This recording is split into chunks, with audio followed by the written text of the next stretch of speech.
It's the fourth season of Porsche Sprint Challenge Southern Europe. Hello, everybody. Welcome to Portimão. They said, come to Portugal. They said you'll get a suntan because the sun shines for 300 days a year.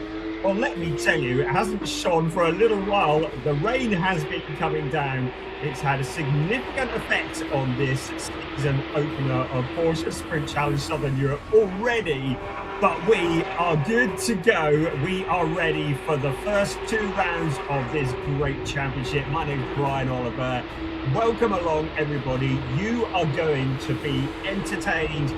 Over 4 weekends, we will have 8 rounds of Porsche Sprint Challenge Southern Europe, and the first 2 rounds kick off here at Portimão, a circuit that is 4.665 kilometers around with 15 turns. Now 6 of those are to the left and 9 to the right. About 30 meters of elevation change. One of the characteristics of this track is the undulation. It's one of the most undulating tracks in the world, with lots of blind crests to test the drivers as they get ready. Summer wins are made in the winter. Well, we're getting a lot of wet weather training here. Over the last few days, there has been a lot of rain, but we are optimistic, as you can see from your graphic, that we're going to have some dry weather running today when it really counts, especially for the racing that will come up later on this afternoon. There's the possibility of some light rain during the second half of this afternoon, but we've got all of our fingers crossed that that is not going to happen. It has been Storm Ingrid who has been battering the Algarve for the last few days. Talking to Burkhard Bechtel, the German commentator, he said that Ingrid didn't just come on her own, she brought her family with her. He's been staying in his motorhome here in Portimão, and he said it has been rocking up and down like a roller coaster. But the rain has stopped for the time being. The temperatures are around about 13 degrees centigrade, so we're optimistic that the track is going to dry out. So Porsche Sprint Challenge Southern Europe, it is, as I've mentioned already, the 4th ever season of this championship.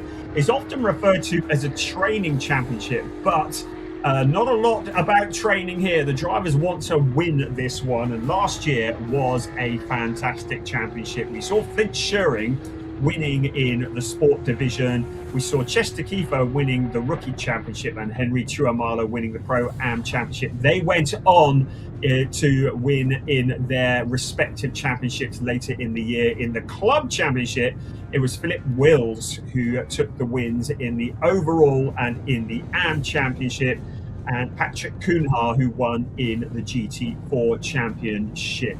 So it is a very different kind of format to some of the other Porsche Cup racing championships that you might follow. The cars are divided into 2 divisions. We have the sport division and we have the club division. In the sport division, we have new for this year, the Michelin Cup.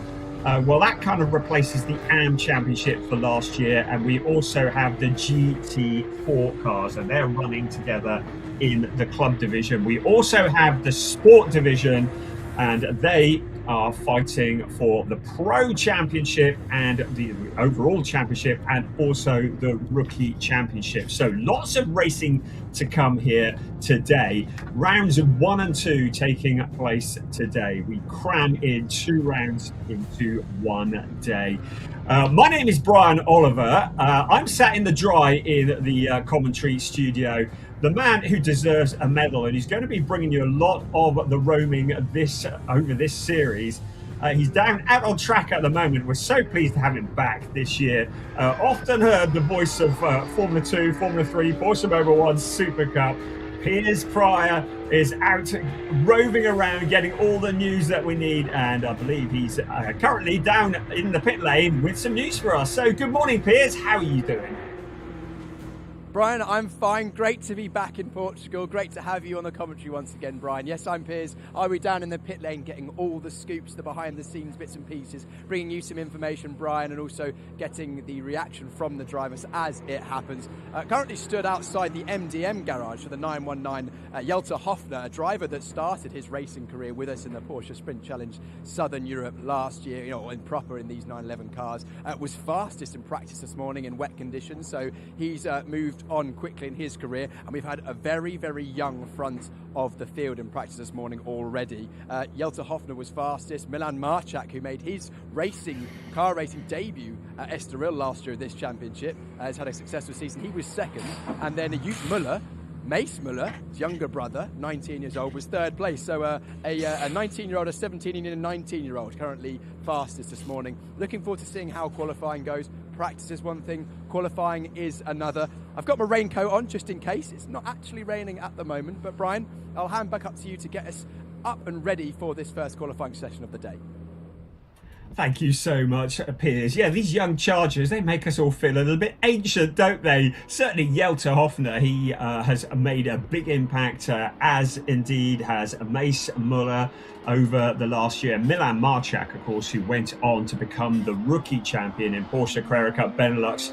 This field is absolutely packed with talent, and a lot of that is young talent. A lot of these are the superstars of the future, and indeed of the present. You can see just a mist and rain just drifting across the screen slightly, but we are optimistic it's going to dry out. So to just tell you a little bit about the format of today, we're going to have two qualifying sessions. So the first one, which will be coming up in just a couple of minutes, will be for the sport division.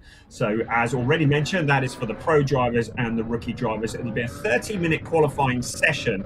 A lot of that is going to be spent just trying to find a dry line, trying to generate the heat into the tyres. It's going to be a really tricky session. The fastest time from that session will determine the grid for the first round, which will come early this afternoon. Then the second round, race 2, will be determined, the grid will be determined by the second fastest times from the qualifying session. So once the sport division have been through, then the club division will also have their qualifying session. Oh, 10 out of 10 to that man there, wrapped up warmly. I have to tell you, there's a hell of a breeze up there as well, and it's maybe a long afternoon. The marshals here doing a great job. Yes, so already mentioned, that was the sport division. Qualifying for club division will come afterwards. Same format, 30 minutes of qualifying. Fastest time setting the grid for their first race, and then the second best time forming the grid for the second race. So we are getting ready for the quali to come up in just a few moments.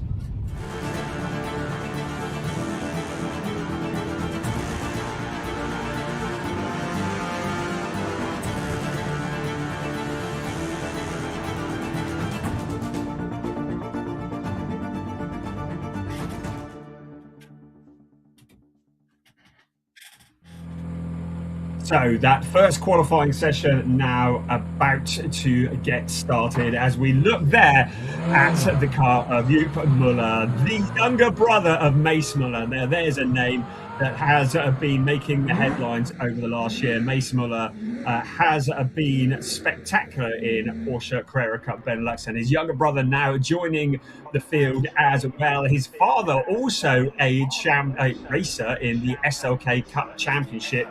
All three of them are racing families, so we're really excited to have them as part of the Porsche Sprint Challenge Southern Europe here this season. And Jut Müller has already shown well, as mentioned by Piers earlier, has been doing well in practice and has been showing well on the timing screen. So he's one of the early doors out on tracks. You can see there's an awful lot of moisture, a lot of puddles out on the track at the moment.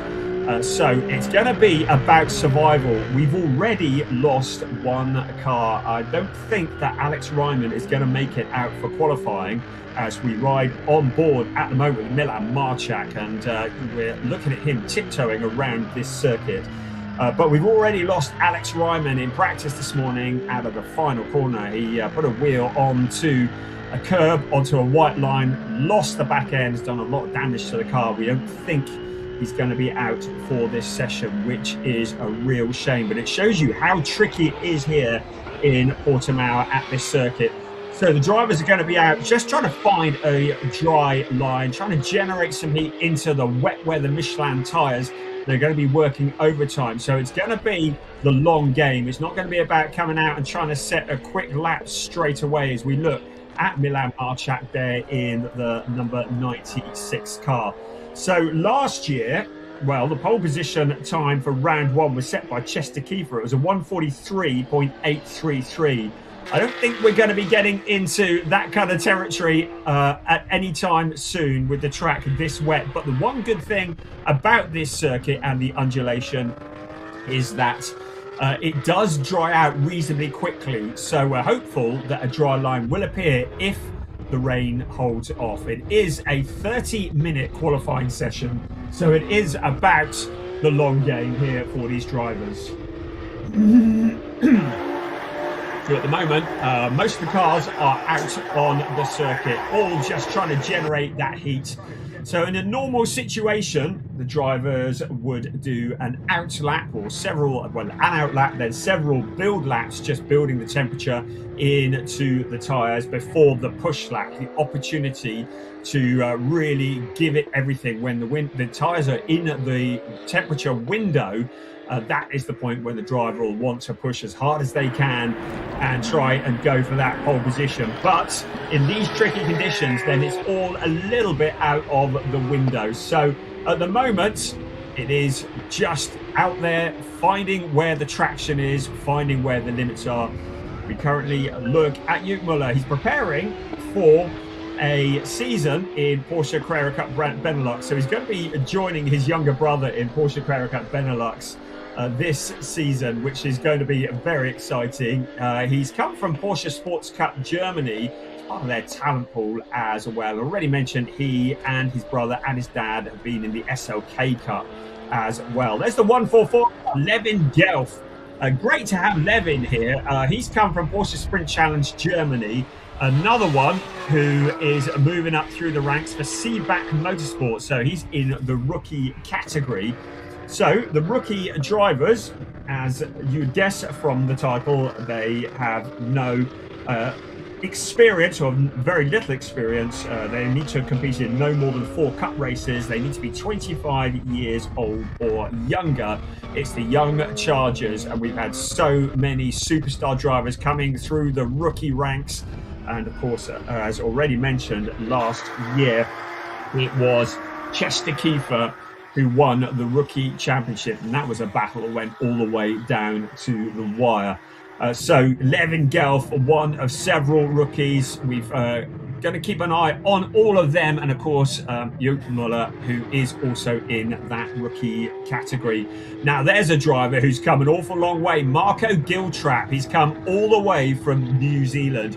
We saw him here a couple of years ago, and he really shone, a real superstar. He's the Porsche Sprint Challenge Australia champion from 2023. Last year was in Porsche Carrera Cup Australia, got 3 podiums. He is definitely one to watch here this weekend and in this series. He's preparing for a season in Porsche Carrera Cup Asia, but he is hugely talented, has had some great mentoring over the years, and is now in Team 75 Motorsport. Now that's a legendary team. The team that is from the garage of Timo Bernhard, a Porsche legend. Look at him snaking as he goes under braking into turn 5. That just shows you how slippery it is. But Team 75 Motorsport, yes, Timo Bernhard, that legendary name is his team. His sister, Jennifer Reisling, who runs the team, they have a real talent of spotting good drivers, as you'd expect. And Marco Giltrap, well, we knew already that he was something of a talent. Just on his showing a couple of years ago. We didn't see him in last year's Porsche Sprint Challenge Southern Europe, so really good to have him back. He comes an awful long way, but it is great training. And although the drivers were looking for a dry weather track, to do their training for the coming year. There's some great wet weather training that has been going on as well. Taking a look at the timing screens at the moment, well, the best time at the moment is a 2 minutes and 1 second, 0.783. So we're certainly a long way off a dry weather time. We're some 17 seconds off what would be a dry weather time. But we'd expect, I'm hoping, we're going to see the 2 minutes 01 eclipse somewhat as this session goes on. At the moment, it's Milan Marchak who holds that fastest time. Second is Jelta Hofner with 2 minutes and 2 seconds, 0.205. And third is Nikola Milkovic, another driver. Great to have him here. He was in Porsche Carrera Cup Benelux last year and was looking good there as well. So Milan Marchak quickest. Marco Giltrap now pops up into P2. So 2:02.205. So 0.421 off the fastest time of Milan Marchak. Remember, it's not just fastest times, it's second fastest times as well to determine the grid for round two.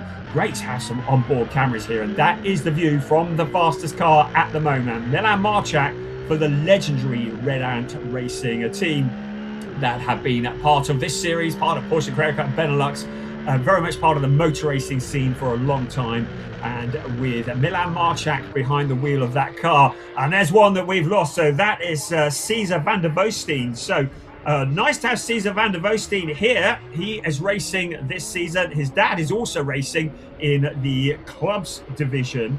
He's preparing for a Porsche Sprint Challenge France season, but he's found the limit of adhesion there. Looks like he's managed to keep it out of the barrier. He's managed to rejoin. So no big dramas there. It'll take him a little while just to get those tyres cleaned up. But the other thing that happens is, of course, it just shakes the driver's confidence. The next time they come to that spot, they're just wary of the fact that they lost it last time around. And maybe that just affects the confidence for a while. So he'll need to get back into the rhythm. A driver that doesn't need to get into too much rhythm is the one that's on your screen now. So good to have Walter Burkamp here. He has come from Dubai, actually. He was racing in Dubai only a couple of days ago. He says, I'm leaving the hot sunshine of Dubai to come to the wind and the rain and the cold of Portugal. But he is a hugely talented driver. He's going to be one to watch in this season of Porsche Sprint Challenge Southern Europe. We saw him take a win in Porsche Mobil 1 Super Cup at Monza last year. We also saw him take a win in Porsche 6 Carrera Cup Germany at the Red Bull Ring. He has proven that he is an absolute talent. He's racing for Team GP Elite. He's also coaching quite a few of the other drivers on the grid. He's been a driver coach for a fair amount of time. He started off in Formula Ford back in 2012 and 2013. Has always been very quick, hasn't always had the budget to go racing, and it's been such a shame that we haven't seen more of him, but now he is back, and he's back with a vengeance. I'm expecting to see him in Porsche 6 Carrera Cup Germany in the coming season, so he'll be one to watch. Also, his teammate, who is also coaching, is the identical car you've just seen on screen there, Nick Ho. He is another of the up-and-coming talents. Really excited to have him on the grid. He was here last year, if you remember. He had a couple of fifth places. He finished 11th overall in Porsche Sprint Challenge Southern Europe Sport Division. He too is preparing for Porsche 6 Carrera Cup Germany. He took his first ever overall win in Porsche Carrera Cup Benelux last year, and that was at Assen. And we knew that Nick Ho was going to be one to watch, and he proved that by taking the top step of the podium. But his mentor is that man there. He's been doing a lot of coaching. Walter Burkamp, finally, Piers has actually told me how to pronounce his name. It's Walter, not Volta. So Walter Burkamp. It's only taken me about 10 years to get that right. He currently is in fourth place. No one has got below the 2 minutes time yet, which surprises me, because although the conditions are slippery, I wondered if we might be into the tops of the 1 minute 59s, but we're not yet. It's a 2 minute and 1 second 0.783 as we see the identical Nick Ho car. He is loving it. In the number 98 car. in the pit lane at the moment. So Nick Ho currently in 8th place. There alongside is the 27th car, Tio Elinus. So really good to have Tio here. He is preparing for Porsche Carrera Cup Benelux and Porsche Carrera Cup France. And he, if you've been following Porsche for a while, will remember him as the pro champion in Porsche Carrera Cup Great Britain. That was back in 2018.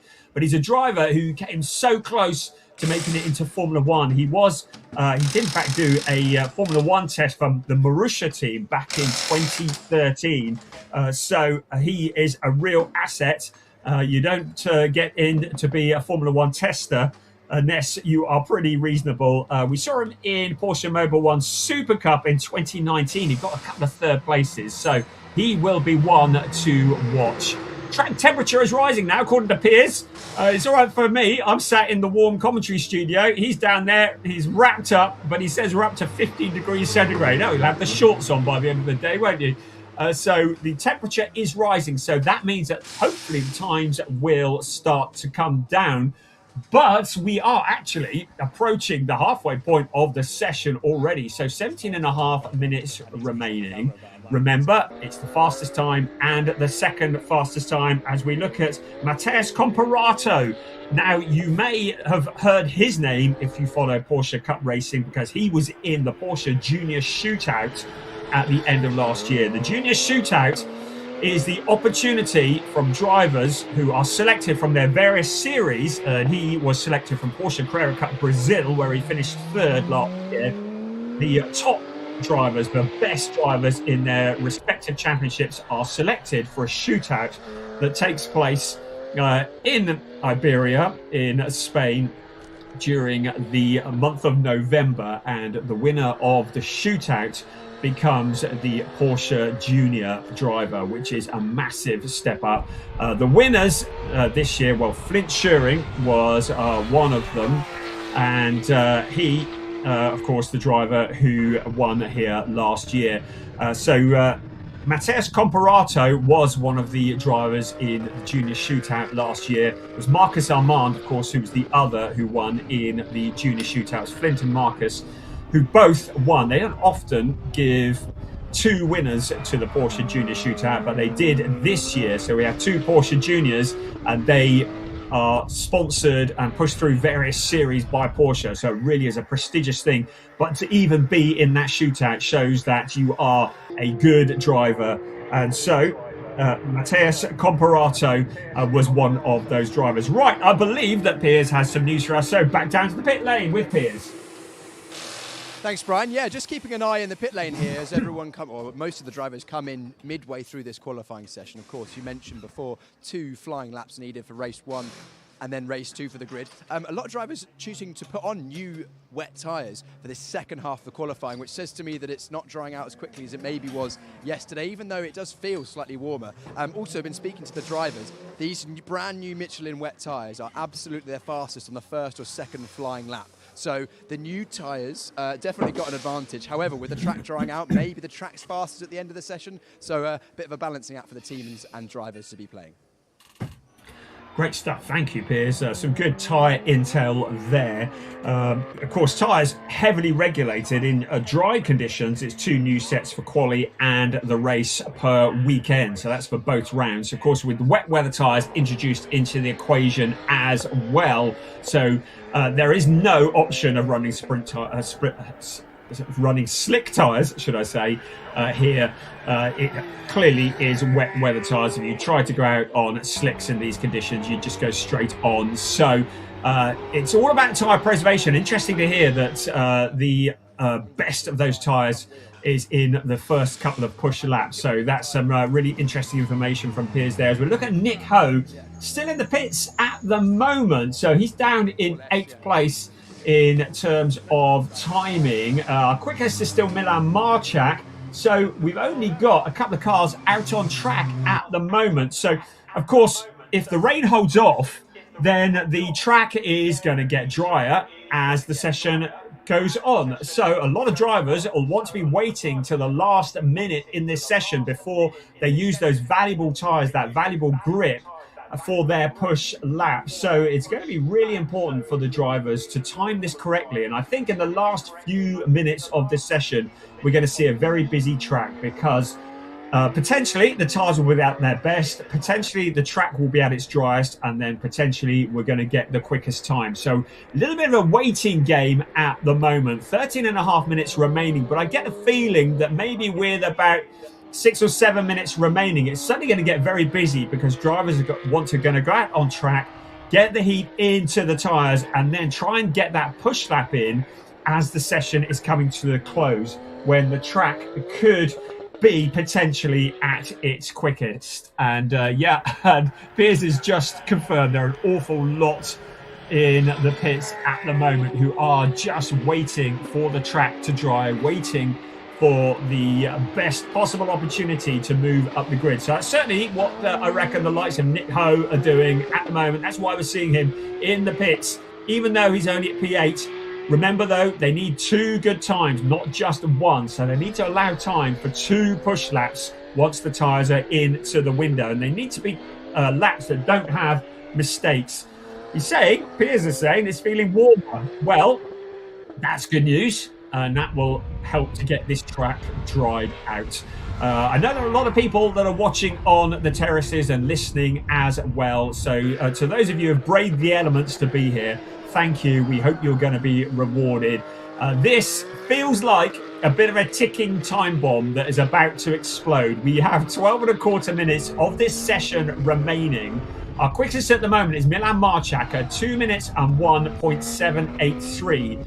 But that is almost certainly going to get eclipsed if things remain as they are. We see Tia Elenis just struggling for traction as he comes out of turn 14, out towards turn 15. You saw the back end of the car just sliding. Drivers really running on the knife edge here. You want to be extracting everything out of the tyres, everything out of the lap. But of course, if you get it wrong and you end up in the barriers, you're going to be in a situation where you're going to damage the car. You might not even get to race this afternoon. So really important that the drivers are exploring where the limits of the adhesion are and just getting to that edge, but not overstepping the mark. I've already mentioned we've lost Alex Ryman, who had a moment in practice this morning where he did lose the back end, damage the car, and now the team having to work hard just to get him onto the back of the grid for the 2 races that are going to take place this afternoon. Right, we can see that the fastest man at the moment, our provisional pole sitter, is back out on track. So Milan Marchak, out of the pit lane, he comes in towards turn 1, 2 and 3, which is a fairly sharp right-hander.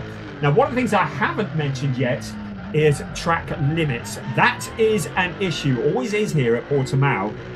And the race directors have said that they are going to be very strict on it this year. There is no leniency at all.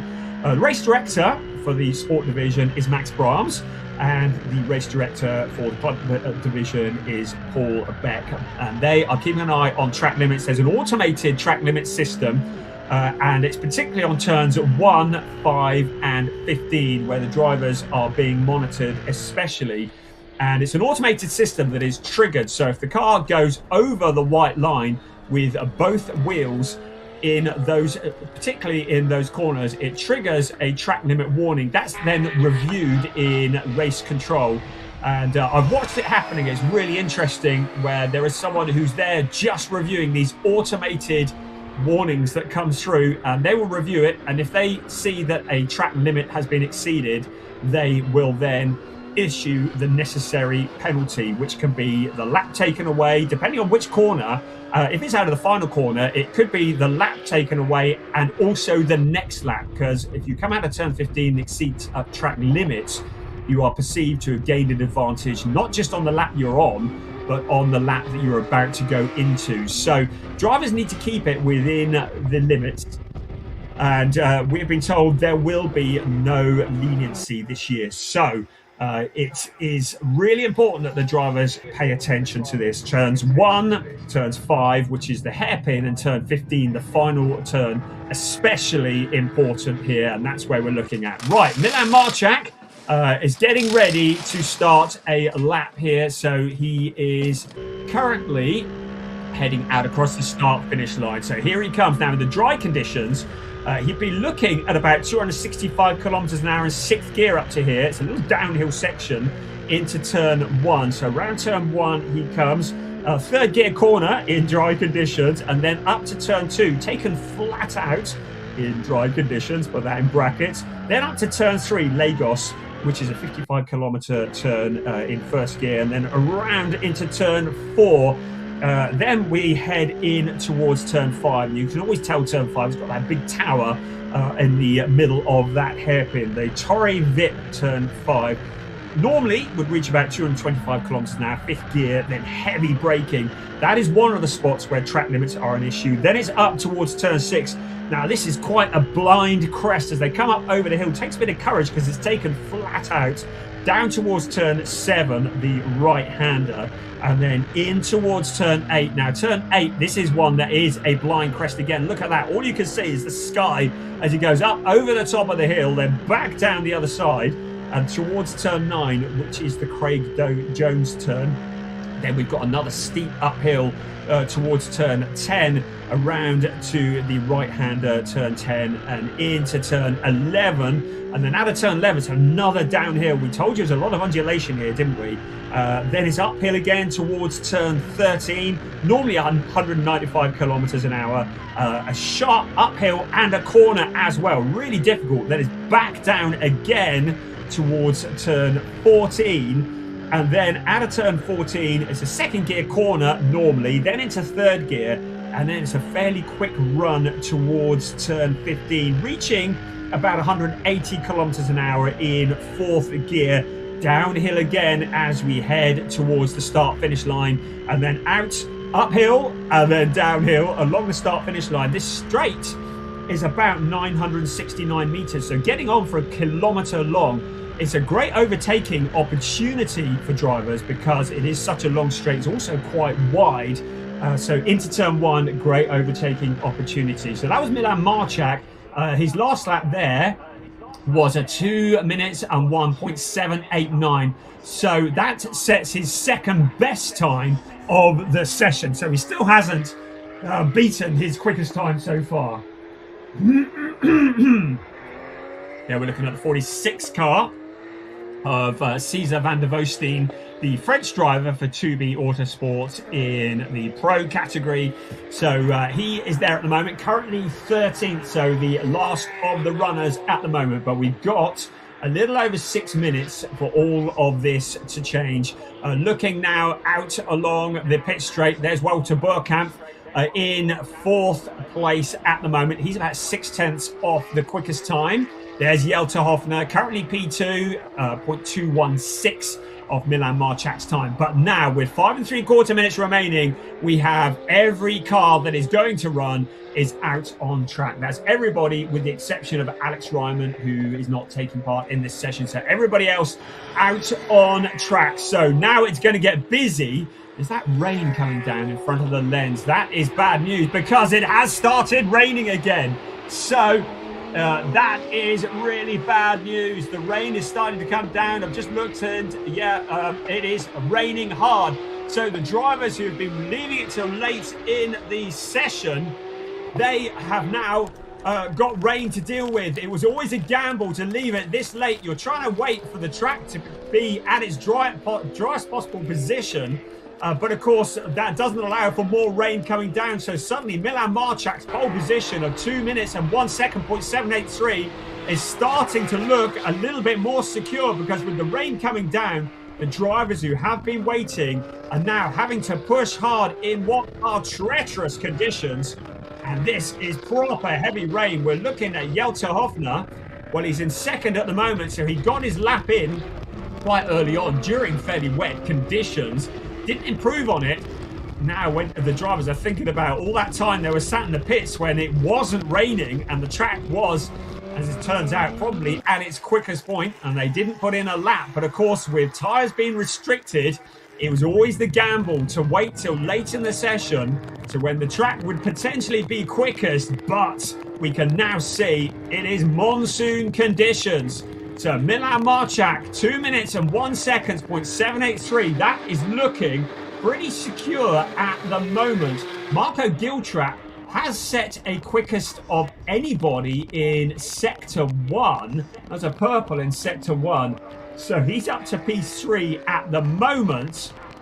But I can't see anybody improving as things stand at the moment on the lap time that Milan Marchak has set. A 2 minutes 1.783. They've got 3.5 minutes in which to do it.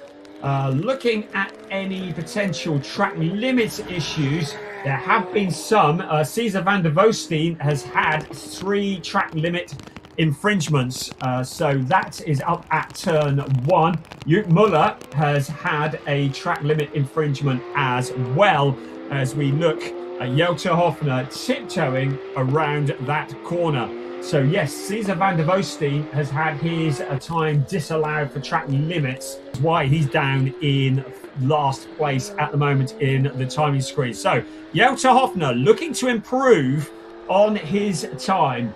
So he's second at the moment, a 2:01.999. So where is he at the moment? He's up towards turn 10 at the moment, and he's going to come up over the top of the hill.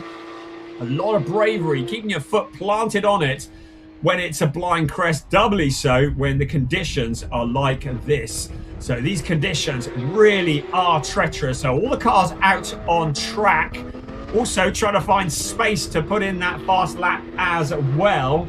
At the moment, Milan Marchak's time looking secure. You can see Jelte Hoffner just trying to extract everything he can out of the lap. In third place, Marco Giltrap, he's into the pit, so he's clearly decided he's not going to improve any more on the time that he has set. Walter Burkamps in fourth place ahead of Theo Elenes. Nikola Milkovic has peeled off into the pits as well. A 6th place for him. And you can see from Jelte Hoffner's car there, has he backed out of it because it doesn't look like he is going to improve. And I think drivers now deciding that discretion is the better part of valor. Milan Marchak climbs from the car. I don't think anybody is going to improve in these conditions. And you can see already with 1.5 minutes left, the team are congratulating him, because we can all see that it is going to be really difficult to improve on any lap times. I say difficult, I say impossible, because the track now is absolutely soaking wet. The heavy rain that came at the end of the session has put a cat amongst the pigeons for all those teams and drivers that were waiting for the end of the session when the track was potentially going to be driest. And the rain came, and it meant that the track was probably at its fastest with about 10 minutes remaining of this session. So everybody now peeling off into the pits. We've got less than a minute remaining of this qualifying session, and it's going to be Milan Marchak who starts on pole position. I'm looking at second best times, and he is also got the quickest second best time as well. So it looks like it's going to be Milan Marchak who starts on pole position for both of the races this afternoon. For the first race, Jelte Hoffner will start in second place. His second best time looks like he's going to be on the front row for the second race as well. We've got a yellow flag up at turn 14. So that is just the rest of the cars coming into the pits. Piers Price back down in the pit lane, hopefully somewhere dry. I don't know if we're jumping the gun a little bit, seeing as the clock is still going, but it looks like everyone's in the pits. I'm here with Milan Marchak, pole position for race 1 and pole position for race 2. That must be the perfect start to the year. Yeah, it's perfect. I'm gonna try to do the same in 2 races, but it's of course very nice to start from pole. You've clearly got a good feeling this weekend. In the practice this morning, you were right up there in the times in the top 3, then double pole position, and your lap times were only a couple of thousandths apart in terms of both your first and second fastest laps. So clearly very consistent. Yeah, the first 2 laps on the rain tire are the best ones. And then it's drop-offs like 1 second or 1.5 seconds. So it's very important to stay consistent on the first 2 laps, and the best you can do is try fast. Absolutely. What are the challenges here at the Portimão circuit in the wet conditions? It's not the easiest, is it? Yeah, the corners, they still need to be on throttle. The banking corners and the elevation is very difficult, but we made it work, and and thanks to the team also for the perfect coaching and a great car. Also amazing for you, we saw you do your first car race with us here not here, it was in Estoril last year as you're getting celebrations. To come so far in such a short amount of time, last year first race, a year on, pole position double. Yeah, it's great. It's hard to believe that it's gone so fast, and previous year was also the steps were quite big, and I didn't expect that it will be this great. So. I also know that you've actually had a pretty difficult winter, haven't you? You've went karting, had a little bit of an issue, and it hasn't slowed you down. Yeah, I broke my collarbone.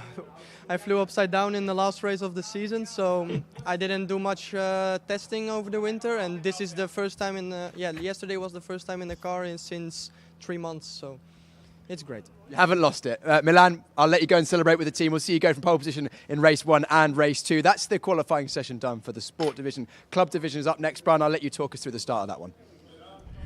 Thank you, Piers. I'll tell you what about Milan Marchak. He is Mr. Cool. I interviewed him after his first ever rookie win in Porsche Carrera Cup Benelux last year, and I thought he'd be ecstatic and jumping up and down. He was just like, yeah, of course, I'll just win it. And he did. There we go. There is the result from qualifying. Milan Marchak, he predicted it well. Looked like he was going to be quickest anyway, I have to say. Jelte Hoffner in second. Marco Giltrap in third. Ahead of Wouter Burkamps. Theo Ellenis in fifth. Nikola Milkovic in sixth. Mateus Comparato, he'll be disappointed with seventh, as will Nick Ho. Jesse Polderdijk, haven't even spoken about him yet. He was in ninth, ahead of Joop Muller. Levin Gelf in 11th place, ahead of Luciano Martinez. He'll be very disappointed with that. And Cesar van der Voosteen in 13th place. So it has been a challenging session for these drivers. It was all about trying to predict the weather, and it looks like only a couple managed to do it. I have to say, Milan Marchak, as the local wildlife, has a brief moment of respite. The Milan Marchak, he's always quick. He's been quick in testing. We always knew he was going to be good, so even in dry conditions, he would have taken a bit of beating. But he got out there in those tricky conditions. Despite the injury over the winter, it doesn't look like his confidence has been shaken in any way at all. And he got out there, put the car at the top of the timing screens, and never looked back. Other bit of information from Piers is that Wouter Burkamps had no new tyres and was just 0.6 off. So that is very good. And some very pretty wildlife that occupies the Portimão circuit here when we are not racing, and jumping back in while it's quiet. But yeah, Wouter Burkamp, not on new tyres. Having said that, in those conditions, perhaps he's felt it a little less than he might have done had it been dry. But it has been a challenging session for all the drivers, and everybody who kept it out of the barrier was a winner. Now we're getting ready to do it all again. It's Club Division qualifying.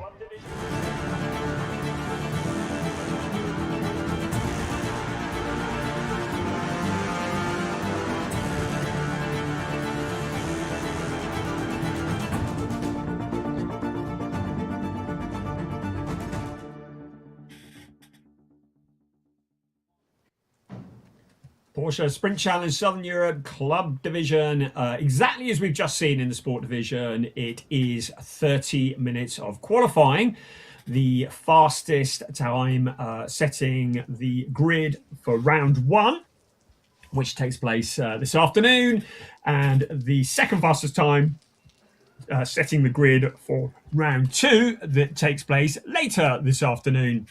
A lot of these drivers will have been watching the Sport Division qualifying with great interest, and looking at many of the drivers getting caught out by the weather. And I don't know if it's raining or not at the moment. It looks as though the rain may have stopped. But again, we're going to have this issue where you're trying to predict when the track is going to be at its driest. And well, the windscreen wipers are not going, so that would indicate that the rain may have stopped. There's a few that jump into life just on cue. The car's coming out on track. So trying to predict when the track is going to be at its driest and when there's potentially a dry line and when to do the push lap. I've said it numerous times before, I'll say it again, tyres are restricted. In dry conditions, 2 new sets of quali tyres, slick tyres per race weekend. And in the wet, we've got wet weather tyres as well, but as Piers has already explained to us, they're only really good for a couple of push laps. So it's really important that the drivers pick their time to go for those push laps. So you're not only trying to be a racing driver, you're trying to be a weather forecaster as well, as we ride on board with Alexander Dobic for Hadacre Racing, the owner of Hadacre Racing. Great to have him back in Porsche Sprint Challenge Southern Europe. He was 9th overall last year in this championship. He had a 3rd place at Valencia, as we see some of the cars from the sport division just getting pushed back into Parc Fermé, where they're checked out before we head into the racing this afternoon. So it's a new set of drivers. We have the Michelin Cup, so that's new for this year. The Michelin Cup, that replaces the AM category that we had last year. So we'll be looking for a Michelin Cup champion. We'll also be looking at an overall champion in the club division, and we'll be looking for a GT4 champion. Well, if things remain as they are, the GT4 champion could be done and dusted already, because we've only got one GT4 car on the grid, and that is Daniel Lewis. So great to have him coming all the way from the UK for race car consultants. On board with a legend for Est1 racing, the Venezuelan driver Javier Ripoll Jr.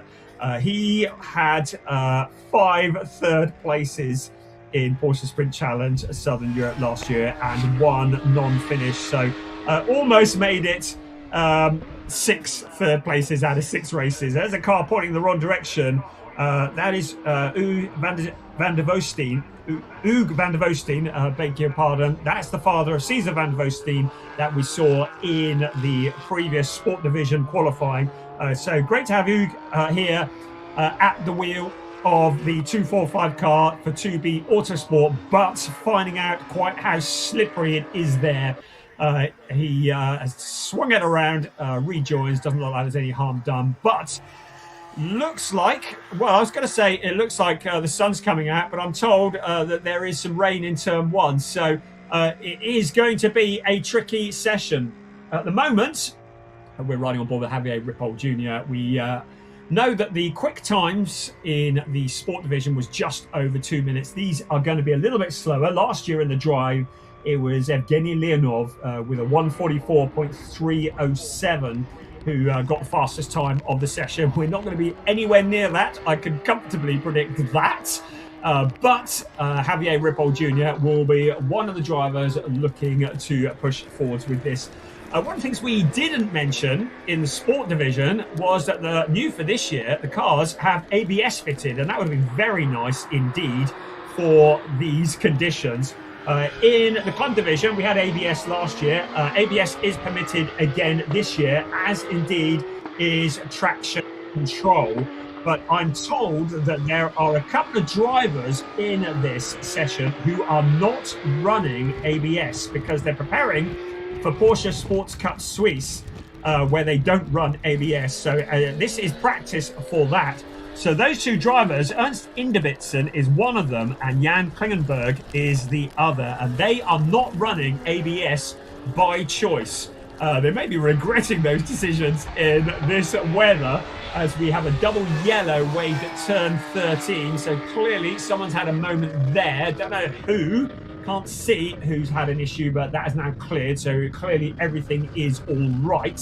At the moment, the GT4 car, which is allegedly slower, is the quickest. So Daniel Lewis at 2:13.905. That's now been eclipsed even by Joel Monegro. Great to have Joel here.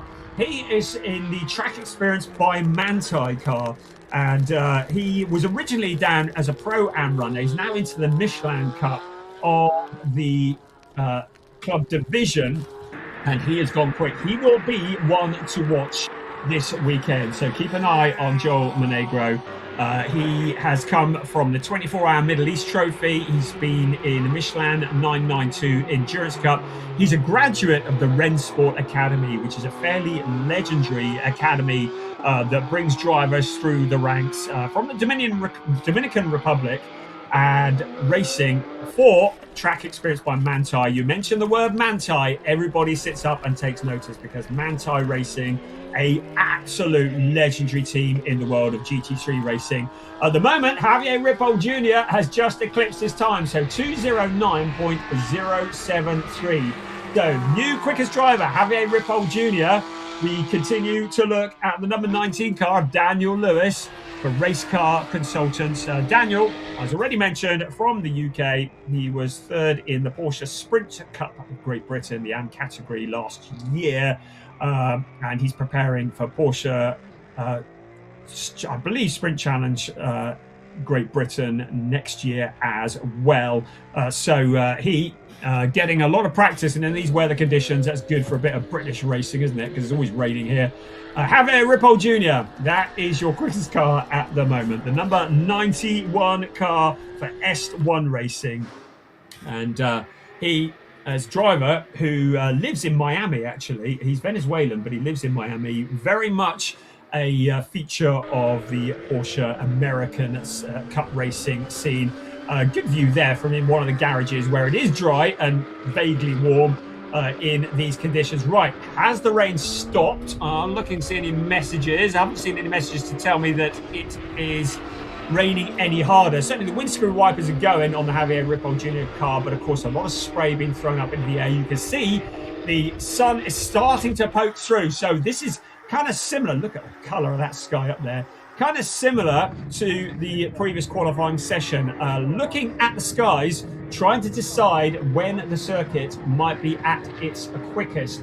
Well, as far as I can see, every car is out on track at the moment. So maybe some of the drivers learning from what happened in the previous session and deciding it's better to get out there and get the lap in while it's not absolutely chucking it down with rain. Joel Monegro has responded in the Track Experience by Manthey Porsche. So he goes back to the top, a 2 minutes 6.864. So these cars are the Porsche 911 GT3 Cup cars, of course, based on the 992 generation. Generate about 510 horsepower. And then we have the one GT4 car, the Porsche Cayman GT4. Oh, we got two cars that have rotated. That is down at turn 5. And it may well be one of those was Uds van der Voosteen, and I think the other was Eric Santos. I think one might have been a response to the other spinning in front. But yes, I was mentioning the Porsche Cayman GT4 RS Club Sport car. It's only about 500 horsepower with no restrictor. It's about 4 litres naturally aspirated, water cooled.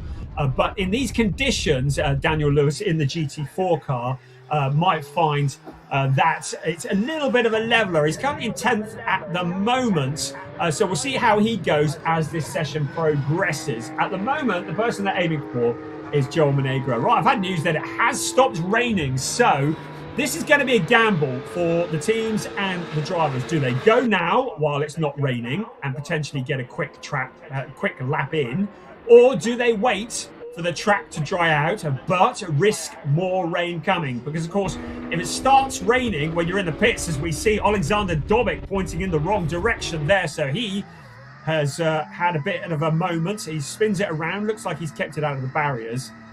If it starts raining when the car is in the pits, then it's too late to go out and try and put in a dry lap, because you need a couple of laps to get the tyres up to temperature and into the window. So it is really very much about looking at the clouds, looking at the radars, trying to decide when is the best time to go. Well, Joel Monegro has set a purple last time around, a 2 minutes and 5 seconds, .110. So he is some 1.128 quicker than Marabi Mekvabishvili.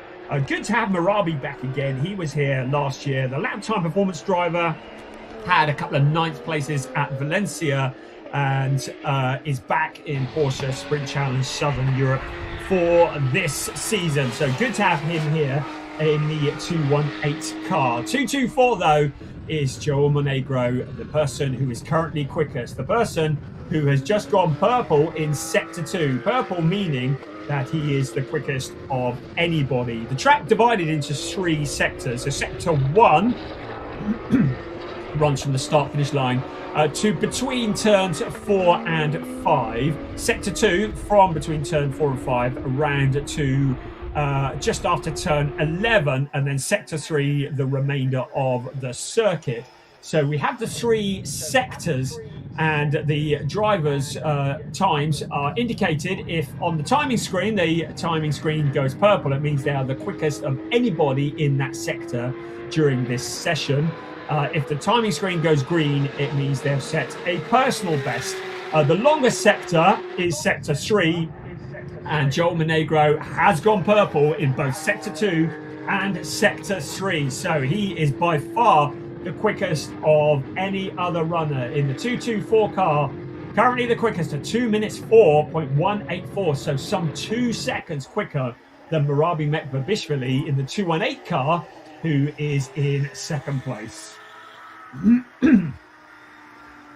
In third place, the number 77 car, Levent Turkman for MDM Motorsport. Kind of fairly late addition to the runners here, but a very welcome addition ahead of Javier Ripoll Jr. in the number 91 car. But Javier looking for some 3.3 seconds in a lap to try and get up with Joel Monegro. And you can see Alexander Dobic just encountering a bit of traffic there. So up over the hill comes the 218 car. So finding space out on track, really important for these drivers. Not just finding the grip, finding the limits, but also having the space. You don't want to be running directly behind another car. You want to have the track pretty well to yourself. We've got 12 cars out on track, make that 11 because Javier Ripoll Jr. has now come into the pits. So he, with a 2 minutes and 7.493, 3.3 off the pace. Clearly, he's going to wait now for potentially the track to dry out a little bit and maybe try and come back and have another go. But Joel Monegro currently feels like he's on a different level with a 2 minutes and 4.184. That was his last lap. That was the quickest of anybody. On the subsequent lap, the lap he's on at the moment, he's gone purple again, the quickest of anybody again. So he is continuing to get quicker as the track looks like it is getting quicker now as well. Monegro's middle sector, 41.473. So he clearly had a bit of a moment in sector 2. He's now coming round to complete sector 3. So he's coming out of turn 15 at the moment and out towards the pit straight he comes. So will he improve on 2 minutes 4.184? We're about to find out, and no, it's a 2 minutes 5.110. But still very, very quick, and by far the quickest of all the runners at the moment. So it's the 224 car of Joel Monegro into the pits now. Eric Santos is second in the 221 car. And then Marabi Mekbabishvili. So Eric Santos, another one who we saw last year. He had an 18th and a 13th here at Portimão. He just did the Portimão round last year. Part of the Porsche Sprint Challenge Brazil, and a winner in Imperio Endurance in Brazil as well. And the 218 car of Marabi Mekbabishvili has had a moment. He's turned it around. That's heading out towards turn 5. Maybe heading towards there. But where it is, he's turned it around. I think he's out of turn 4, actually. Let's have another look here, see what's happened. Oh, that's actually towards turn 1. So Marabi Mekbabishvili going wide there, getting a wheel onto the white painted line.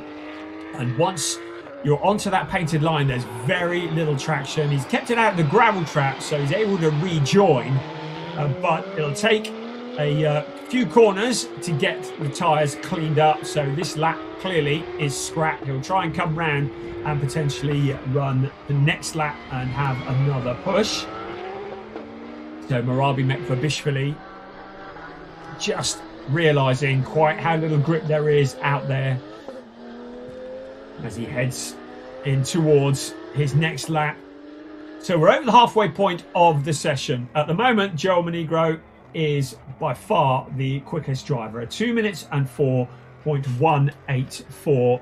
The quickest time, some 1.494. So Eric Santos has jumped up into second place.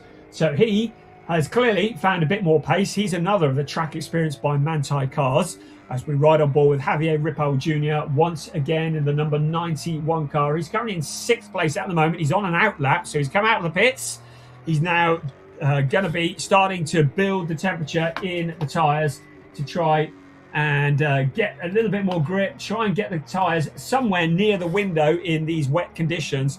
Also to try and find some space. There's a bit of traffic in front of him at the moment, so we'll be trying to clear that. That's Hugues van der Voosteen, who's in front of him at the moment, and he'll want to try and get past him and try and find a bit of space, get the tyres in the window, and then there'll be the big push lap. But he's got a lot to find. He needs to find about 3.3 seconds to get on terms with Joel Monegro, who still is in a very comfortable position. He's in the pits at the moment. Marabi Mekvabishvili also into the pits. So we're just on board with Javier Ripoll Jr. You can see the visibility is not great as well. Looking through the mist, and that's out along the pit straight comes Javier Ripoll Jr. once again in towards the right-hander of turn one.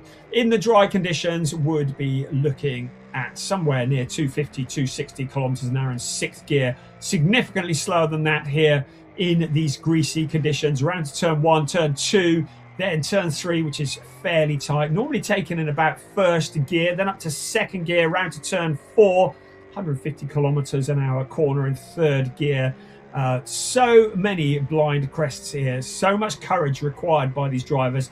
This has been tricky in towards turn five. This is where the track limits issues have been. Into this hairpin, you can see how deep into the corner Javier Ripoll Jr. takes it, then getting a good line out of turn five, up turn six in the dry, about 180 kilometers an hour, flat out through turn six, and then in towards turn seven, dropping down to about fourth gear. In fact, he's down to about third gear for that corner into turn seven, then round in towards turn eight, the Samsung corner. And that is a steep uphill, another blind crest, then down the other side in towards turn nine once again. You can see how hard he's having to fight, how much he is having to concentrate just to not encounter the white lines. He wants to extract everything he can out of the circuit. He wants to use as much of the circuit as he can. He cannot go over the line for track limits, but if he gets a wheel onto the white painted line, he may well find himself heading straight to the scene of the accident. At the moment, he's heading in towards turn 14. And then it'll be the final sweeping corner, turn 15. They come out of turn 14 about third gear. Then it's an uphill in towards turn 15, the corner that is called Gulp. And they reach about 180 kilometers an hour in the dry and fourth gear. And then it's the downhill towards the start-finish line. And the pit straight, it's the down, then the up, then the down. A really unusual undulating pit straight. The teams in the garages, nice arty pictures there as we look through. You can see there's 10.5 minutes remaining of this qualifying session. The teams all looking at the data, looking at everything that's going on, trying to keep on top, keep everything together, make sure that their car is out on track at the best possible time. Right, there's Daniel Lewis in the number 19 car. So at the moment, he's in 8th place. Remember, he's in the GT4 car, the only GT4 car in the pack.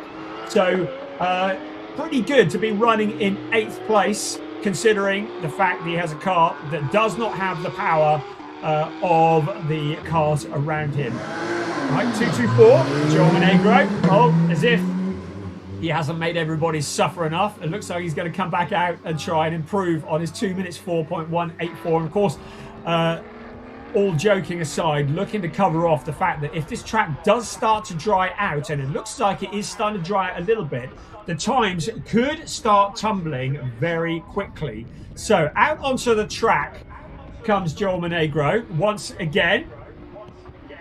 in towards turn 1. So this will be his out lap. So this will just be where he starts to generate the heat in the tyres, in the brakes. He'll be looking to see where the puddles are. He'll be looking to see if there is any potential dry patches.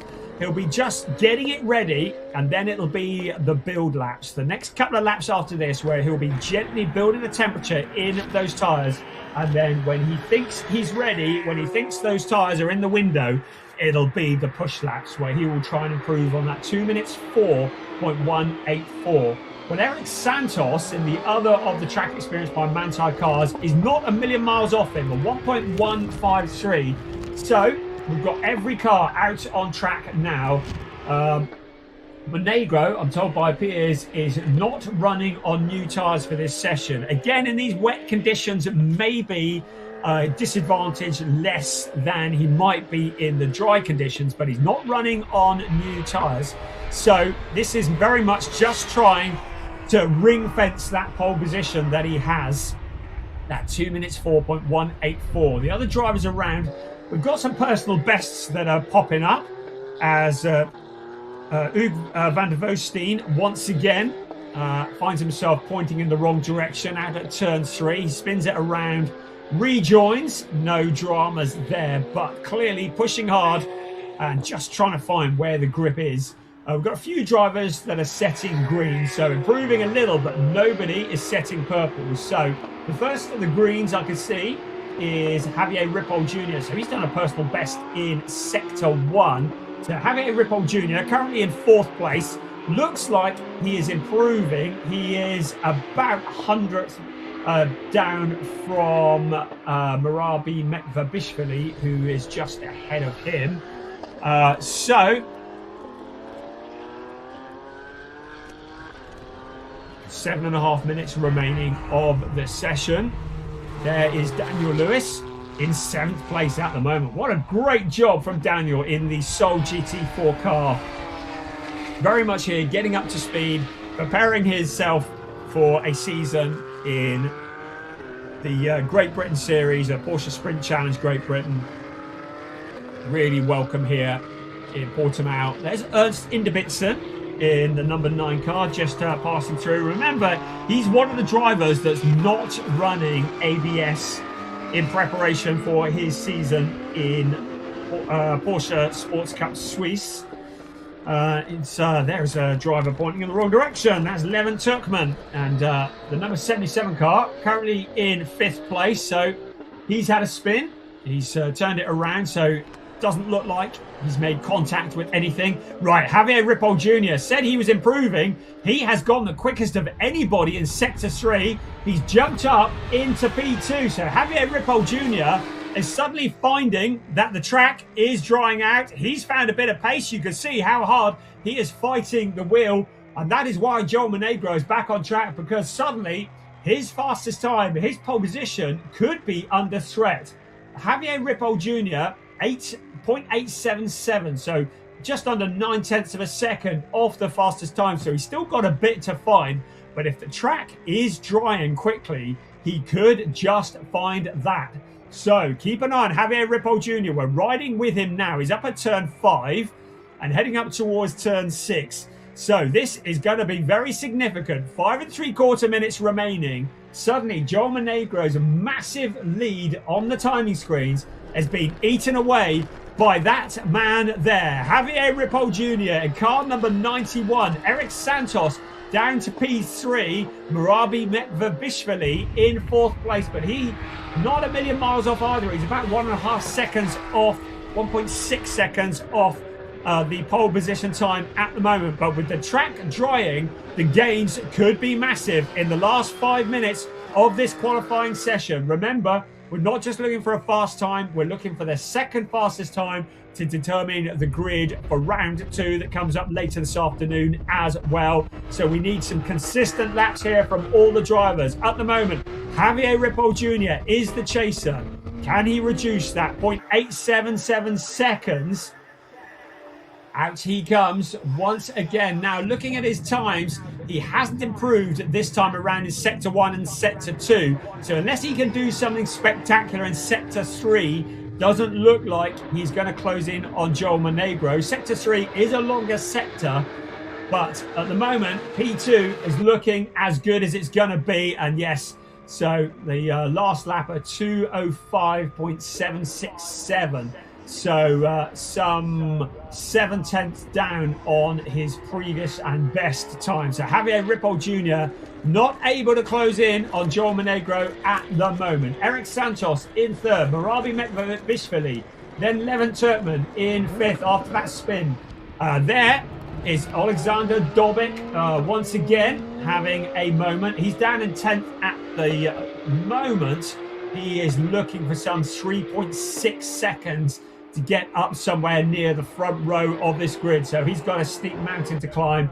But Alexander Dobik in the number 33 car spins it around, rejoins, carries on his way.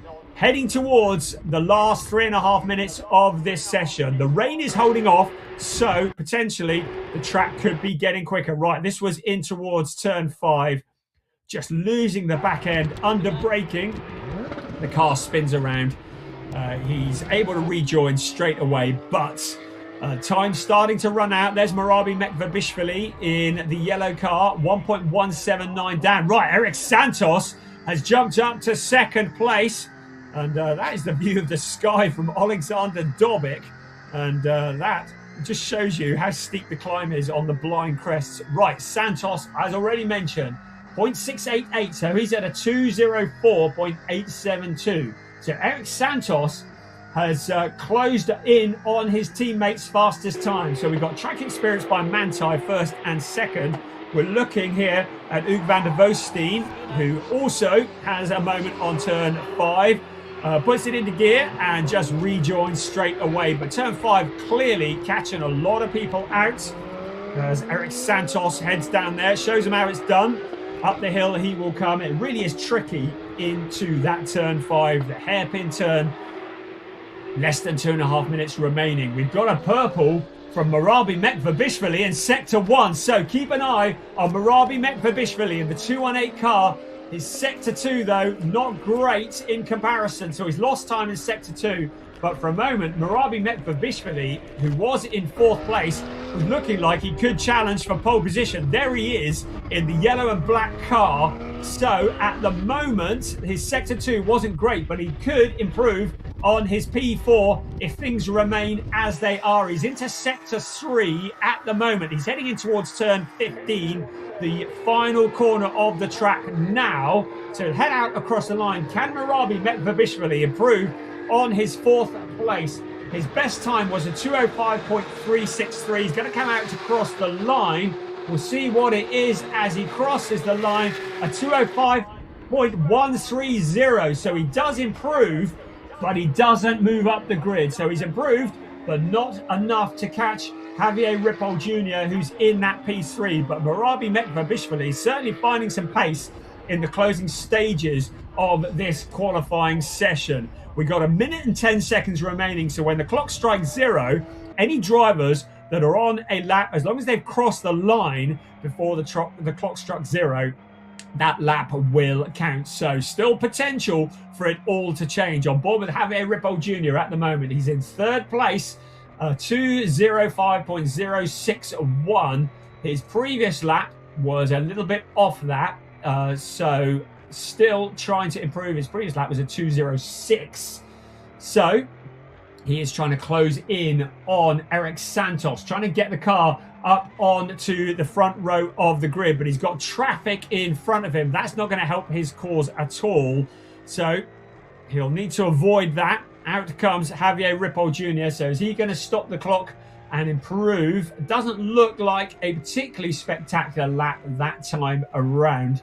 So he crosses the start-finish line in a few seconds, and we'll see whether he has improved or not. Meanwhile, Joel Monegro has responded. He has got a purple in sector 1. So Monegro now the quickest of anybody in sector 1 once again. The checkered flag is out. So any drivers on their lap at the moment are able, that lap is able to count for a grid position. But Monegro with a purple in sector 1, a quick 39.8 in sector 2 as well. So looking very solid to retain the pole position. Everybody has been charging hard to try and close in on him. but it doesn't look like anybody's going to do it. Javier Ripoll Jr. has peeled off into the pits. Eric Santos in the 221 car.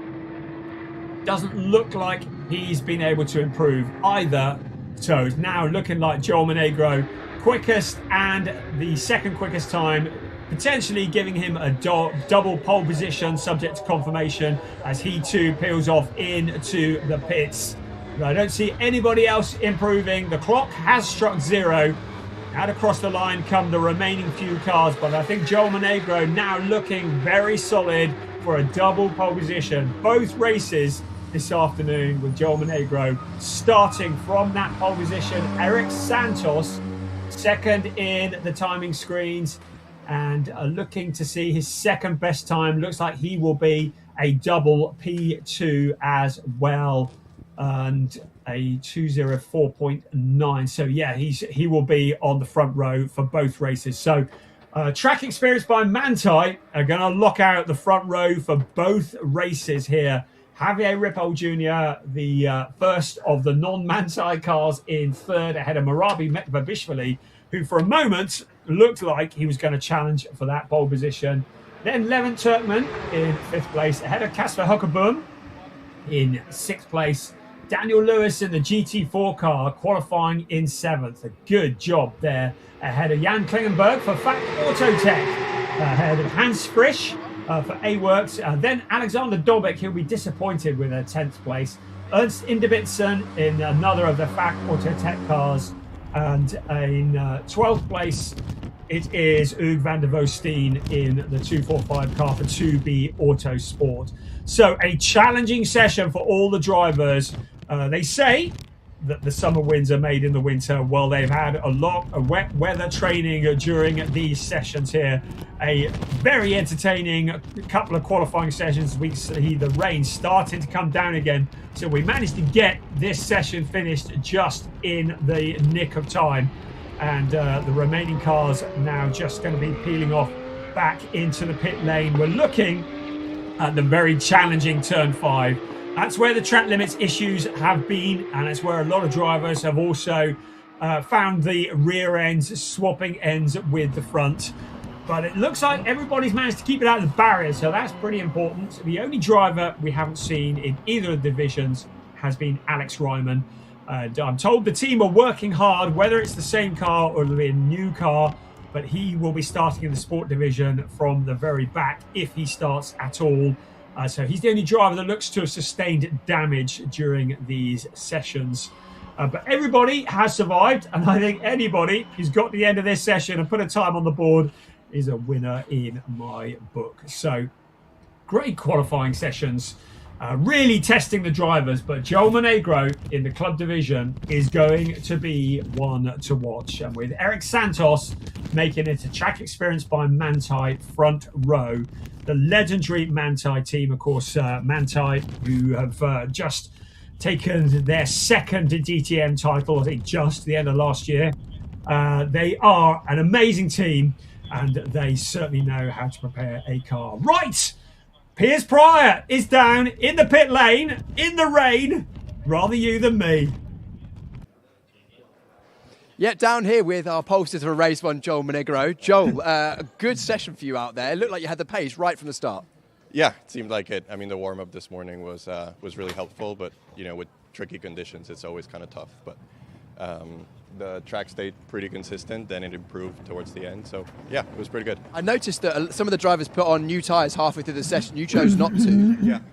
Well, we used tyres for the warm-up session, and so we wanted to go straight to setting a good time, then come in and wait to see if the track conditions changed. The track got a little bit better, and so we wanted to set a good time and then see if with the track getting better we could get another good time.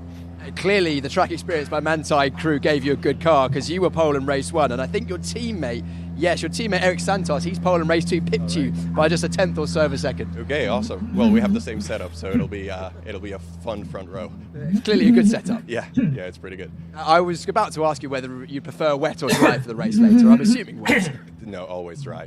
Always dry. Yeah, we can manage in the wet, but racing in the dry is way more fun. Joel, great to have you back in the championship. A good start to the year, and we'll see how you go later on. Awesome. Thank you. Amazing. That's Joel Monegro, pole sitter for race number 1. I'm going to hand back to Brian to round off the qualifying sessions before I get myself ready for our lunchtime pit walk. Thank you so much. Joel Monegro. So we thought, oh, well, he'd be doing his rain dance, but no, he prefers the dry. This series, Porsche Sprint Challenge Southern Europe, it is a wonderful series. We're in the 4th season of this, and it continues to grow.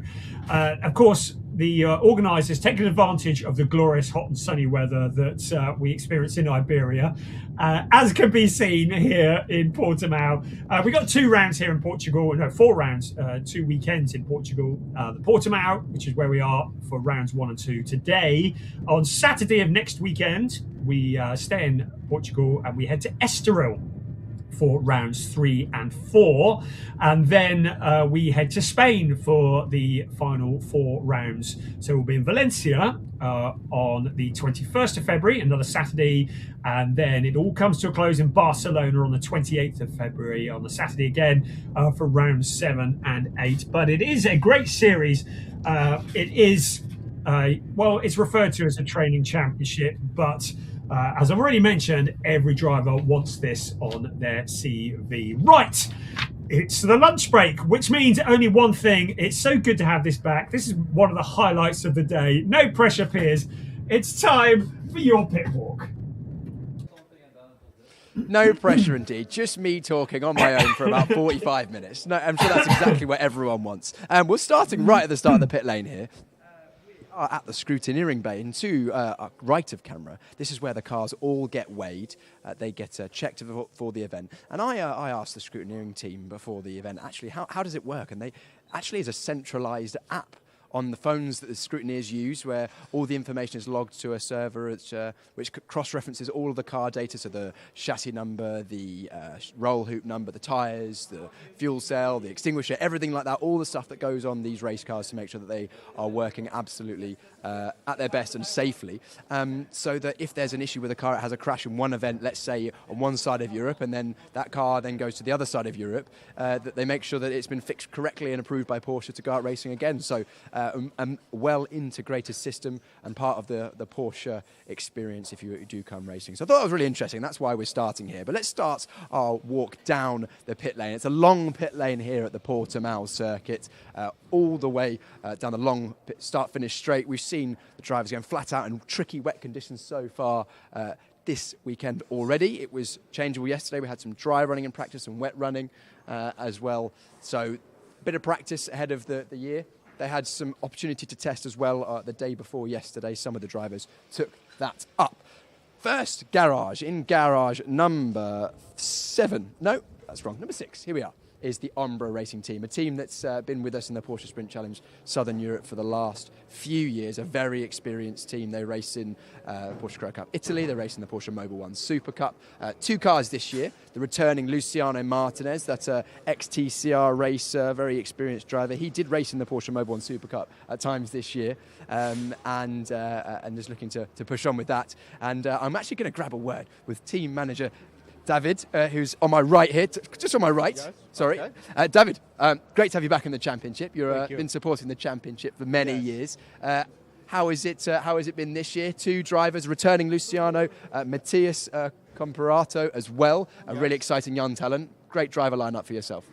Yes, we are happy with the drivers. Luciano is back with us for a 2nd year in a row, so it's always good to keep working on the basis that we built last year, and the new driver in Mateus, young driver, very talented, and challenging condition for them. Not exactly what we needed for the purpose that we are here for, but you need to adapt, and we are trying our best to do so. Challenging conditions, race conditions, that's exactly why you're here, right? To get your wheels moving, shall we say, for the year, because this is a preparation. It's a great championship to be involved in, but good preparation for the drivers and the team into your main summer season, I'm sure. Yes, that's the main task, the main reason to be here. And the environment is good. We have a lot of seat time and challenging competitors, which is always good to understand where you are.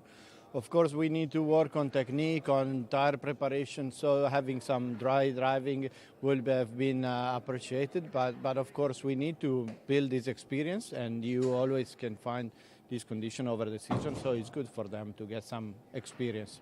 David, amazing to talk to you. I don't know if your driver's around. Would you mind to go and have a... Luciano's around. I'm going to wait around for Luciano. Luciano's always a good guy to chat to. Actually, I might grab Keegan Masters if Keegan's around for a chat. Can we grab Keegan? Keegan Masters races for the Ombre Racing team, has done for many years, has raced in the Porsche Mobile Super Cup. This side for me, Keegan. I've only got short arms and you're a tall man. Keegan, you're coaching here for the Ombre Racing team, both Matthias and Luciano. How are they doing so far? Yeah, not too bad. Matthias is obviously new in the team. Obviously from Brazil. I'm not too sure if he's been here before, but he's keeping up pretty well. Both Luciano and Matthias is doing a good job. Luciano didn't have the greatest qualifying right now, but he's going to get there in the race. I'm sure he's going to fight hard, so we'll see how it goes. What sort of things are you helping the drivers, or what are you talking to them about in between sessions that helps them? Well, also with my experience on the track, I've had a few days here that I know. I also had mixed conditions, wet and dry, so everything I learned on the track I try to give off to them. Little tips and tricks of the track, I guess. Of course, you're not going to tell us that on live on air, are you? No, obviously can't, but it seems to be helping here and there. They also integrate their own driving style, and then I would also give them some advice on what I would do. And it's their choice whether or not to choose that advice. Will we see you on track again this year? Yeah, we'll hope so. Can you give us anything other than that, or is it still to be announced? We'll have to see. Keegan, great to chat to you. Thanks very much for taking your time out of your day. I'm going to grab a word with Luciano Martinez. Now, Luciano, come on in. Come this side for me. I've only got a short arm. Luciano, great to have you back in the championship. I know qualifying didn't go exactly as you wanted to, but how's things been going so far this year? Hi, how's it going? Thank you. We had a good FP at the morning. I wasn't quite able to put everything together on the qualifying session. We've been taking a look at the data and seeing where kind of I messed up during the qualifying. So we had a few points now that I know I can not necessarily improve on, because what we did in the morning was good, but just make sure that I'll keep doing the same thing that I know works and not try too different of a thing for the race, especially now that we aren't quite sure about what condition we'll find on track.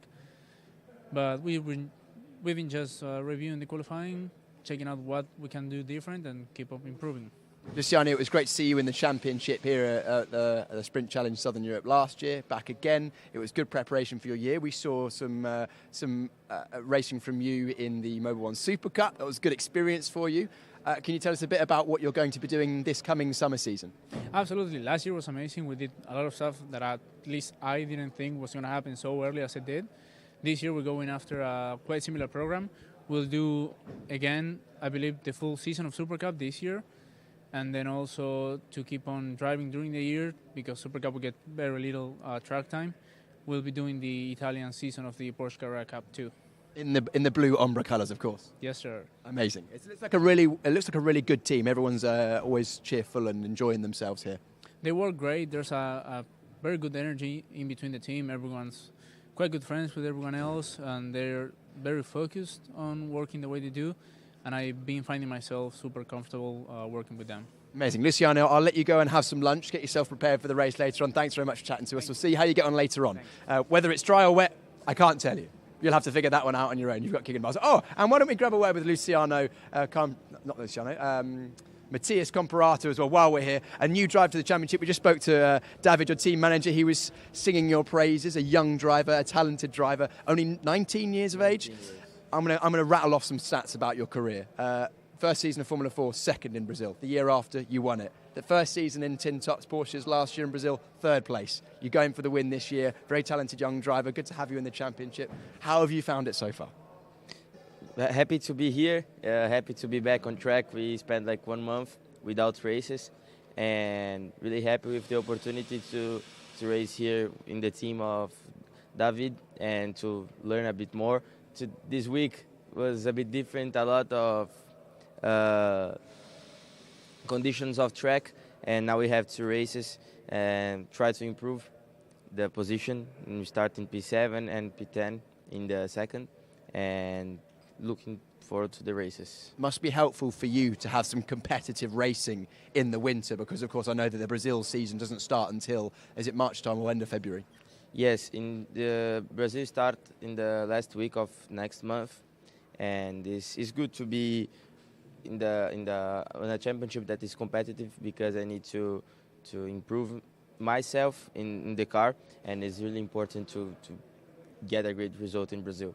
And also, I was speaking to your parents earlier on, right, when you were getting ready for qualifying. In the Brazilian Championship, it's 9 rounds, 6 sprints, 3 endurance, if I'm not mistaken. And in the endurance, you have a teammate, and you're sharing the car with a different Matthias, who we saw in this championship last year. Yeah. Just tell us about that. Yeah, Matthias is my friend, my personal friend, and we races together in Brazil and in Formula 4 and in kart.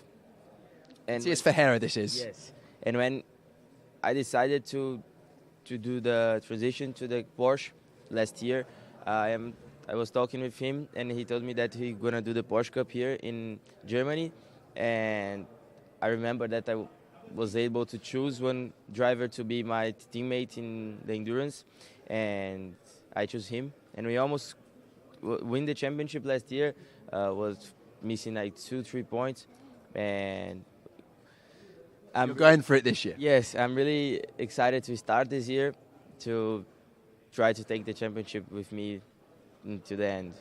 Amazing. Matthias, I'll let you go and get yourself relaxed, get some lunch, get yourself fueled up, ready for the race later on. Thank you. Thank you. Matthias Comparato, our driver number 11 for the Ombra Racing team. We move from garage number 6, which is Ombra Racing, to 7 and 8 is the Fach Auto Tech. 3 drivers in the club division, all in the Michelin Cup category. The 2-2-2, that first driver there of the 222 is Jan Klingenberg. Raced in the Porsche Sports Cup Swiss in the past, has also been racing GTs for a few years, and also has done guests in series like British GT, GT Open, and has done a few 24 hours over the year. You can see on top of the our car there that the little triangle, Parc Ferme, they've just had their qualifying session.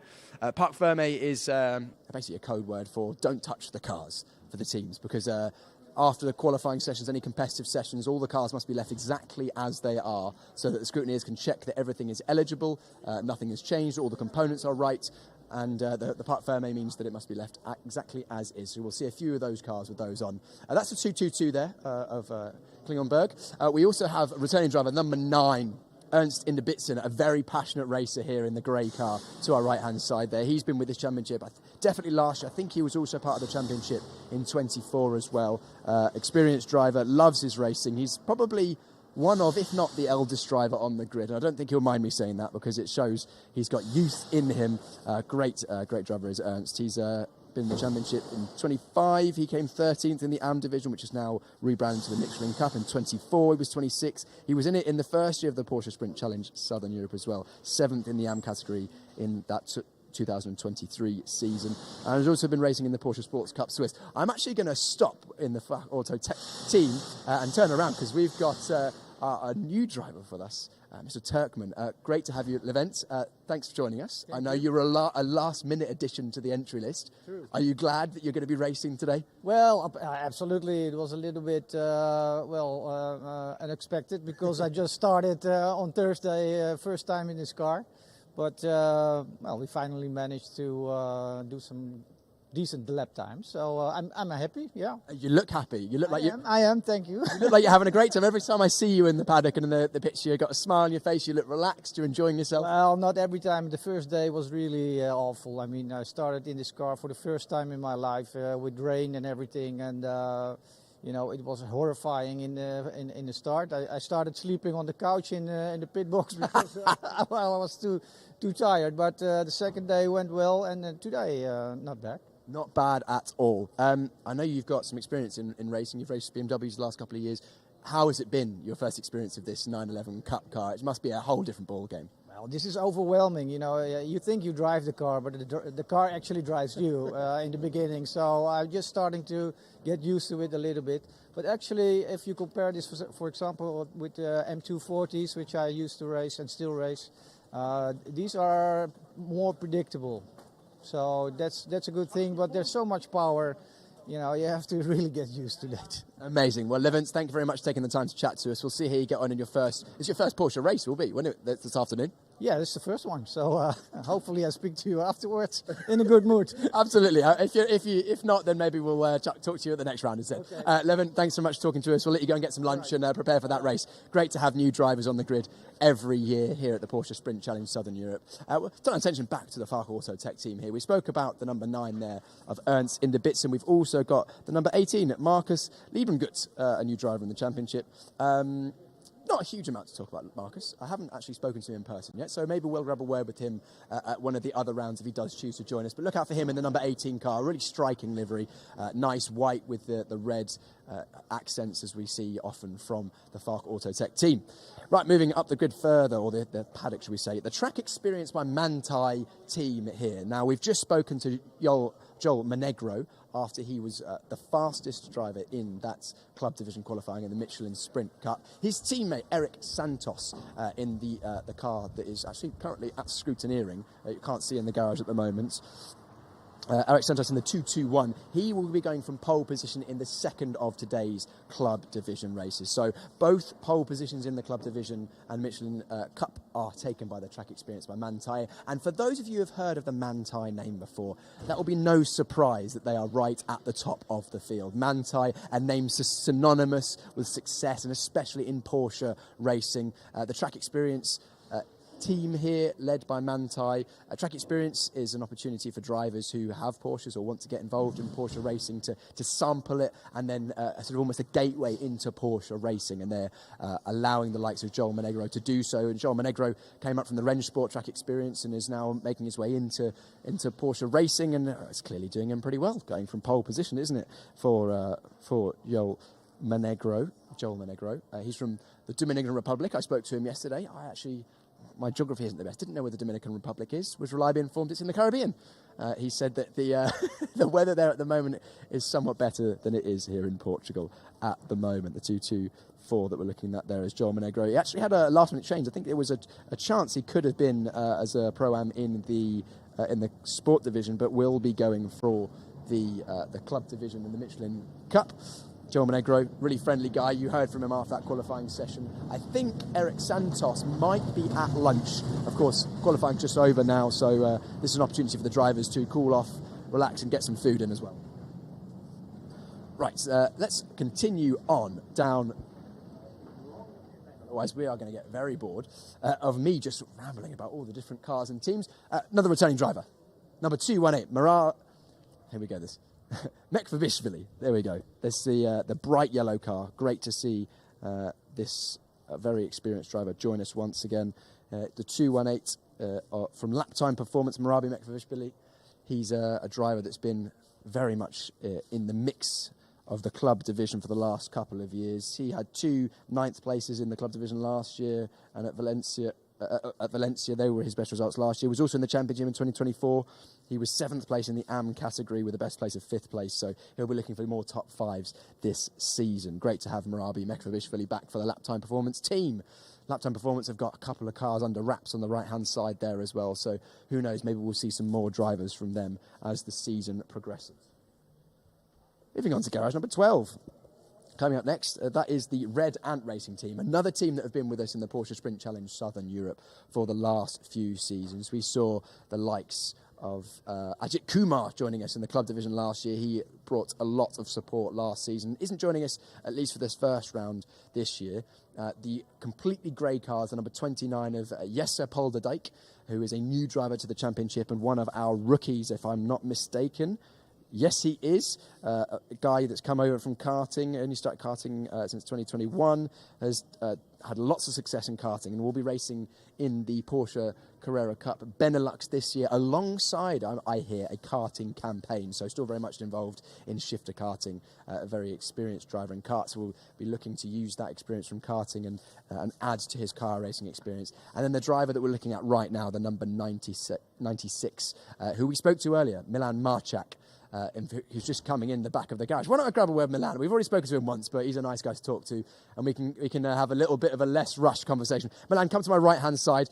We spoke to you earlier on, of course, after your wonderful pole position.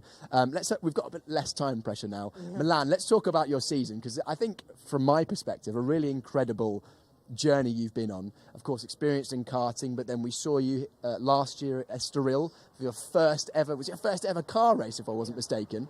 And then your season, I mean, rookie champion in the Porsche Carrera Cup Benelux. I think you're in the top 5 a couple of times. Talk to us about that journey. Yeah, the Porsche Benelux was very difficult because you had a lack of experience with the other drivers, and we had some tight rookie battles all over the year. So yeah, it's been great to of course win the rookie championship, and it's also great to be back here after the beginning of the season of 2025. So and yeah, to start it off like this, it's perfect. Amazing start to the year. It must give you real good confidence.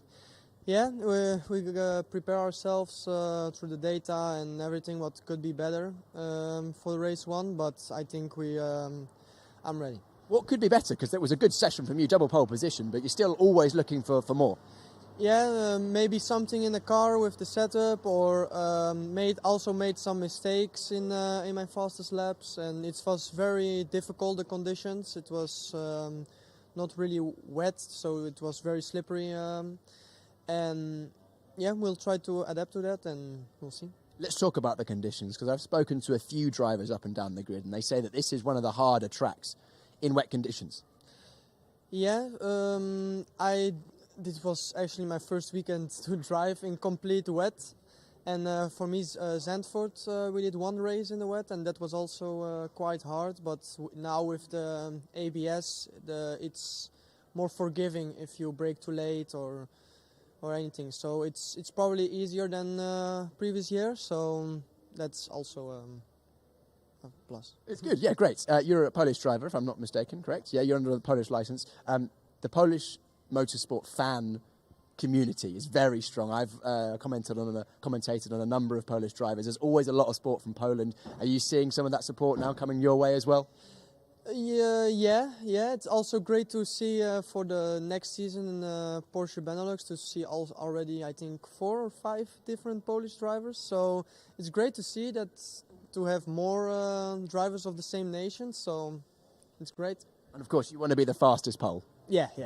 Of course. Milan, I'll let you go and, actually, your team's here, isn't it? I'll let you chill out, have some lunch, and then we'll see you go from pole position later on. Twice. Milan Marchak, pole position in the sport division, our fastest driver so far in the wet conditions this morning. His teammate as well, Jesse Polderdijk. How did Jesse get on in the qualifying earlier on? Let's get the sport division qualifying up. Jesse Polderdijk, or team pole was Milan Marchak, Jesse Polderdijk. We'll be going from 9th place in race number 1. So he'll be inside the top 10. A good start to the season for him. We're moving further down the pit lane here now. We've got a few empty garages, which has given me an opportunity just to talk about some of the talking points that I've made notes on so far this weekend. The addition of the smart marshalling system this weekend, great addition to the championship, which means the cars all have a little display inside on the dashboard, so the drivers are kept up to date and absolutely aware of what's going on circuit. If there's a yellow flag in the sector they're in, if there's a full course yellow, a safety car, there's a countdown to safety car periods, a countdown to full course yellows, a countdown to green flag periods as well. So the drivers have no excuse not to say they didn't see it, but also means that, of course, the safety of the championship is being taking another step forward, and it's great to see that addition this year. Track limits have been a talking point here at the circuit Algarve in previous seasons. It's a circuit where there is plenty of runoff. It's a FIA Grade 1 circuit, and actually, we've heard in recent couple of months that this circuit will be hosting the Formula One World Championship in 2027 and 2028. So a world-class circuit, absolutely no doubt about that. But with the runoff comes an opportunity to extend the circuit beyond potentially the defined track limits. And we've seen drivers getting penalties and lap times deleted in qualifying and races in previous years.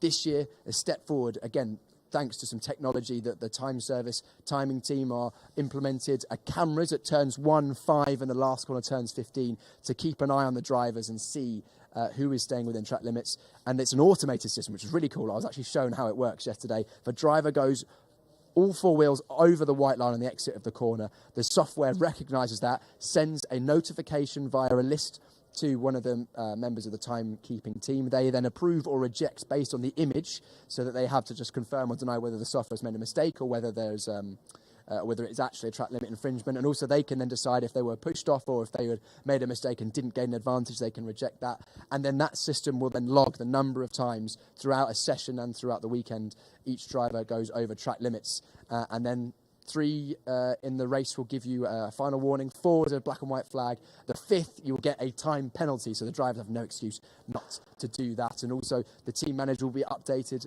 via the live timing that you can also access by getraceresults.com. If you want to keep an eye on the live timing while you're watching the races, by all means. It also gives a list of when the drivers went off at each time, and with the ship to shore, the pit radios that the teams have to the drivers, they can keep them informed. We now made our way to garage number 19, which means we're the S1 racing team. We've also got the Spark racing team as well. Spark Racing is a team I don't think we've seen this championship on the broadcasts before. There's a very striking livery. If you look on the side of the car, there's some pretty cool graphics on that. Great to have a driver joining us. So I don't know, potentially the first Serbian driver we've had, Nikola Milkovic from Serbia. In the back of shot there to the left, you've got the car number 28. That was going to be Alex Ryman, our Pro-Am champion from 2024, who came 19th last year in the Pro Division. Big accident, unfortunately. As you can see, the engine out of the car. He had an unfortunate incident, dropped a wheel over the curb on the exit of the last corner in practice. Heavy contact with the inside wall on the pit straight. Big damage to the rear car. The team has made it all the way up to and including Formula One. Was actually a test and reserve driver, I believe, for the Marussia F1 team in 2013. Was very successful in GP3 and GP2 back in the day, so the ladder towards Formula One. Then in the mid to late 2010s, he made his switch to tin top racing or GT racing. Was British Porsche Carrera Cup, the Porsche Carrera Cup GB Pro champion in 2018. He also raced in the Porsche Carrera Cup Middle East or Porsche Cup Middle East in that year as well. Has guested in the has raced in the Porsche Mobile One Super Cup. Has had top 10s in that, and both with 2019 and 2021, and will be joining us for this season. I think he's also planning to do the Porsche Carrera Cup Benelux and some Porsche Carrera Cup France this year. So great to have Theo on the grid. I'm actually going to see if I can grab a word with Theo Elenas. I've just caught his eye, so we'll bring him out to the front of the garage. Thank you so much for taking some time out of your briefings to have a chat with us. Come to the right-hand side of me for a second now. Theo was just going through some of your racing accolades over the years, but great to have you in the championship. Tell us about why you're here. Basically, I'm back because I was off for since 2021. That was my last race in Super Cup, and I found a very good opportunity with S1 Racing. They contacted me and they have a very attractive plan in mind to start building again from here, from this race, doing the Sprint Challenge, doing the Benelux this year, and also doing the French Porsche Carrera Cup. So yeah, it's been great. Trying to get used to it again, trying to get back in the groove, and it's looking promising. Looking promising indeed. I think your career CV speaks for itself. I mentioned already, British Porsche Carrera Cup champion in the past, a driver that always pushes for the front. Yeah. Talk to us about that plan. You've got this year in plans, but maybe something more in the future. Is it a longer plan than 1 year? It seems like it's going to be next year as well. So it's a 2-year plan at the moment with the team. We are planning to do, if everything goes well, fingers crossed this year, and they're happy with everything, the results and how we work together. The plan is to do Germany and Super Cup for next year. This is the plan.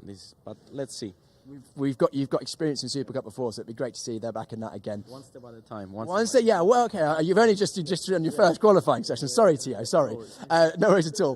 Talk to us about how it is to be back in a Porsche Carrera Cup car, because I know they're super enjoyable to drive. I mean, it was great for me. I was looking for that opportunity, and as soon as I stepped in Barcelona for 2 days of testing in December, I was like, this is my thing again, I can see it on your face. I missed it too much, and I wanted to find ways to get back into it. Unfortunately, there's a lot of you need to have a lot of sponsorship behind you to to achieve that, and I want to thank Quan Loop and S1 Racing for making this happen, and hopefully will be a long-term collaboration, and we progress from here. Amazing. Theo, thank you so much for taking a bit out of your lunch. Go and get some lunch, relax, and we'll see you for a good result later on. Where are you going in? I think was it P5 from race 1? Yeah, P5. I had another good lap. At some point I was like minus 1 second up on my lap time, but unfortunately it started to rain, like 7 minutes to go heavily, and I couldn't complete the lap. So I could have been P2 or P3. I have the lap to be there.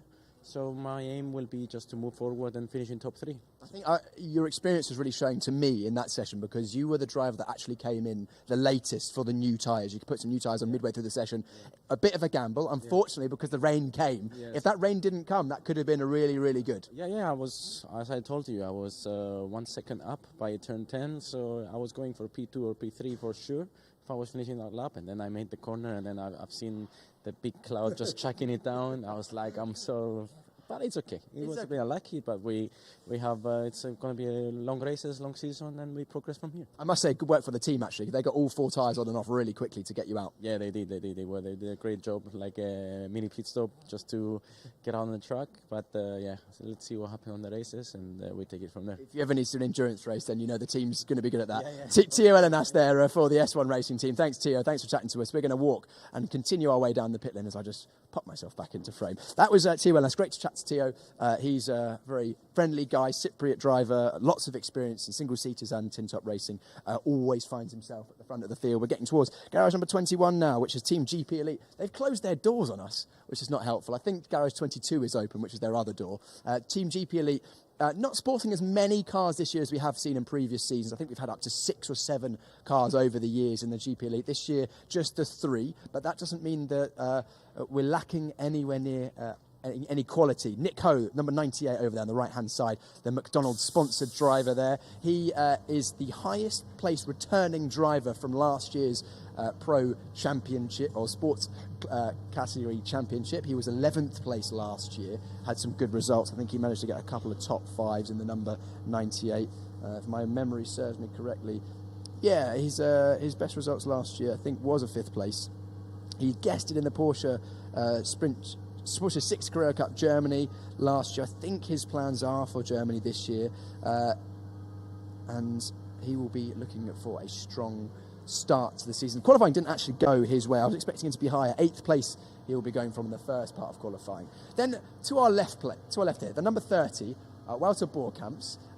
I would say, on paper, the most in-form man in the world in a Porsche Cup car. He won the last round of the Porsche Mobil 1 Super Cup, which is the pinnacle of Cup Porsche racing at Monza, ahead of a world-class field. He had a really strong year, managed to get a full season in the Porsche Mobil 1 Super Cup after just doing guest rounds in the years previous and having basically a sabbatical from racing. It's effectively his second section of his career, should we say. It had a hiatus of a few years after racing in single-seaters in the early 2010s, then has been doing a lot of coaching, mostly with the Team GP Elite, and we've seen him with GP Elite in the last couple of years coaching the drivers, and I'm hoping to grab a word with Wouter as well while he's mid-conversation. Sorry to interrupt your conversation there, Wouter. We'll get you on out in the pit lane so we can get some good light. Wouter, I was just singing your praises there. I was saying that I reckon on paper you're the most informed man in a Porsche Cup car in the world, taking the last win in the Super Cup at Monza. So that must give you confidence going into this season.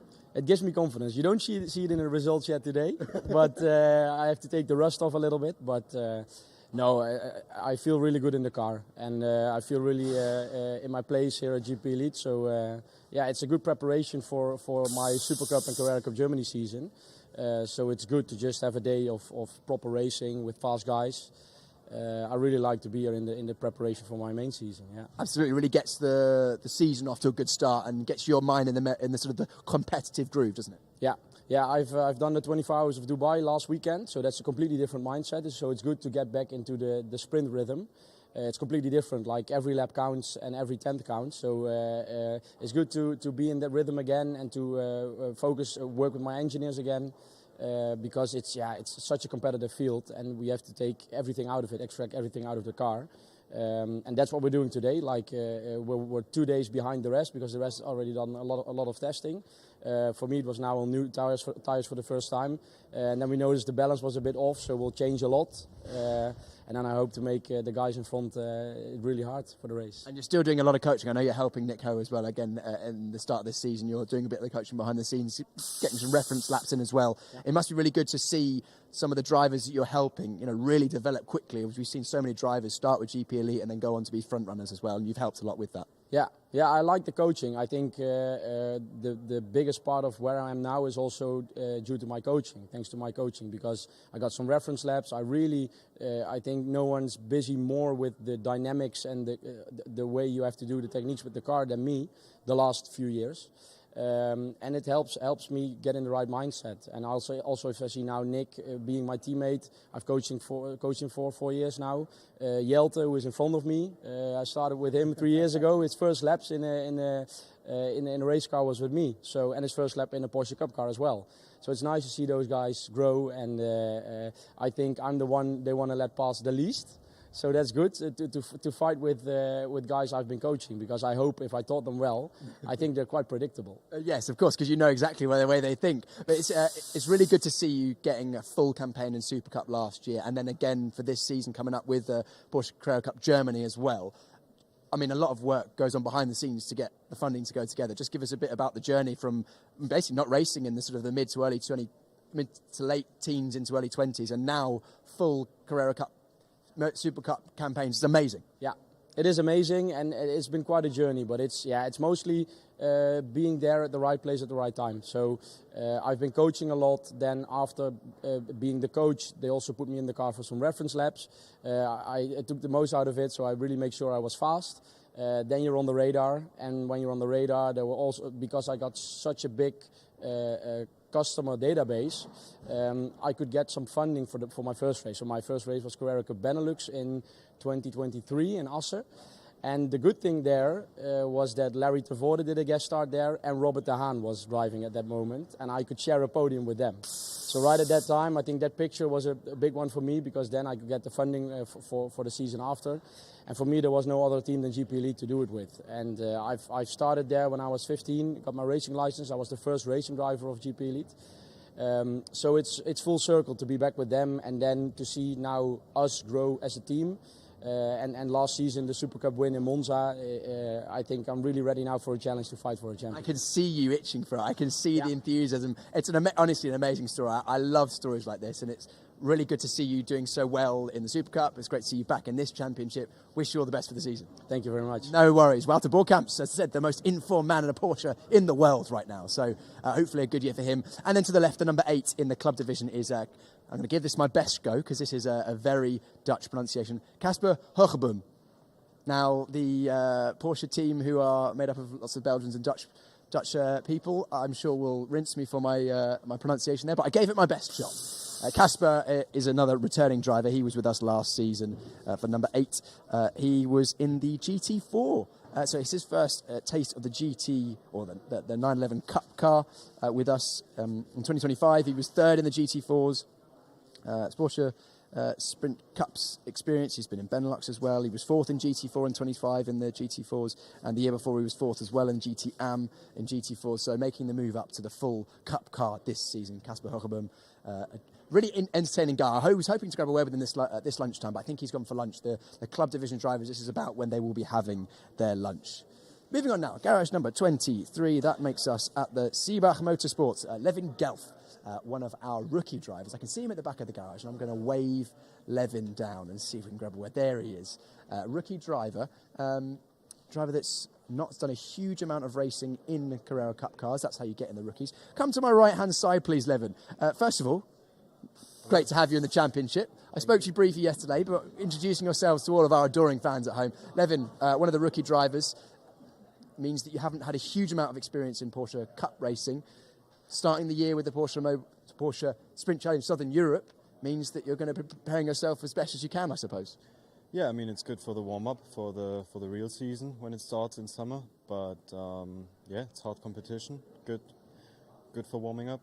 Give us a taster of your racing experience up till now, because I know a lot of drivers start really young now, but you started a bit later. Yeah, I started a bit later. I started in 2020 with sim driving. And my first track experience was in 2024 with the Cupra TCR. Then September with the Cayman GT4, and 10 days after my first race in Spa with German Sports Cup. Wow, so pretty condensed time between your first car outing and then racing. Yes. All been brought together pretty closely. I know you've been working very hard. You're getting faster and faster with every session. It must be good for your development to be actually racing at this time of the year as well, because I feel that's always more effective than just testing. Yeah, I mean, it's good to have a little bit of a jump start ahead of the others when you start in winter and they have their first race in, I don't know, maybe April or May, and you're already there. And no, it's good. I like the challenge. It's like the Champions League. Every good driver from every series is here, and to prove myself here is a good start to the year.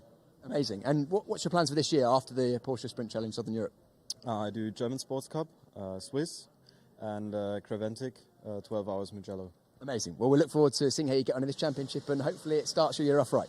Thank you. Levin Gelf, a rookie in the sports division. Big thumbs up for Levin. He's going to be going in the number 144 Liqui-Moly sponsored car. Liqui-Moly, a sponsor we see in lots of motorsport. Great to see them supporting a young driver. And in the next garage, number 24, we have the PG Motorsport team.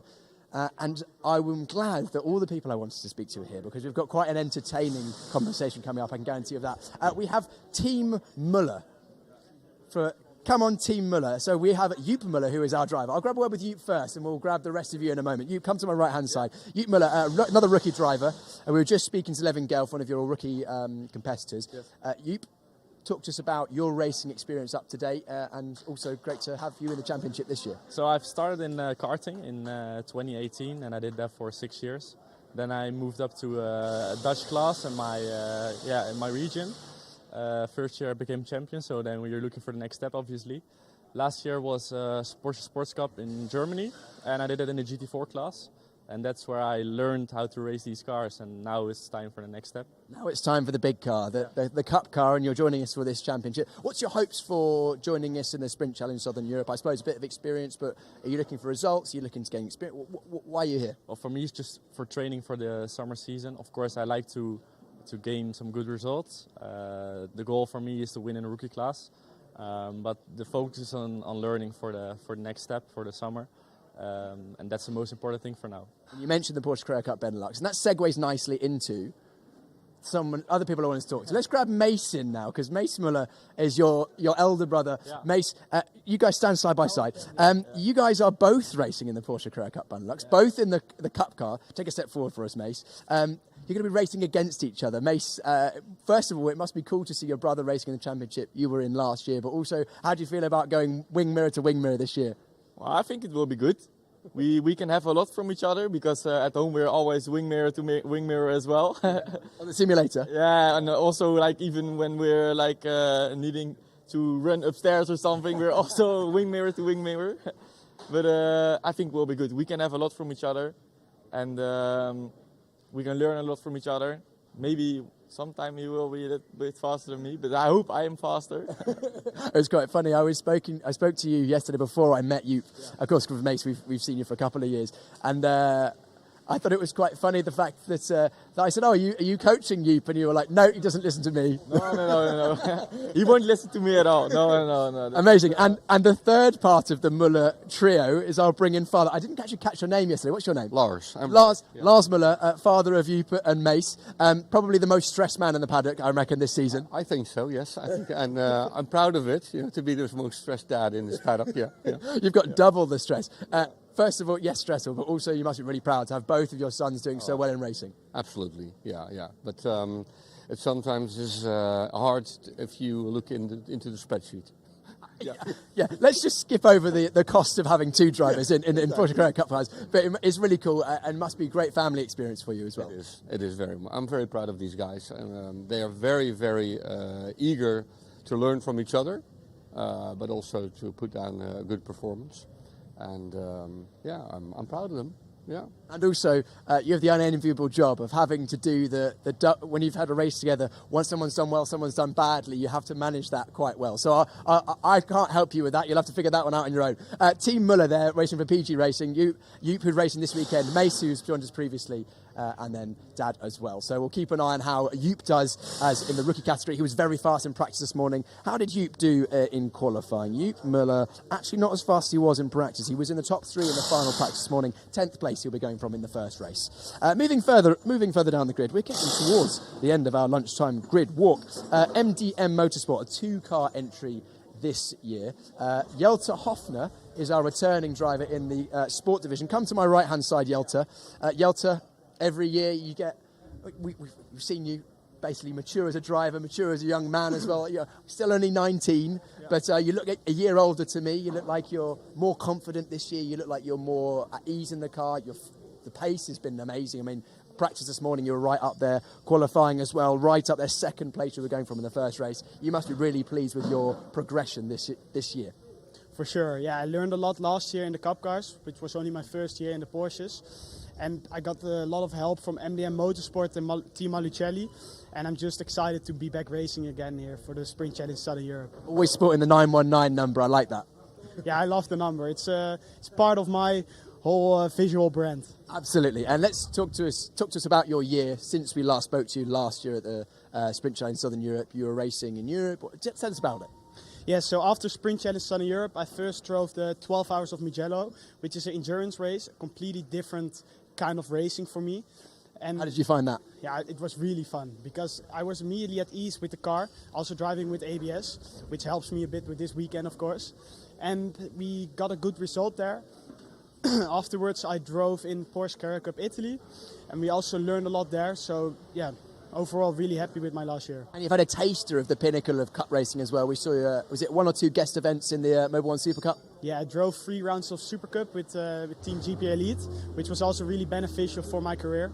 Amazing. And what can we see from you this coming season after Sprint Challenge Southern Europe? Yeah, so I will do this for a full season, and for the rest I haven't really decided anything yet, but I hope to be driving with the team MDM Motorsport, who have supported me since I've been 16 years old, so for 3 years now, and I'm just excited to keep on going. Amazing. Jelte Hofner, thanks so much. Go and get yourself ready for your first race coming up very shortly. Thanks very much.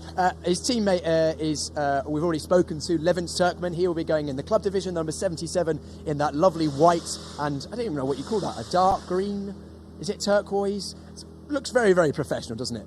That is the MDM team there. We move past towards garage number 27, where we have A-Works, Hans Frisch, in the number 92. He's a driver that I don't think we've seen in this championship before. He's racing Porsche Cup, my goodness, my mouth. Porsche Sports Cup Swiss in 2025. I believe he's planning to do another campaign in that this season. So keep an eye out on the lime green number 92 for the A-Works team. He will be going in the club division. And then our lonely GT4 this weekend is Daniel Lewis. I haven't actually managed to catch Daniel Lewis this weekend, and it looks like he's not here at the moment either. It'll be easy to spot. This car looks slightly different to all the other cars that we have this weekend. It is the GT4 Cayman car. It's got a slightly different front end. It's a bit squatter, a bit shorter. Equally as fun and thrilling to drive, but ever so slightly slower. But keep an eye out for him. He's almost guaranteed a podium or a win. Wait, basically, if he finishes, he is guaranteed a win this weekend as the only GT4. That's garage number 28. Garage number 29. We normally have the Hideka Racing team, but they've closed their garage, choosing to keep some of the limited warmth that we have here in there. That's Alexander Dobic, the team owner. He's a returning driver in this championship. We've seen Alexander Dobic many, many times in the Porsche Sprint Challenge Southern Europe. Was 9th last year in the club division. Had a podium, I believe, last season. Did Alexander? Yeah, he did at Valencia, and then also was with us in 2024 as well, 18th with the best place of 9th. So great to have Alexander. Easy to spot the Hideka Racing team. It's black or charcoal grey with bright, luminous yellow highlights, and also great to see that team, Hideka Racing, moving up in the sport. They joined the Porsche Mobil 1 Super Cup for the first time this year. Had some great results from Michele Scona, who was well inside the top 10 at many events. We'll hopefully see that team back in the Porsche Mobil 1 Super Cup again this year. The final 2 teams in the pit lane. Team 75, Marco Giltrap, is behind this door. and I'm going to see if I can peek in and see if Marco's around. Door's closed, unfortunately. Marco Giltrap right up there in qualifying, a driver that is very friendly, great to chat to. I was hoping to grab a word with him, but it looks like he's locked in trying to stay warm and getting prepared for the first of today's races in the sport division. He's a driver that we've seen in this championship before, didn't join us last year, but was with us in 2024, Marco Giltrap. He'll be running the number 66 car for Team 75 Motorsport, an Italian-based team. He'll be racing actually in Porsche Carrera Cup Asia this year, looking forward to the new 992 Mark II Cup car. He'll be racing that this year in that championship and maybe doing some guest races down under where he is originally from as well. Had an amazing season in 2025, did Marco Giltrap. I think he won 10 out of the 13 GT Open races in New Zealand, also did some Porsche Carrera Cup Australia race. I think he might have come, was he third in that championship, Marco Giltrap? No, got 3 podiums in the Porsche Carrera Cup Australia last year. Or was it Porsche Carrera Cup Asia? He had a good season last year in Carrera Cup in cars. And then the final team in the pit lane is 2B Motorsport. We've both got 1 car in each of the divisions, the sports and the club division. The 2, 4, 5 that you can see in front of you there, that is Hugues van der Woestijn. He is the father of the other car in this garage, which is César van der Woestijn. César is a Porsche Sprint Challenge France racer, has raced in the Ultimate Cup before with his brother Carl as well. In fact, I'm going to grab César if he's around to see if he can come and have a chat. Yeah, he says no, but he's coming anyway, so he's clearly not the keenest to have a chat. César, you're not going to get away with that easy, unfortunately. Come on my right-hand side. Let's have a quick introduction to the Porsche Sprint Challenge Southern Europe fans. César, great to have you in the championship. Thank you. How are you doing? Well, not very well. Very hard condition. It's raining and sunny all the time. I have a new coach just trying to make me better, but I have to change a lot of things in my driving, so it's kind of hard. But I'm trying, and now for the race, I'm just going to have fun and see the next one. You've still got a smile on your face, that's the main thing. Always. Tell us about what you're planning to do this year after the Sprint Challenge Southern Europe. We're doing the Barcelona one. After we're going to do the Porsche Sprint Challenge France and some other like racing championship like the Petorito with classic cars and 2 or 3 rally with classic cars with my father and my brother maybe. I was going to ask about this. When I spoke to you yesterday, you said you're going to think about some rallies. That's a whole different ball game, isn't it? It's very different. Like, for example, we're doing the Corsica Tour, so you go all around the Corsica, and it's quite very dangerous. Like, you have also the passenger next to you, so if you do a mistake, it's not only your life, it's someone's life too. So, but it's very fun, like, so all week, and all people with classic cars having fun. That's cool. Amazing. Great to have you in the championship. 2B competition doing a great job. What are you looking forward to? What's your aims for being in this championship this winter? Well, it was to also start the season earlier, because in France right now it's not very weather to drive. Well, it's great weather here, isn't it? Not true. It's the same. It's exactly the same. Might as well stay in France. But no, it's good to have a competition as well, rather than just testing. That's why, it's competition like this. We train to start earlier the season and try to get better all the time. So, César, thank you so much for chatting to us. We'll let you get prepared for your first race this year in the Porsche Sprint Challenge Southern Europe. Good luck. Thank you, bye-bye. And I'm actually going to wander over the other side of the pit lane because the man I wanted to talk to has appeared, the New Zealander Marco Giltrap. Let's have a chat on the pit wall. Let's have a change of scenery, shall we? Can I interrupt this team meeting? Sorry. I want to chat to our man here, Marco Giltrap. Marco, come over here. Come this side so we can shoot down the pit lane. Great to have you back in the championship. I thought you'd shut me out. I was looking through the window, couldn't see you, but you're here anyway. Marco, great to have you back. You're preparing for the season ahead. Tell us about what you're preparing for. Yeah, heading over to Asia this year to do Carrera Cup Asia in the new Cup car, which will be really nice. But in the meantime, we're here in sunny Portimão for some. Definitely not freezing. Yeah, no, I'm quite hot actually. No, but yeah, it's some great miles. You know, you get so much time on track, and then also so much time racing against other people doing the exact same thing. Yeah, and some of the best drivers in the world still here. I was just chatting to Walter Borkamps. You know, he won the last round of the Super Cup, so you know you've got some good competition. Qualifying was really close as well. Yeah, it was. Yeah, you've got some great competition, which is always nice to measure yourself against. And yeah, qualifying was super close in the wet weather. I made a couple of mistakes which hurt us, but you know, running off P3 is not too bad. We can work with that. I can see you've got some good pace. I think on your final lap You went purple in sector 1, and then the lap didn't finish, did it? Yeah, I went purple sector 1, and then the rain came down again. And I was like, oh. Anyway, that's a game. That's how the cookie crumbles, as we say in the UK. Marco, we'll leave you to your preparations and chat to the team. I know I interrupted you there, so let's cross back over into the sun. Wow, look at this. It really is, summer weather in the winter, or to go racing in. Looking forward to some really good racing this afternoon. Can't wait to see our first, for many of the drivers on this grid, their first race this year. First Porsche racing that you've probably seen this year. Please do make sure you join us. I'm going to hand back up to a countdown, as we've got probably about 10 or 15 minutes until we go racing for the first time, and that will be the Sport Division. And we've got 4 races coming up this afternoon. It is Sport Division, Club Division, Sport Division, Club Division, and then that's the weekend done, or the racing done here at Portimão. But for now, sit back, relax, maybe get a cup of tea or a hot beverage or some lunch before we go racing for the first time this afternoon.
Welcome back to Portimão. It is the opening 2 rounds of Porsche Sprint Challenge Southern Europe 2026. Good afternoon, everybody. Welcome along. A more welcome sight is the fact that looking in towards turn 5, the track actually looks to have dried out somewhat. It has been several days where it has been man versus machine versus the elements. It has been raining an awful lot over the last few days, and it was raining an awful lot during qualifying this morning. It was a very mixed qualifying session that saw many teams and drivers caught out. A lot of the drivers waiting till late in the session, waiting for the track to dry out to try and maximize the potential of a drying circuit. But the rain came in the end, and it meant that Milan Marchak scored his first ever pole position. You can see the grid there in what looks like the Portuguese sunshine, and in amongst that crowd, let's head down to Piers Pryor.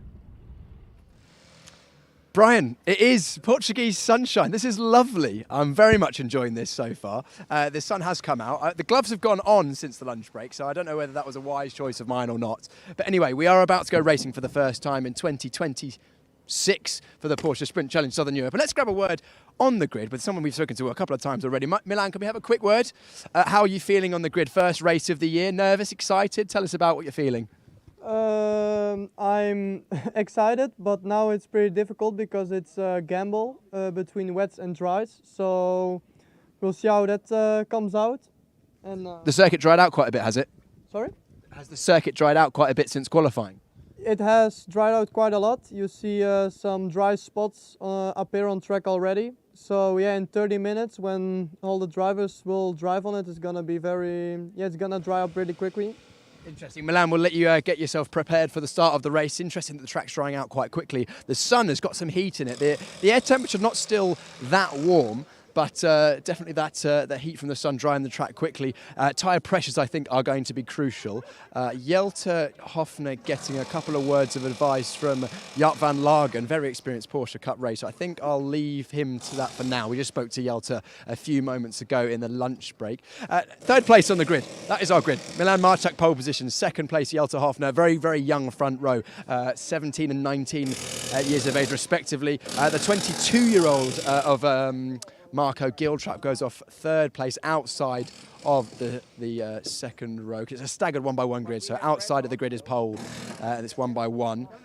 Was going to grab a word with Marco Giltrap, but he's very much in the mix. They are deciding between wets and slicks. There's a pair of slick tyres getting prepared in front of the car here. I don't know if camera operator Luke, I think they want to leave it to the absolute last moment. So it must be drier out on the other parts of the circuit than it is here on the start-finish grid. Don't know whether you can see, but it's still very much wet here on the start-finish straight.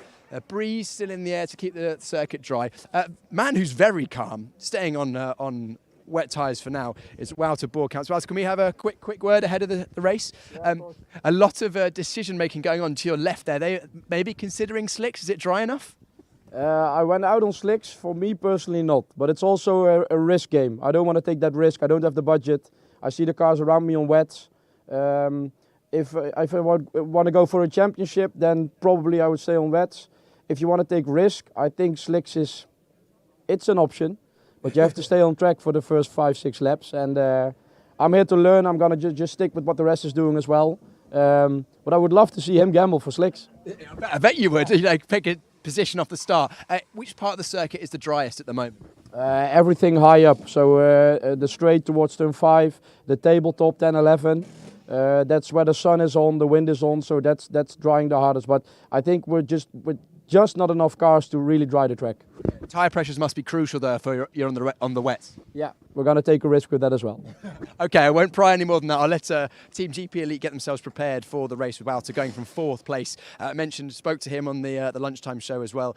Very much looking forward to a year of Porsche Mobil One Super Cup with Wouter Boerkamp. He is the man in form. Took the win at the final round of the season in Monza for the Porsche Mobil One Super Cup. The driver in 5th place, Theo Elenas, he also looks like he's sticking with the wet tyres. Wet tyres for now, Theo? Yeah, wet tyres for now, although it will be a bit tricky because the conditions are drying up.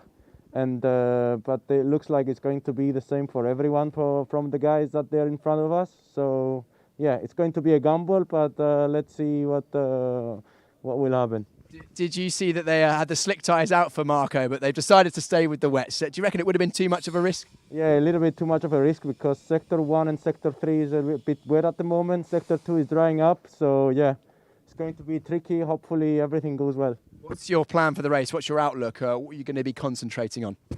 I mean, I just want to get a good start and be clear by turn 4 because it's going to be a little bit all over the place. But yeah, I mean, as long as I can survive the first lap and try to aim ahead for the top 3 positions. Amazing. Right, that's it. Theo Elenas, he's going from P number, is that 5? Yeah, P5. So 5th place on the left-hand side of the grid outside. Then we've got Spark Racing driver who sort of is joining us this year, Nikola Milkovic. He's deep in conversation with his race engineer at the moment, so I think I'll leave him to it. Just a few moments away from our race. A young driver that's joining us is the Matthias Comparato. We briefly spoke to him during the lunch break as well. Races in Brazil, so they do get a fair amount of rain in Brazil. Can I jump in and have a quick word with Matthias? Matthias, first race of the year. It's a wet one. Does that play to your strengths, or will it be tricky out there for you? First year of the race, I will try to do my best, improve my position, and try to stay in the track in this wet condition. I think that's going to be crucial. It's just staying out of trouble. Good luck, Matthias. It's his first race in the Porsche Sprint Challenge Southern Europe.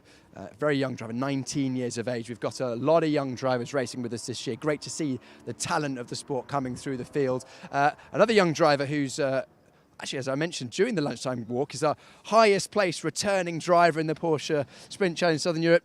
Nick, I've spoken to a lot of the drivers ahead. It is definitely wets out there. I don't think anyone's gone on slicks that I can see, but some drying parts of the circuit. A lot to think about in this one. Yeah, for sure. I think the crossover point will be near the end of the race, but to start on slicks now, we will lose too much time. Yeah. Do you reckon any chance of a pit stop, or would that be too much time lost? That's too much time lost. It's a sprint race. It's only 30 minutes, so a pit stop is not in the game. What's on your head now? What's your plans for the first couple of laps? My plan is to survive the first few laps, and then the race will come towards us because the track will dry up, and let's see from there. I think you've got better pace than you showed in qualifying. You can go forward? Yeah, we struggled a bit in qualifying, so we have to look forward now. Looking forward indeed. Nick Ho there for the Team GP Elite. The number 29, Jesse Dijkert, going on the outside there for Red Ant Racing. Haven't had a chance to chat to him yet. Hopefully we'll get a chance to chat to him at some point this weekend. At the very least, we'll make sure we catch up with him in Estoril. Then Joop Muller, who we spoke to, part of the Muller clan for PG Motorsport, another driver that I think has got more pace than he showed in qualifying. He was in the top 3 in the wet practice this morning, didn't manage to replicate that pace in qualifying. He will be going from 10th place on the grid, 11th on the outside of the row number 6, the 144, Levin Gelf. We spoke to Levin, one of the least experienced drivers with total race experience here on the grid. He's also one of our rookies. He'll be looking for a good race. Thumbs up from Levin. We've got 3 minutes, so time for one quick word. Levin, looking forward to the race. I can see a smile on your face there. Yeah, absolutely. What's in your mind right now? What are you thinking about? Just manage my first standing start well. Your first standing start ever? Yeah, my first standing start. Good luck with that. I'll leave you as much time as possible to concentrate on that. That is not an easy feat. You might think it's like pulling away from the lights, traffic lights. Nope, these cars, a lot more horsepower, clutch is a lot more tricky, so it's definitely a skill in itself, especially considering the circuit is wet. A lot of these drivers won't have had a chance to do a standing start here at Portimão before. Wet circuit here at the start-finish line. We've heard that there's dry patches out in the middle sector. This is going to be a great start to the year. Really looking forward to the first Sports Division Club race here at the Porsche Sprint Challenge Southern Europe. Brian, over to you to call us through the start of this race. Thank you, Piers. What a great job. What a lot of interesting insight there Oh, what a way to start the season. This is going to be fascinating. The tyre issue is going to be something that is going to rage on for the whole of this race. I think if Walter Burkamp is going to stick with wet tyres, then that is the sensible one. I enjoyed hearing him saying, yeah, if anyone up ahead wants to do it, that's fine by me. But of course, these wet weather tyres are made to run in the wet. So what we're going to see once this race is settled down is a lot of the drivers are looking for wet patches on the track to keep these tyres cool, because if they overheat, they fall apart. And towards the end of the race, just managing those tyres and having some kind of grip towards the end is going to be critical. I don't think anybody is starting on slick tyres. And as was already mentioned, you can't come into the pits for a tyre change because you'd lose so much time. You'd never make that up in a 30-minute sprint race. So this opening round of the season, round 1 of 8, is going to be a real nail biter. It's going to be about the drivers, about the cars, about the tyres. And of course, that's presuming the rain holds off. I don't think there's any rain in the neighbourhood at the moment. I think we're due some later this afternoon. So at the moment, we're looking like it should be dry for the next half an hour plus 1 lap. For the sport division, it is a clutch start, a standing start. And on the left-hand side of your screen, you can see our pole sitter, Milan Marchak, did all the hard work in the rain. His first pole position, so the pressure is on him. He always looks cool, calm, and collected. Seems very, very chilled, but this is going to test that one to the limit, because let me tell you, Jelte Hofner, who starts alongside him, is not scared to get his elbows out. And if he sees any kind of opportunity into turn 1, that red and white machine will be in there. Keep an eye on Marco Giltrap, who will also be starting from 3rd on the grid. And of course, Walter Burkamp, who starts alongside him. We've got Tio Elinus on row 3 with Nikola Milkovic for company. On row 4, Mateus Comparato with Nick Ho. He'll be making progress from 8th on the grid. Then it's Jesse Polderdijk with Joop Muller, who's starting a lot further back than he had anticipated. Then we just heard from Levin Gelf. Remember, he's going to be making his first ever standing start, so that'll be an experience for him from 11th on the grid. Then Luciano Martinez starts 12th. That's car number 12 in 12th place. And then bringing up the rear, Cesar van der Voosteen. Not so much pressure starting from the rear, but will be keen to make up for what was a fairly traumatic start. And it looks like the trauma is continuing for the number 29 car. So Jesse Polderdijk has had an issue, has not got off the line. So Jesse Polderdijk being pulled back into the pits. Oh, don't hit the wall. So they'll have to just turn that around, and it's if they can get the car running, then it'll have to be a pit lane start. But at the moment, Jesse Polderdijk, this is not what he had in mind when he got out of bed this morning. The car being pulled back into the pit lane before the rest of the field come around. The rest of the field currently up at turn 9. They're weaving hard to generate heat into the tyres and into the brakes so that they have a bit of grip when they come round to the start-finish line. But you can see the marshals having to work very hard and very quickly, because here come the rest of the pack. They're up at turn 12 at the moment. So the Polderdijk car should be pulled clear, but that is a disastrous start. And now I'm told that he is clear of the grid, so there shouldn't be any delays getting this race going, but not how he wanted to start his 2026 season of racing. Porsche Sprint Challenge, and there's another car. Now that's just a show car. I thought that was one of our competitors for 1 minute, strategically placed to foil us all. So Milan Marchak now leads the pack out towards the start-finish line, towards turn 15. At this circuit, which is 4.653 kilometers around, 15 turns, 6 to the left, 9 to the right, characterized by an awful lot of undulation. Best overtaking opportunity probably into turn 1, because that pit straight is a little under a kilometer long. It's fairly wide as well, so great opportunity. The only problem the drivers have, as you can see from Milan Marchak there, is that it's a fairly blind crest coming out of the final corner and then out towards the pit straight. Right, well, I've been told by peers that teams are preparing slicks. So this, well, who knows? I can't believe that a driver could come in, make a pit stop, and be able to get out and not lose position. But there's somebody who's peeled in already. Now that looks like, is that Walter Boerkamps? I'm not sure. I think it's Walter Boerkamp who's into the pits. Yes, it is. So, well, he's sold us a dummy there, hasn't he? He told us all he wasn't going to do it.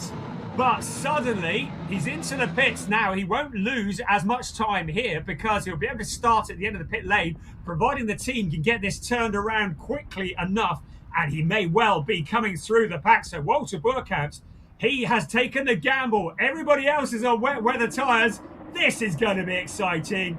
5 red lights on, 5 red lights off. We are racing at Portimão Porsche Sprint Challenge Southern Europe, and Jelte Hofner has made the start he dreamed of. It's been a bad start for Milan Marchak. He's been swallowed up by the rest of the pack, but now he's trying to fight back on the outside. Just behind him, Marco Giltrap. You can see Jelte Hofner fighting with the wheel, trying to keep the car pointed in a straight line, but Milan Marchak now coming back on the outside after that awful start. He picks it all up and gets back into the lead. What a monumental first couple of corners.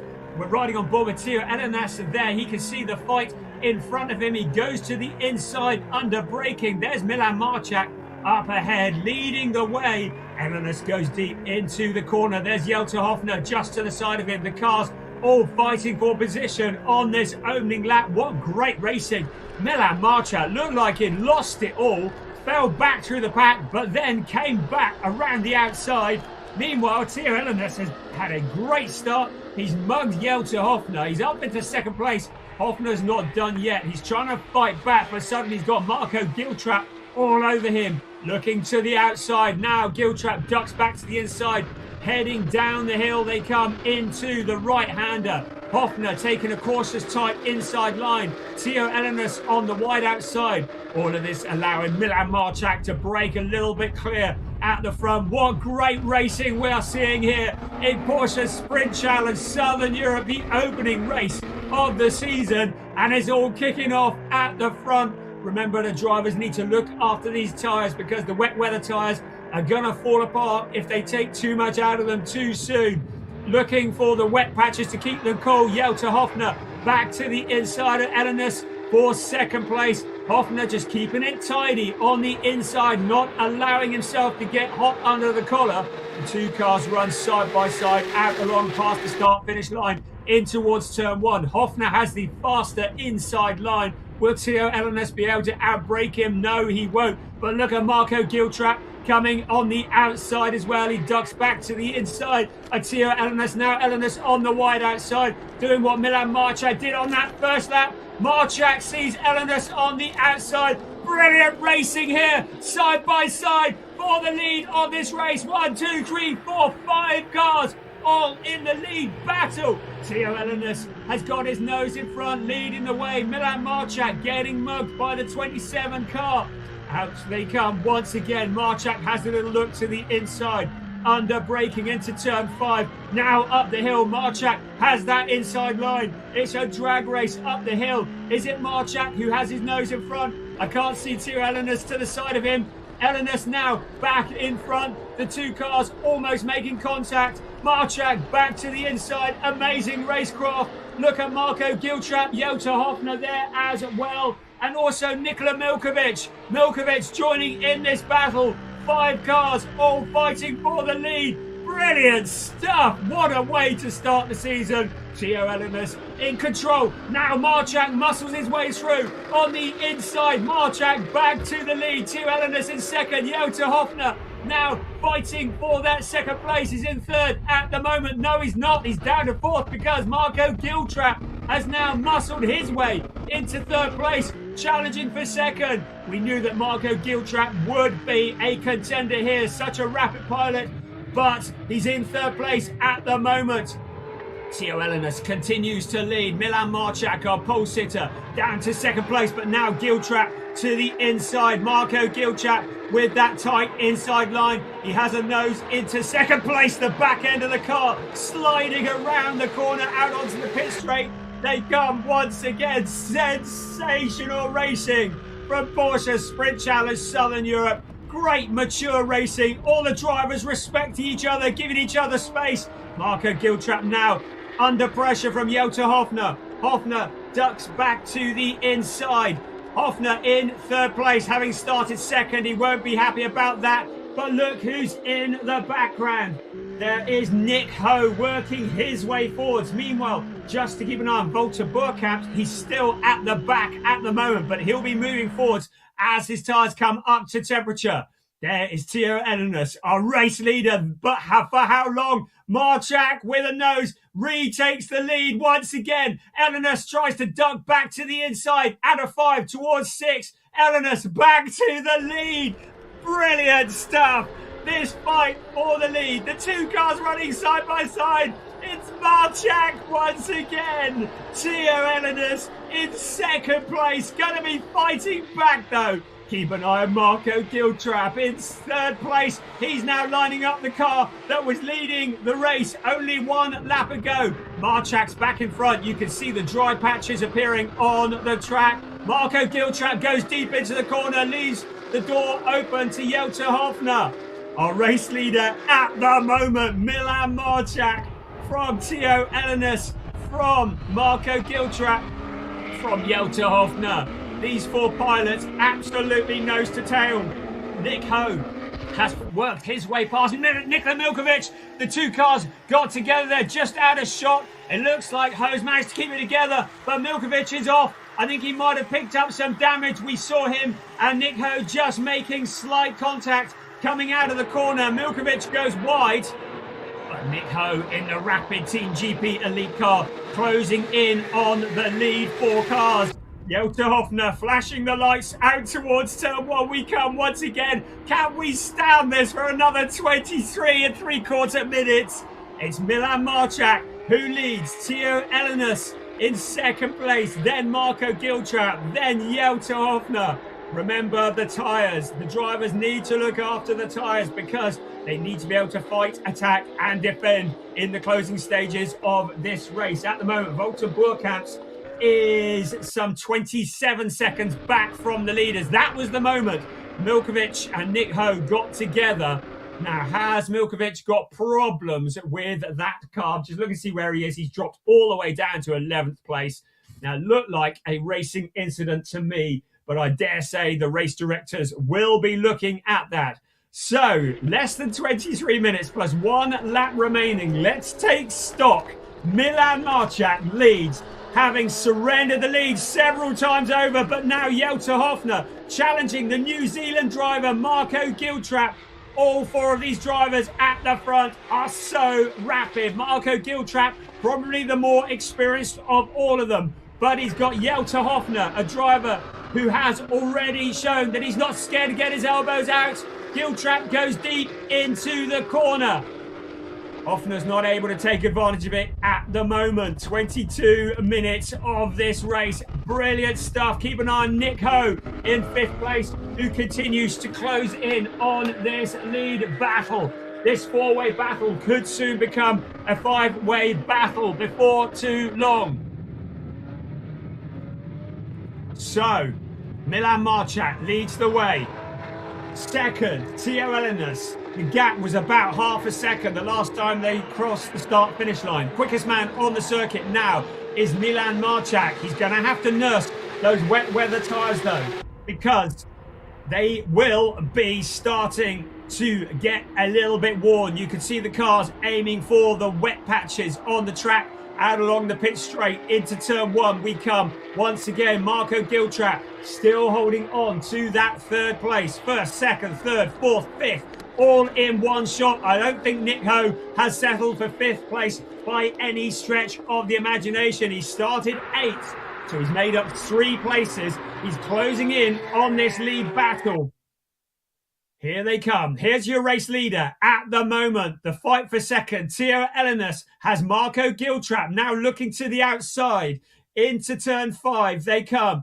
Giltrap has a look to the inside now. But Elenis goes to shut the door. But Giltrap has his nose in front. The two cars are running absolutely neck and neck. Now Elenis with a nose in front. Into turn 7 they come. Marco Giltrap looks quicker, looks impatient. In the Team 75 car, he pulls alongside the number 27 car. And then he sails past. So he takes that position away. It's up to second place for Marco Giltrap.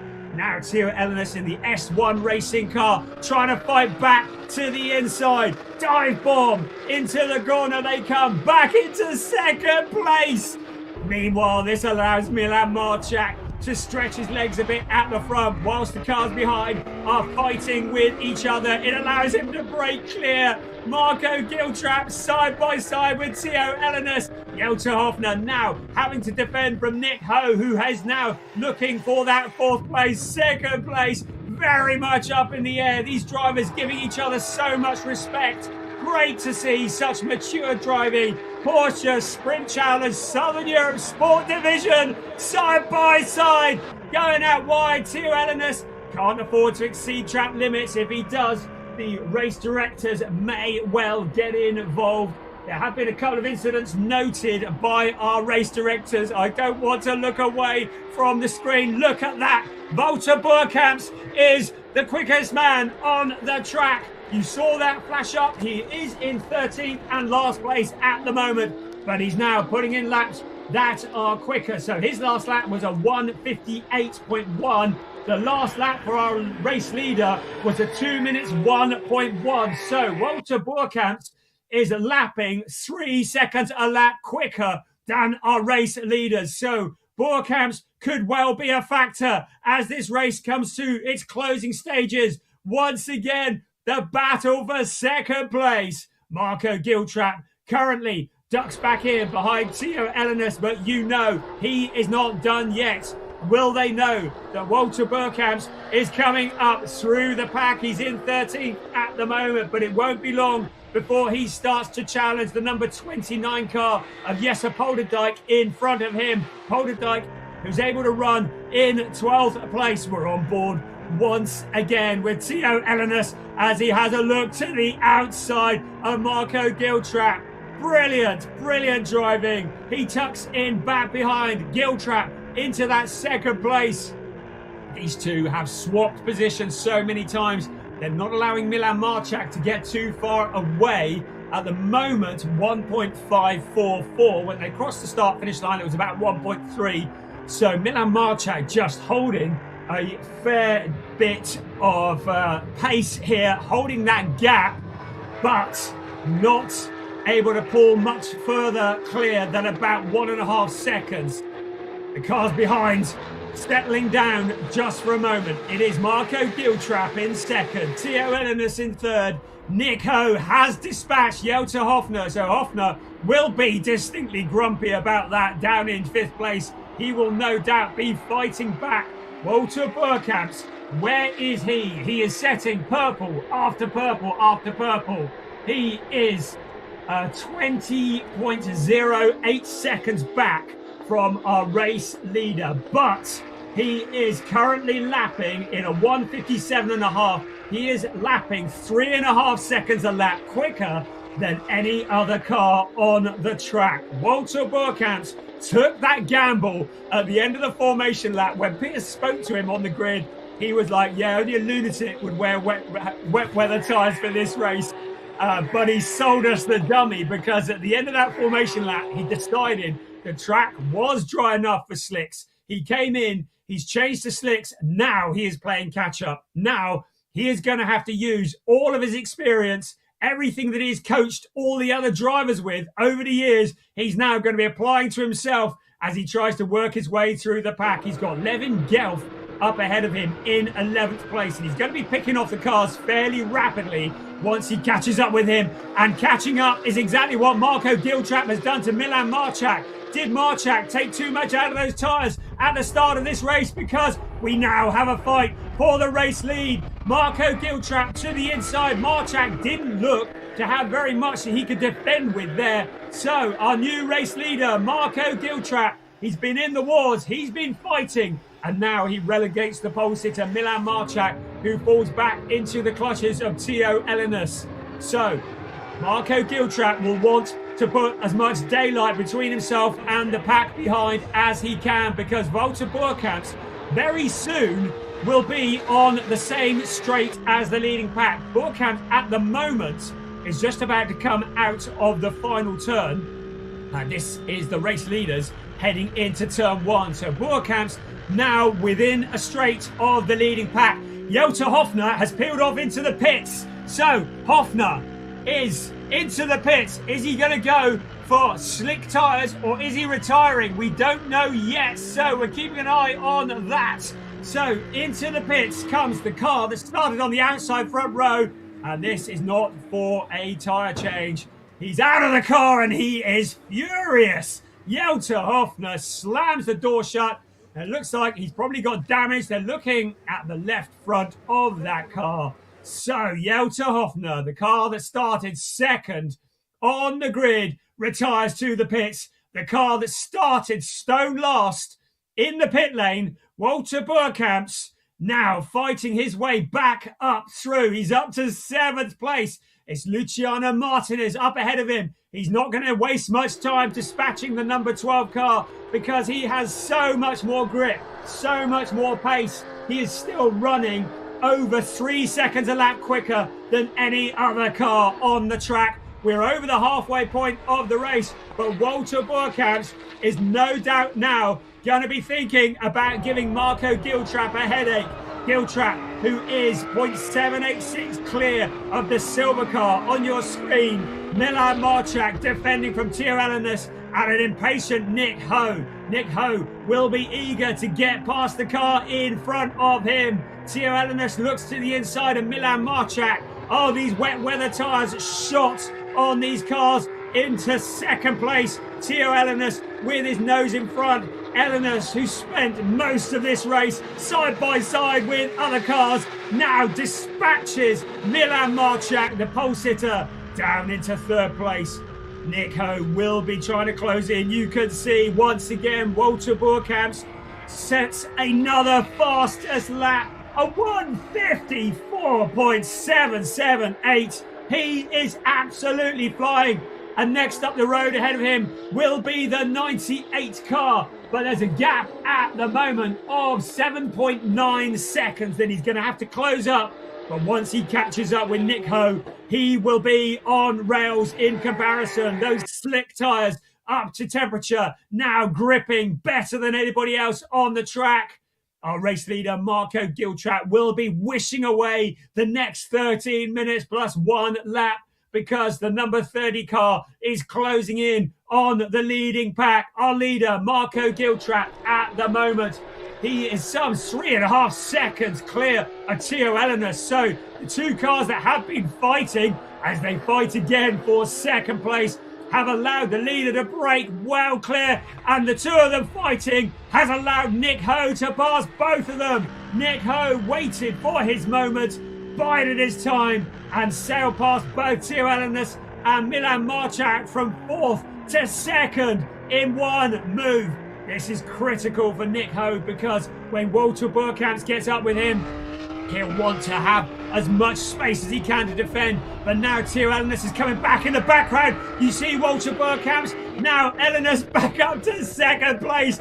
What an attacker. But there's Boerkamps now rushing to join this battle. He's taken 3 or 4 seconds out of that gap in front of him in just 1 lap.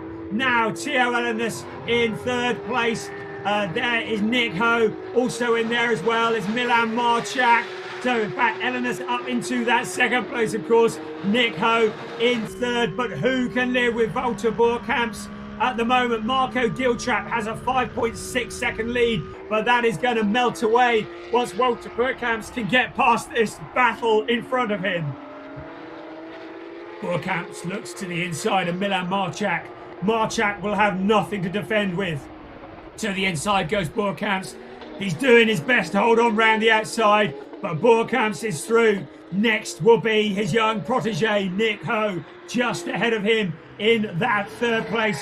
Boerkamp said he didn't fancy the idea of fighting his protege, but he's just going to drive around the outside of him. The dry patches on the track are where Boerkamp is aiming, and the number 30 car is through and into third place. Theo Ellenis is going to have nothing to defend with either. We have about 10 3/4 minutes remaining. The entire field on wet weather tyres, but that car there, number 30, sails into second place. The only slick runner. He took the gamble at the end of the formation lap, and now he's into second place. All that remains is a gap of 5.6 seconds. In fact, it's now 7.2. Now they've crossed the timing beam, but he is so much quicker. The last lap from Marco Giltrap was a 1:59.2. The last lap from Walter Boerkamp was a 1:54.213. So some 5 seconds a lap quicker. So by my reckoning, Walter Boerkamp will be up with race leader Marco Giltrap in less than 2 laps. We're into the final third of the opening race of the season. It has been a phenomenal race. What a way to start the season. There's your race leader looking for the wet patches. There is second place looking for the dry patches, heading in towards turn 1. That car is on rails. Walter Boerkamp now just 3.4 seconds back. So on this pace, we'll be up with Marco Giltrap by the time they reach the start-finish line next time around. Nick Ho in 4th place. Just ahead of him, Theo Ellenis has broken clear. Milan Marchak, our pole sitter, will be disappointed with that 5th place. Now trying to make damage recovery, but the tyres on the 96 car potentially shot away. He looks to the outside of Nick Ho into turn 5, tries to duck back to the inside. Now the drag race as they run almost side by side, but Ho looks to have the legs coming up towards the flat out turn 6 and then into turn 7. Ho looks to have this covered off at the moment. This is the fight for 4th place. The fight for the lead will be on in just a few moments. 8.5 minutes remaining of this opening race of the season. Second place, Walter Boerkamp closing down on Marco Giltrap. Closing down, closed down, job done to the inside. Marco Giltrap had absolutely nothing to defend with because Walter Boerkamp had the legs. He had the grip. He took the gamble when he was 30 seconds back from the entire pack of cars. We wondered whether he had messed up with the gamble, but he hadn't. And now look how quickly he pulls clear at the front of this race, leaving Marco Giltrap in his wake with 7 3/4 minutes remaining, lapping at a 1:52.755. Now some 6 seconds a lap quicker than the remaining cars in the field. I see that an investigation between Jelter Hoffner and Marco Giltrap has flashed up on the screen. It's going to be investigated after the race. And I wonder whether that might have had something to do with Jelter Hoffner retiring, whether those 2 cars got together. We'll find out about that. A track limit warning has been issued to Theo Ellenis in 3rd place. So he is under observation by the race stewards as well, and he needs to keep it between the white lines. Riding on board with 5th place Milan Marchak, who put up such a fight, and into the pits comes Cesar van der Voosteen. So the 46 car coming into the pits. Looks as though that's going to be an issue. I don't think it's worth him coming in for a tyre change at this stage of the race. Just 6 3/4 minutes remaining. Walter Boerkamp leads the way from Marco Giltrap by 2.6 seconds and increasing. Giltrap in a fairly solid second place is some 7.3 clear of Theo Ellenis, and Theo Ellenis is about 1.8 clear of Nick Ho. A track limit warning now issued to Ute Muller in the number 10 car, who has been getting on with it up into 6th place. So Ute Muller, who started down in 10th, now up to 6th place. So done a sterling job just staying out of trouble, keeping everything pointed in the right direction. Nikola Milkovic, so whether that was a puncture or whether that is a change for slicks, we will see.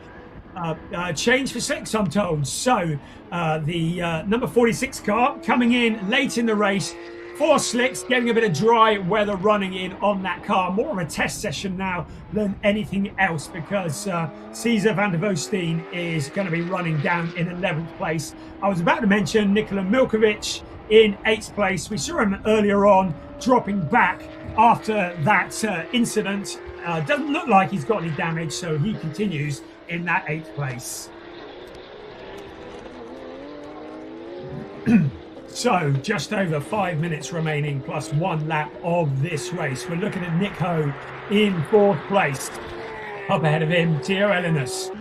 Marco Giltrap in 2nd place. Walter Boerkamp's leading the way. On board with Milan Marchak in 5th place. Some 19.8 seconds back from the race leader, who continues to set fastest lap every time he crosses the start finish line. It is quicker than the lap before. Walter Boerkamp's now well in the lead. Marco Giltrap 8.474 back from him. So 2nd place is as good as it's going to get from Marco Giltrap. Then Theo Ellinus in that 3rd place. There is Nick Ho in 4th place. Milan Marchak. You get the feeling the tyres on that car absolutely shot. He had to fight so hard for position in the early part of the race. Theo Ellinus also probably struggling for traction just a little. There's Nick Ho in the McDonald's car. He is loving Porsche Sprint Challenge Southern Europe. Milan Marchak trying to recover something from this race. High hopes having started from pole position, but you can see that car just struggling for traction into the corner. Nick Ho in 4th place, has it covered off at the moment. Unbelievably, on the last lap, Walter Boerkamp set a time that was 7 seconds quicker than 2nd place Marco Giltrap. That is the difference between wet and slick tyres on a drying track. There is the slick shod number 46 Cesar van der Voosteen car, just moving out of the way, not getting in the way of any battles. On board with Theo Ellinus in 3rd place at the moment. Everybody's spaced out, so it looks like things are likely to finish as they are now, but they've still got to get to the end. We've still got tyres that are falling apart. Walter Boerkamp has disappeared. I mean, he is getting on for coming towards quarter of a lap clear of 2nd place Marco Giltrap. Giltrap 15 points, well, not quite quarter of a lap, but 15.3. That gap has increased since they crossed the timing beam. There is the 3rd place, Theo Ellinus. Not under immediate threat from Nick Ho at the moment. There's Nick Ho, who made such good progress, but it looks like a podium is going to be just a little bit too far out of reach for him. Milan Marchak marches on. So at the moment, our 3rd place car just keeping out of trouble, keeping it together, looking for the wet patches on the track.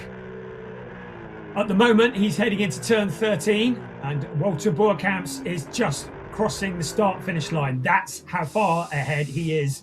He started absolutely stone last. He started in the pit lane. We've got some track limit warnings coming as well. Car 10, that is Ute Muller, who has been asked to respect track limits. And we already know about the 27 of Theo Ellinus. So the steward's keeping an eye on things.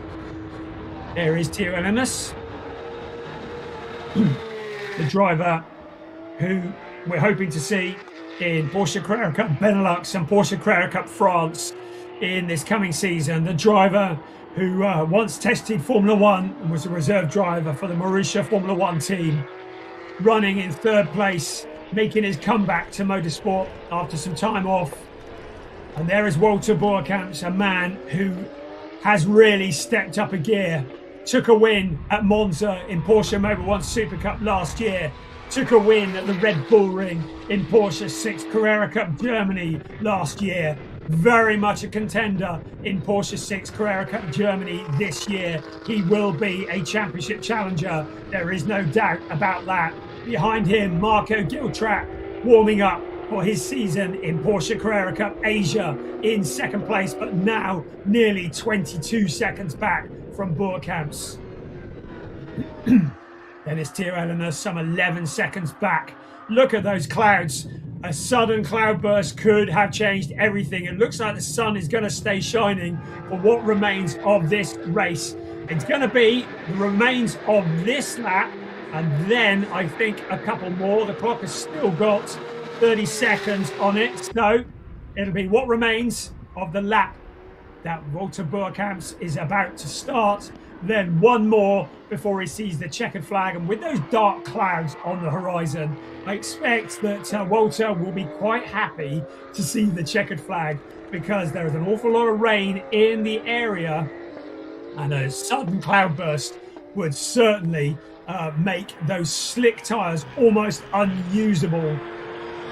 At the moment, all is good. He's got a 29.2 second lead over Marco Giltrap, who has now just started this lap.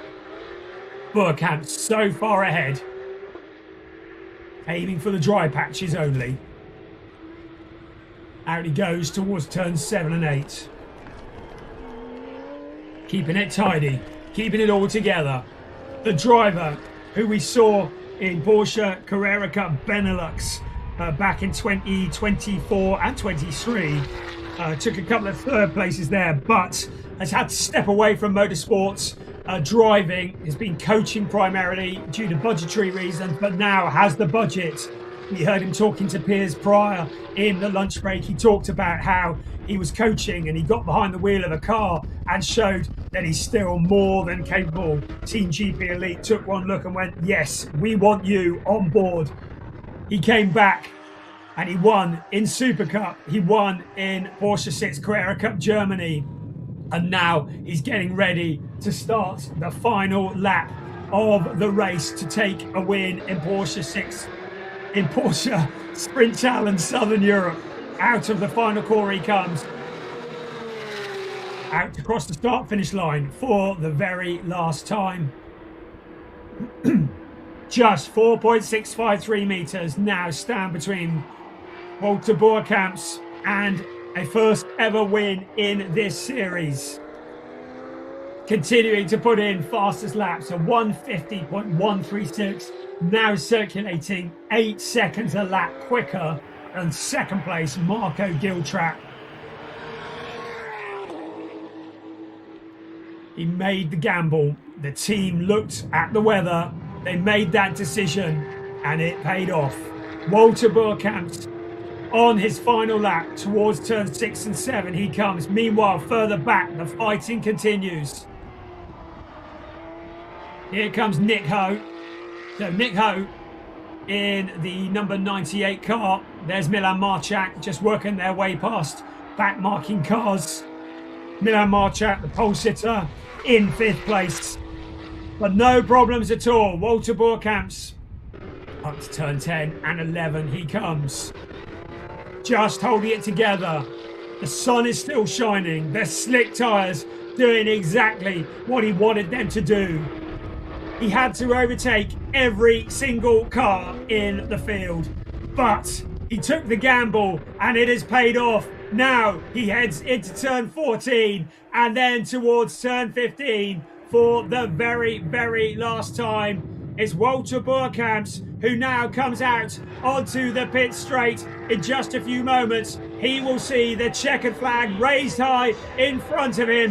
What a sensational drive. A first win of the season. A first win ever in Porsche Sprint Challenge Southern Europe for Walter Boerkamps in car number 30 for Team GP Elite. A sensational masterclass in driving on a drying track. We're still waiting for second place Marco Giltrap. He's up into turn 14 now and then heading up into turn 15 in just a few moments. Then it'll be Theo Ellenus, who's worked his way past the back-marking Cesar van der Voosteen. Here comes Marco Giltrap. Those tyres absolutely shot on the number 66 car. Here he comes out onto the pit straight, and he will see the checkered flag. Second was as good as it was ever going to get today. And it's Theo Ellenus in the number 27 car. He's not worried about the car that's with him. That's a back-marking car. So to take the last of the podium positions, Theo Ellenus, and then it'll be Nick Ho. And I should think Milan Marchak in 5th place will be thoroughly disappointed, having started from pole position, but 5th place. A great drive from Joop Muller, who's currently in 6th. We're still waiting for him to cross the line. Here comes Joop Muller. And then it will be Luciano Martinez in 7th place, ahead of Nikola Milkovic, who will emerge in just a few moments. Here comes Nikola Milkovic. After contact early on, saw him tumbling down the order. He was a fighter at the beginning. Then it's Levin Gelf. Managed his first ever standing start really well to come home in 9th ahead of Jesse Polderdijk. And then it'll be Cesar van der Voosteen rounding out the top 11 ahead of Matthias Comparato. So what a race. What an opening race of the season for Porsche Sprint Challenge Southern Europe. We weren't expecting one quite as exciting as that. Walter Boerkamps decided at the end of the formation lap to come in and take the gamble. He went from wet weather tyres to slicks. He had to come back from a 30-second gap to the next car, and then he had to overtake every single car in the field. And eventually he won the race by nearly 45 seconds. An absolute demonstration. 2nd place, Marco Giltrap, the leading wet weather tyre runner, did a sterling job from 3rd on the grid. Theo Ellenus was in the hunt all the time, constantly fighting, constantly side by side, and eventually it was going to be 3rd place. A podium for him. So here comes Walter Boerkamps. He was moaning a little bit because he said he'd left the hot sunshine of Dubai, where he'd been taking part in the 24-hour race, to come to rainy Portugal. He's happy he did it now, because he has just demonstrated why he is an absolute champion in the making, not just in Porsche Sprint Challenge Southern Europe, but he is going to be a force to be reckoned with in Porsche Mobil 1 Super Cup and Porsche 6 Carrera Cup Germany this year. He has shown quite what he can do. What an absolute demonstration from Walter Boerkamps. There's 2nd place Marco Giltrap, and Theo Ellenus. We heard from him in the lunch break. An enthusiastic driver making his return to motorsport and showing how good he is. All of these drivers holding it together in these changing conditions. And there is Walter talking to the great and good from Team GP Elite, who know how to prepare a car. And they, along with Walter Boerkamps, made that strategy call that saw him absolutely paralyze the opposition. So, just receiving the congratulations from the team, and in a few moments he will be heading up towards the podium, and that will surely go down as one of his greatest races. I mean, he's won in Porsche Mobil 1 Super Cup, he's won in Porsche 6 Carrera Cup Germany, but have you ever seen a performance like that? There's Mace Muller talking to his brother. Or is that his brother, or is that Nick Ho? I think that's that is Joop Muller with the helmet on. So there's Piers, who's down in the pit lane, and he's with our race winner. Wouter, I spoke to you on the grid. You said no, wets is too. It needs to be wet. Slicks is too much of a risk. You did the outlap, came in, and it paid off. Yeah, after turn 1, I knew it was the wrong decision to stay on wet. So I asked the team, can we do a pit stop? Are we fast enough? Is it possible? They said immediately, it's your call. We can do it if you want. So I said yes. I waited until I think the second to last corner. And then we committed. The pit stop was perfect, was really fast. The first 5 laps were scary, properly scary. But afterwards, I felt the slicks coming up the temp, and yeah, it was the right decision. So, Was there any moment when you thought, oh, this might have been too much of a gamble? well, the car in front of me, who was in the pit lane, stalled twice, and I was like, okay, maybe this is going to hurt in the long run. But no, after 2 laps, I knew it was the right decision. I saw some dark clouds coming the last 3-4 laps, so that was a bit scary. But yeah, in the end, right decision. You ended last year with a win in Super Cup. You started this year with a win. Things are pretty good at the moment. I think we have to pull this streak along. Absolutely. Wouter, congratulations, first winner this year. We'll let you get ready for the podium as we hand back up to Brian to go through some of the highlights of what is probably one of the best Porsche Sprint Challenge Southern Europe races we've ever had. Piers, what a race it was. It was Milan Marchak who started on pole position. Jelter Hoffner looked like he was going to have led by a distance out of turn 1. Marchak initially getting swallowed up, but look at the late braking going into 1 and 2. It was Jelter Hoffner who then led the way from Tio Ellenis, but Milan Marchak came back the long way around in tricky conditions, but maybe took too much out of the tyres doing that, because later in the race he was going to pay the price for it. We had such a fight going on all the way through the race. Tio Ellenis and Marco Giltrap were fighting hard for second place. They were reeling in Milan Marchak, who was trying desperately to keep that gap to the lead. In the background, Jelter Hoffner had fallen back a little, but that man there, Walter Burkamps, had been into the pits and come in at the end of the formation lap, had put slick tyres on. He said it was scary for the first 4 or 5 laps. You could see how hard he was having to fight to keep the car just on the track, but it would all pay off later in the race. These drivers were all fighting. They did not know what was about to hit them from behind.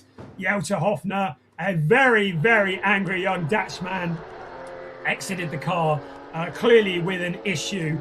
But Walter Burkamps was fighting his way forward. Milan Marchak, having led, was then being challenged by Tio Ellenis lap after lap. Tio Ellenis appeared to be side by side with cars most of the race, but he was never going to stay alongside Walter Burkamps because the slick-shod car came through like it was on rails. In the closing stages, Cesar van der Voosteen did change to slicks, but it wasn't really going to get much in the way of results. Milan Marchak was there as well, trying to push forwards, but the tyres worn out. It was going to be an utterly dominant win for Walter Burkamps. What an insane drive. He congratulated the other drivers in the pits, but it was an absolute masterclass in how to drive on a drying track.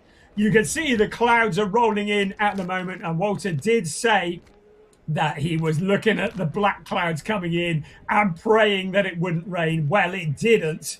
It may well rain sometime soon, but it's all worked out for Walter Burkamps on those slick tyres, who eventually came home with a 45-second lead over Marco Giltrap.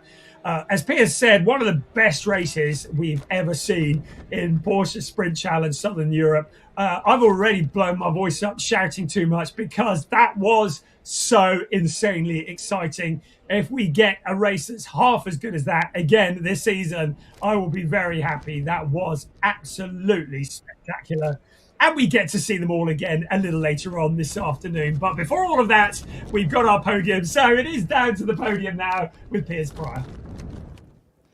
Thank you very much for talking us through the highlights of what was an epic race there, Brian. We've got the podium, the first podium of the year, and we'll start with our third place driver, the number 27 from Cyprus, Tio Ellenis.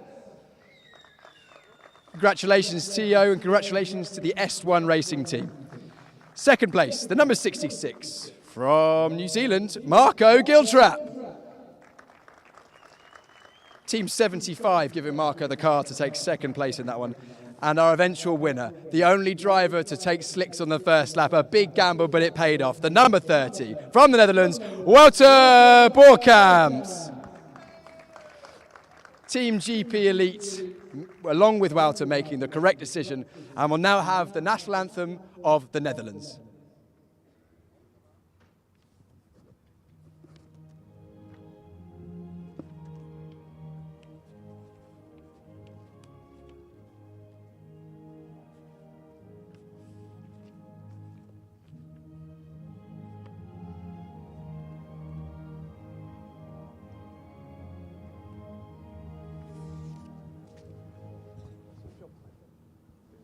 Congratulations to our podium. Third place in the sport division. The trophies will now be handed out by the series manager, Lars Plato. First up, third place to the Cypriot, Theo Elenas, making a return to Porsche Cup racing and starting that return with a podium. A return to the championship also for Marco Giltrap. He takes second place after being the highest finishing driver on wet tyres, keeping those tyres alive right till the end. And then the man that made it happen, Wouter Boordkamps, taking the victory, raising the trophy high. He knows that feeling, done it a couple of times last season, starts 26 with a bang, taking a win in the Porsche Sprint Challenge Southern Europe round number 1 for Team GP Elite. The top 3 on the podium getting photos to get this memory. They won't spray the champagne this time, maybe later on, guys, maybe later on. That's our sports division podium. We've got one more coming up. 2 classifications in the sport division. We have the sport division overall and also the rookies for drivers who have not competed in more than 4 Carrera Cup races and are under the age of 25 years old. And we'll start with our third place driver in the rookie classification, the number 29 from the Netherlands, Jesse Polderdijk. Congratulations, Jesse, and Red Ant Racing. Second place, the 144 from Germany, Levin Gelf. Levin racing for the Seebach Motorsport team. But our rookie winner, round number 1, the number 10 from the Netherlands, Joop Muller. Congratulations, Team PG Motorsport as well. It's a win for the Dutchman, and we'll now have the national anthem.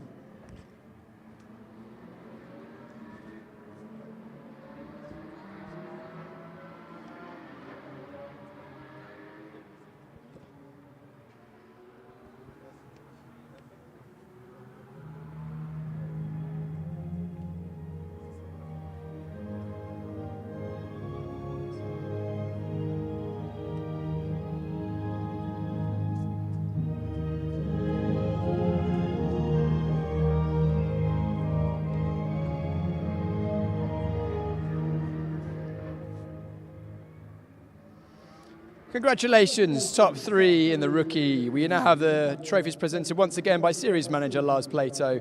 Third place is Jesse Polderdijk. Second place, Levin Gelf. Levin Gelf managed to get away off the line his first standing start and raised the trophy aloft. But our eventual winner, Joop Muller for PG Motorsport, taking the trophy for highest place rookie. And that's a good place to be. Our rookie champion in 2025 went on to be right at the front of the Porsche Motor 1 Super Cup in Flintshire. We'll do a photo on the top step of the podium for our top 3, the first rookie podium of the 2026 season. I'm sure we will see at least 2 of these on the podium, hopefully all 3 of them for the remaining races, the only 3 rookies in the category at this event. That rounds up the first podium of the 2026 Porsche Sprint Challenge Southern Europe. We have the club division race coming up next. That's going to be hopefully equally as interesting to watch as we have had in the first sports division race. They're already lining up on the grid, so let's look ahead to that club division round number 1.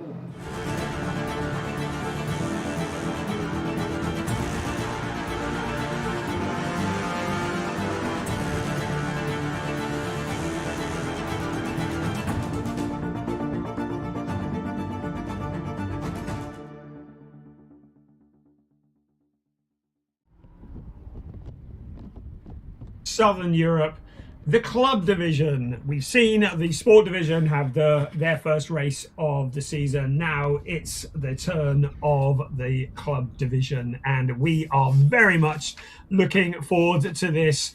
The drivers, all bar one, are racing in the Michelin Cup. which replaces the old AM category that we've had in previous seasons. But we do have one car that is running in the GT4 category, and that is Daniel Lewis in car number 19. Once again, I think it's going to be eyes to the skies here.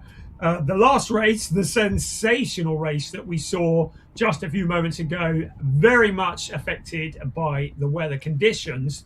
Well, at the moment, the track is pretty dry, so I have no doubt that this will be a race that the cars start on slick tyres, unless, of course, it does start to rain. And, of course, if they are on slick tyres, it does mean if the rain comes during the race, there will be some big calls that need to be made. You can see there's a lot of black cloud around, and the showers are definitely in the neighbourhood there. We're forecast some light rain later on this afternoon, but we've had something a little bit heavier than that already today. And if you missed the Sport Division race, well, you need to wind back and have a look at it, because that was sensational. Again, this could be won and lost on tyre choices. At the moment, you can see a little bit of a blue sky. So the drivers, as they line up on the grid, at the moment, I believe, slick shod.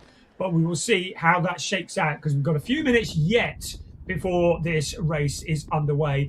Unlike the previous race, this division start with a rolling start. So pole position is on the other side of the circuit, on the right-hand side of the circuit, the left, if you're looking on your TV screens at the moment.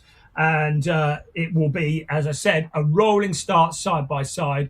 And it was Joel Monegro who this morning, in very wet conditions, who took pole position by some margin. Eric Santos locking out to the front row for the track experience by Manthey. Manthey, the legendary Porsche team. Of course, Olaf Manthey himself, a former winner in Porsche Cup racing, a real legendary gentleman who runs, of course, the DTM team, amongst many other things as well. And two of his cars starting on the front of the grid. An interesting little battle between those two as they head into turn one. You can see there are some dry patches on the track. You can see there are some wet patches on the track. And in a few moments, we'll be talking to Piers down on the grid, and he will give us a bit more insight into what tyres these drivers are likely to be starting on. All I would say is, having heard from Walter Boerkamps, is don't believe anything the drivers tell you, Piers. He's down on the grid now, ready to have a chat to some of the drivers. Over to you, Piers. Yeah, I think I'll take what the drivers say with a pinch of salt this time, after Walter Boerkamp said, no, definitely wets, and then went and won the race on slicks. We're starting at the back of the grid this time, just to change things up. Why the hell not? Starting from 12th place, just behind us, is the 245 of Ugo van der Woestijn. He's the father, as far as I'm aware, of Cesar van der Woestijn, who was in that previous Sport Division race. This is the Club Division race. We have 11 Michelin Cup cars and one GT4 car. We'll get to that in a moment. So we've had Ugo van der Woestijn. It's a 2x2 rolling start, so the inside is the odd this time. So that's on the inside there is Ernst Inderbitzen. Oh no, hang on, I've got my mask completely wrong. Which side am I looking? We've got the number 92 regardless. That's Hans Frisch going from the inside of the final row of the grid alongside Alexander Dobic and the 33. That's the Hideka racing car that I told you about during the lunch break. Very, very easy to spot. Black and luminous yellow. Alexander Dobic, I believe team owner, manager and also driver in this championship, enjoying running and racing his own cars. We move further up the grid. We have the Fark Auto Tech car here, the 222 of Jan Klingenberg. He's going to be going from the outside of the fourth row, so in 8th place. Easy to spot, the white with the green flashes there. And then the 19, this is our only GT4 entry of Daniel Lewis. And I'm going to grab a word with Dan. I haven't actually spoken to Daniel before. I'll wait until he's finished his chat with the driver coach, I would imagine. The GT4s can be very fun to drive, but I've heard from the drivers that they're sometimes a little bit unforgiving. Daniel, first of all, nice to meet you. We haven't spoken before, but hello, I'm Piers. Great to have you on the grid. I know your machinery is a little different to everyone else's, but you're still going to give it a good go, right? Of course I am, yeah. It's a bit different. kind of expected a few more GT4s, but since I'm the only one, I'll have to give it my best shot. Obviously, the GT3s are a lot quicker than I am, but I'm excited to have a go. Yeah, you punch above your weight, I'm sure. Looking forward to this one. We saw in that last one that slicks was definitely the way. However, the clouds are suggesting that it might not stay dry. So slicks for now? Slicks for now.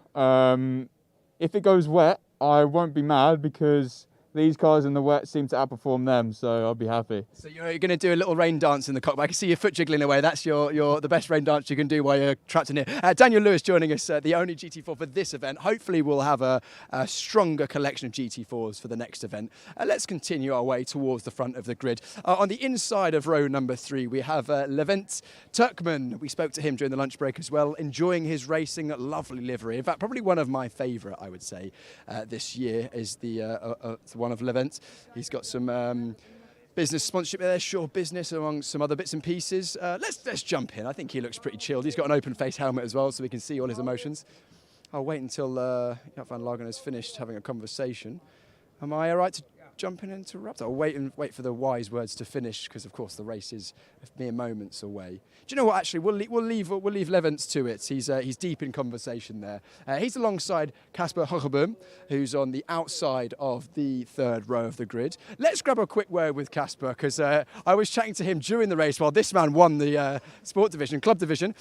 So everyone's on slick. So based on what Wouter did, I reckon wets is the choice.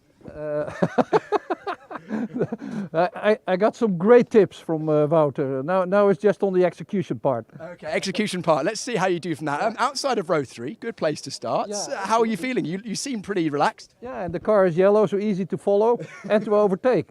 Amazing. It's not red, so not green. Casper, it's not your first race in the 911, is it? Yeah, it is. Yeah. Have you had a chance to do a practice start?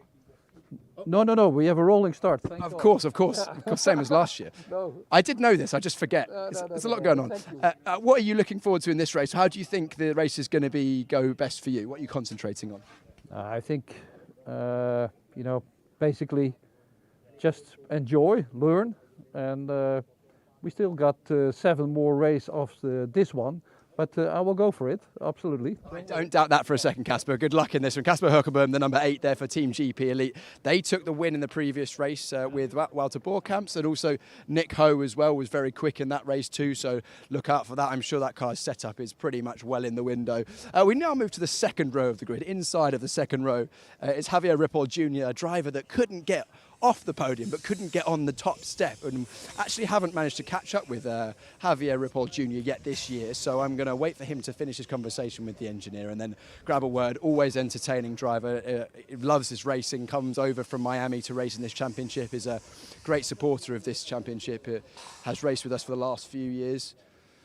Getting a last few words of advice. Am I right to jump in when grab a quick word, Javier? Okay to jump in. How are you feeling ahead of this one? Well, let's see. I mean, everything depends on the track. I mean, obviously the other guys went on wet tires and the track dry out, but now there's no more sun, so we have slicks now. Let's see what goes. It was clearly the fastest tyre in that last race, but not easy to drive in these tricky conditions. The problem is you cannot make mistakes. I mean, you have to read the dry line. If you make a little mistake, you're gone. So let's see how that goes, how clean is the people on the back. Absolutely, 2x2 rolling start as well, so we're going to be going side by side into that first corner. Yeah, let's see. I mean, I've never driven with them before. I know he's kind of aggressive a little bit sometimes, so let's see how that goes. Let's see how that goes. Javier, enjoy your race. Good luck. I'll let the team close the door because I don't want to pretend to close it and then not manage to do it properly. The last 2 drivers, or the first 2 drivers on the grid, should I say, Joel Monegro on the inside of row number 1, our pole sitter, and the outside of row 1, Eric Santos, both for the track experience by Manthey team. They're both in the zone, so I think it's about time I hand it up to Brian for the first club division race of 2026. Thank you, Piers. Good job as always. Yes, so you can see down the pit straight there. It's lovely and dry at the moment. It really is the exact opposite of the situation we had at the start of the last race, where they were all starting on wet weather tyres and it looked like it was going to dry up. Well, they're all on dry tyres now and it looks like it could potentially rain. So this could go in any direction. At the moment, It's dry, so we're all good, and the cars are on the grid and getting ready to start their formation lap. It is a challenging circuit here at Portimão. To remind you, it is 4.653 kilometers around. That's about 2.891 miles with 15 turns, 6 to the left, 9 to the right. There's a maximum rise of 6.2%, a maximum fall of 12%. So there are 8 uphill and 7 downhill sections. So you can see why they say it's one of the most undulating tracks in the world. Lots of blind crests. You've got the Nordschleife, you've got the Spa-Francorchamps, and this circuit is said to resemble those on account of its undulating nature, albeit a little bit shorter. But I can hear the wind blowing. I can see the dark clouds. So I think the drivers are going to be quite happy if we can get this thing going. And if we can get through this without any rain, it will be something of a minor miracle. So it is, as before, a 30-minute plus 1 lap race. It's the first of 8 races this season. Round 1 is this race, and then round 2 coming up later this afternoon. As with the previous race, all the cars, bar one in this instance, are running the Porsche 911 GT3 Cup car based on the latest 992 generation, 510 brake horsepower, with ABS and traction control. We didn't have traction control in the sport division. I am told that there are a couple of drivers that are not running ABS, though. Those being Ernst Inderbitzen is one of them, and Jan Klingenberg, because they're preparing for Porsche Sports Cup Swiss, and they want to make sure that they are as well prepared as possible by practicing without the ABS. Well, in these conditions, that is quite a challenge. At the moment, it's the Manthey front row, the track experience by Manthey cars. So it is Joel Monegro on pole position with Eric Santos alongside. Then on the next row, Javier Ripoll Jr., who we've heard from, and Marabi Mekvabishvili. Keep an eye on him. He looked really good in quali this morning. Then Levent Turkman in his first race. He said, when Piers was talking to him at lunchtime, sometimes you're not controlling the car is controlling you. What a great quote that was. Then we have Casper Hoekeboom alongside in the number 8 car, 6 on the grid. Then the only GT4 car, Daniel Lewis, who is doing a rain dance, has Jan Klingenberg for company. And then it's Hans Frich and Alexander Dobic on row 5. Row 6, Ernst Inderbitzen. And it's Hugues van der Voosteen who brings up the rear. Of course, the father of the van der Voosteen that we saw earlier on in the sport division. So keeping it in the family. So the cars now starting on their formation lap. So I'm told that the rain is not due for another 56 minutes. So we'll see how true that is. That'll be just in time for the next sport division race, so that'll be fun. So at the moment, it doesn't look like there is any rain going to be coming in the next half an hour, but it has been notoriously unpredictable over the last few days. We have been recovering from Storm Ingrid, who rocked the joint yesterday and the day before, especially proper thunderstorms and rain and wind. And it has meant that testing and practice has been fairly interrupted, I think it's fair to say. So the drivers have had a little bit of practice of running in these slippery conditions. But we'll see how it all works out in this race here with these conditions.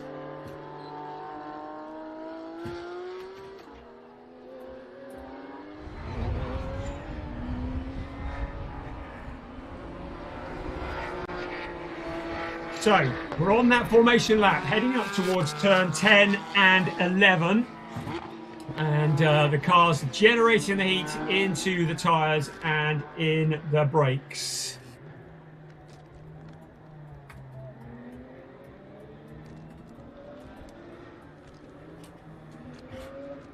So they'll be heading up towards turn 13 in a moment, and the instruction will be given for the cars to grid up side by side.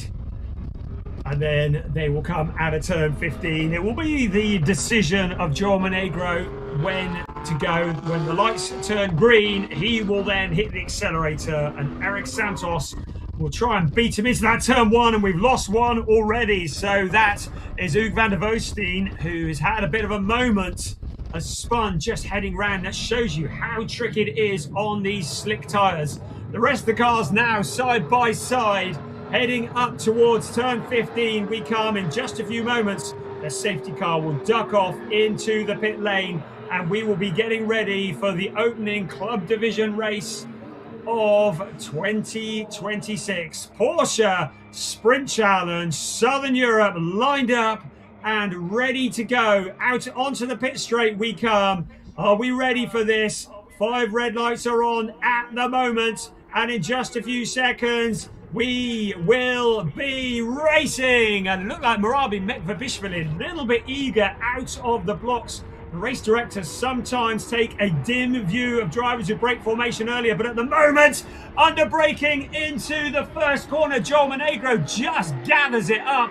But a wild moment there. We've got Alexander Dobic spinning. We've also got Marabi Mekvabishvili spinning. So the tricky conditions have caught several drivers out. We saw our pole sitter having a big wobble going into the first corner. That's woken everybody up, hasn't it? Of course, the tyres still getting up to temperature on board with Javier Ripoll Jr. You can see him just fighting his way up through the pack. But Joel Monegro, after a scary turn 1, has broken clear of second place Eric Santos and has already opened up a gap. There are cars going right, left and centre out of turn 5 in towards turn 6, going wide. So everybody gathering it up. I think we've regained everybody. So it looks like Alexander Dobic and Marabi Mekvabishvili have been able to join at the back of the pack.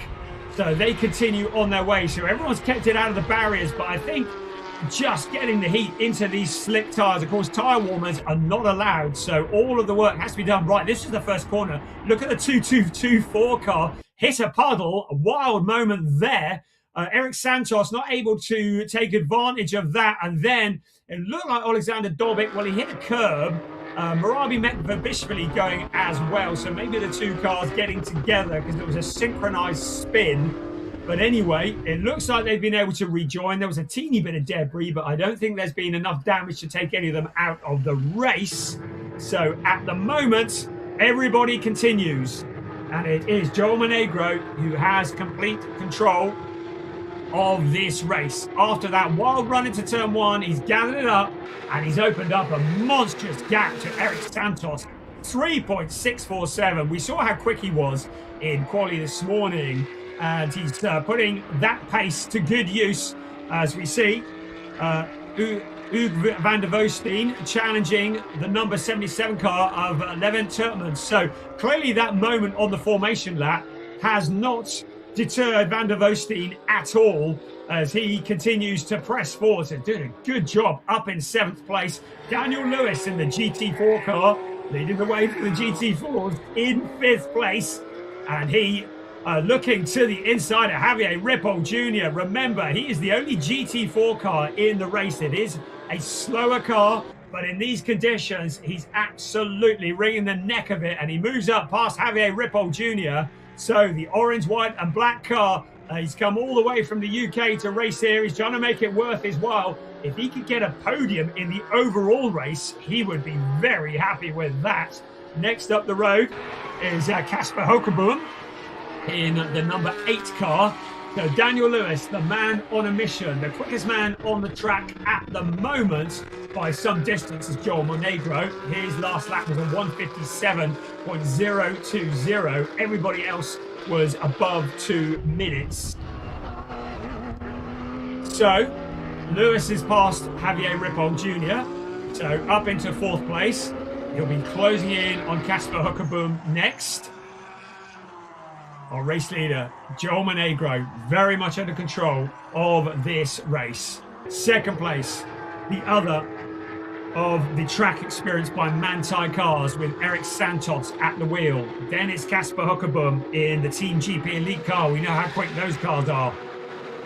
Then Daniel Lewis, then Javier Ripoll Jr., then Levent Turkman, and then Hugo van der Voosteen, then Hans Frisch, then Jan Klemberg, Alexander Dobik, and Marabi Mekbabishvili has peeled off into the pits, which is a real shame.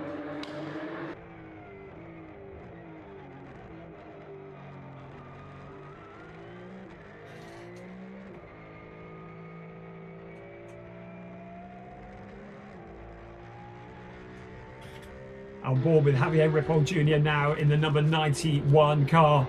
And you can see Daniel Lewis to the inside and Casper Huckerboom in that third place. Around turn 5 they come, going very, very deep into the corner. Huckerboom not able to defend or fight. And so Daniel Lewis comes sailing through. Great stuff from Daniel Lewis here. Javier Ripoll Jr. trying to come back in the more powerful car. But Daniel Lewis fighting for all he's worth in the GT4 car. Casper Huckerboom was in that third place, now having to fight to stay on the podium. Daniel Lewis, man on a mission as he pushes his way forwards, but Javier Ripoll Jr.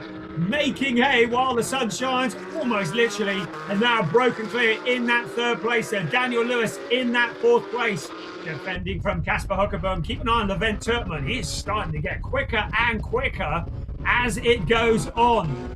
Meanwhile, Joe Monegro, 5.893 to the good at the top of the field.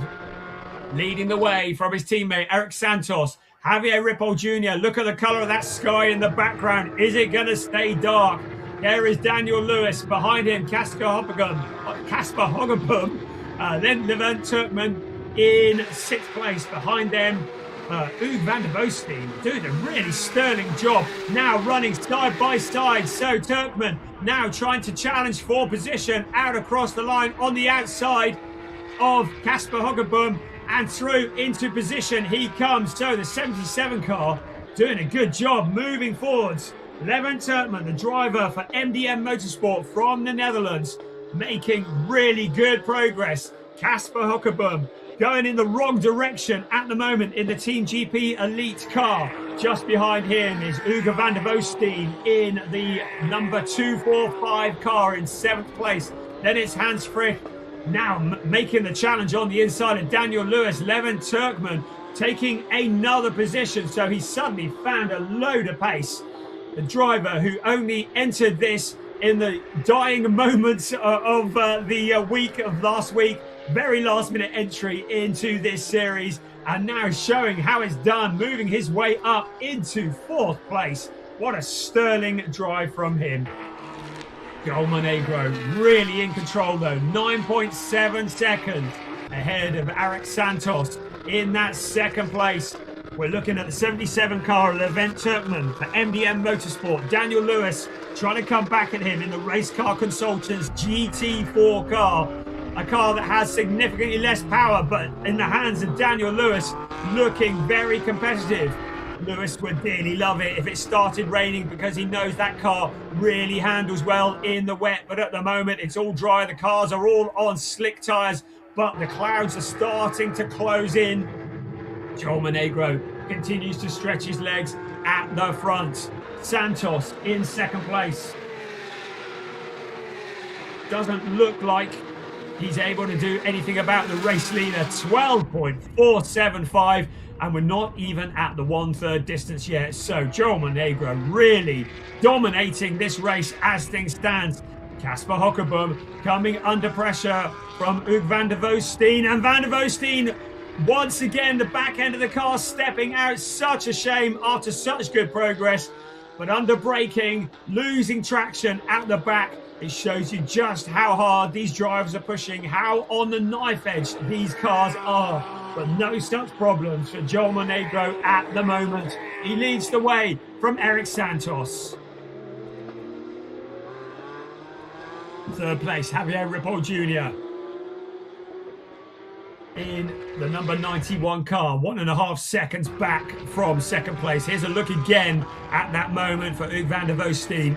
Just under braking, the back end switching around And we saw him having that moment on the formation lap. And once again, just getting caught out by the conditions. But it shows how hard these drivers are pushing, how tricky it is out there, particularly on these slick tyres. Casper Hockerboom, 6th place in the GP Elite car. Behind him, Hans Frisch in the 92 car.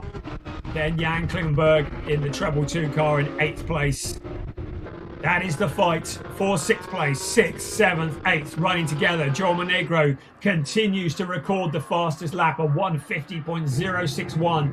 Nearly 3 seconds quicker than any other car on the track.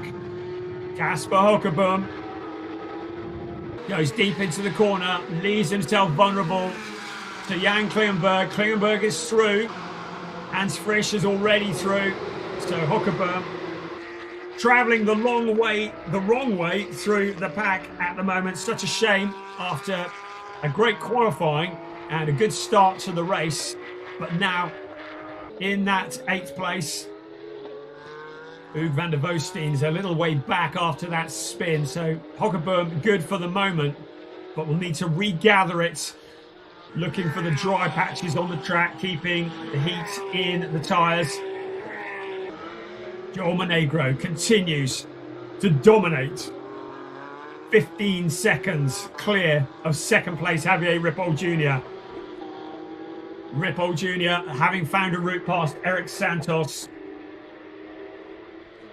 So Javier Ripoll Jr., the man on a mission moving forwards. He's found a route past the 221 car up into 2nd place. Can he do anything about the race leader? His last lap was about 2/10 slower than the race leader, but now he'll have an open track in front of him. So we're going to keep an eye on the timing screens and see whether Javier Ripoll Jr., who we ride with now for S1 Racing, can do anything about Joel Monegro, who leads the way. So on board with Javier Ripoll Jr., the number 91 car. We can see him fighting the wheel, trying to hit all the apexes exactly right, trying to get it absolutely perfect. Every second, every fraction of a second counts. Out onto the pit straight he comes. You can see the undulation as well. He goes up the hill and then he goes down the hill towards turn 1. That's a pit straight of nearly a kilometre. Then the heavy braking, 3rd gear. Into turn 1 he comes, then out in towards turn 2. This turn taken flat out in dry conditions, heading out towards turn 3, Lagos. The hairpin, the sharp right-hander, taken in 1st gear, and then it's down in towards turn 4, a 3rd gear turn, and then it's that run up and then down towards turn 5. This is the tight corner, the one that catches so many out under braking. Turn 5, the Torre Vip turn. And then out up the hill he comes towards turn 6, taken flat out. Up he goes up the hill once again into turn 7. The right-hander taken in 4th gear. And then it's around up towards turn 8. Now this is steep. This is the blind crest. It takes a lot of courage to keep your foot buried on it when you can't see what's the other side of that hill. And then down into the left-hander, the Craig Jones turn 9. Then in towards turn 10, the right-hander, and into turn 11, 2nd gear corner. And then it's downhill once again towards turn 12. Taken flat out in dry conditions, then it's uphill to turn 13, left-hander, 2nd gear. And then back down again towards turn 14. It really is a roller coaster ride around this track. Out of 14, it's a fairly long corner. Out of 14, slight straight section, but then a long sweeping turn 15, taken in about 4th gear, slightly uphill as well. And then on the exit of the corner, it's downhill back onto the pit straight once again. It's a real up and down ride as the cars negotiate the undulation of this circuit. A real challenge. And in these conditions, when the track has wet patches as well, keeping it all together, really, really important. And while we've been looking at that, Joel Monegro has stretched his lead. We were riding on board with the second place Javier Ripoll Jr., but he's some 19.5 seconds back. So Joel Monegro very much in control of this race, and Ripoll Jr. really looking for something to befall the race leader to be able to get past. While that's been going on, Levent Turkman has moved past Eric Santos. So front row starter, Eric Santos now down to 4th place. Hans Frisch there in the number 92 yellow and black car, with Daniel Lewis in the GT4 car in 6th place. Behind Lewis is Jan Klingenberg with a lot more horsepower. Looking again, that was the move, with Santos losing the place to Levent Turkman into that turn 5 and then up towards turn 6. So that was for 3rd place. And the 92 car of Hans Frisch in 5th, Daniel Lewis in 6th, Jan Klingenberg in 7th, running together. They've got a good gap now. Casper Hockerboom still dropping back, really struggling in these conditions, but he's still well clear of Hugo van der Voosteen, who's in 9th place after that spin. Alexander Dobic in 10th place. And our only driver that has retired so far, Marabi Mekvabishvili, as a challenge from Jan Klingenberg for 6th place on the inside of Daniel Lewis, taking a much tighter line. Daniel Lewis doesn't have the horsepower to defend out along the pit straight, so he's going to be vulnerable to Klingenberg as they head in towards turn 1. Klingenberg looks to the inside, ducks back behind Lewis. Lewis has him held off at the moment into turn 1. Head around towards turn 2, he will come. Up ahead of them, Hans Frisch has broken clear. One driver that we haven't seen in this race is Ernst Inderbitzen, who did not make the start. I would remind you that he was running without ABS, and it may be that he's chosen not to take the start of this race for that reason. But he never took the green flag of this race. So the only retiree we have at the moment is Marabi Mekvabishvili, as Daniel Lewis continues to hold on to 6th place. We're past the halfway point of the race. And Daniel Lewis has a lot of attention coming from Jan Klingenberg in the Treble 2 car for FAC Autotech, the driver who's been coached by Alex FAC Jr., a winner in ADAC GT Masters, a winner in Porsche Mobil 1 Super Cup, coaching this driver in the number Treble 2 car.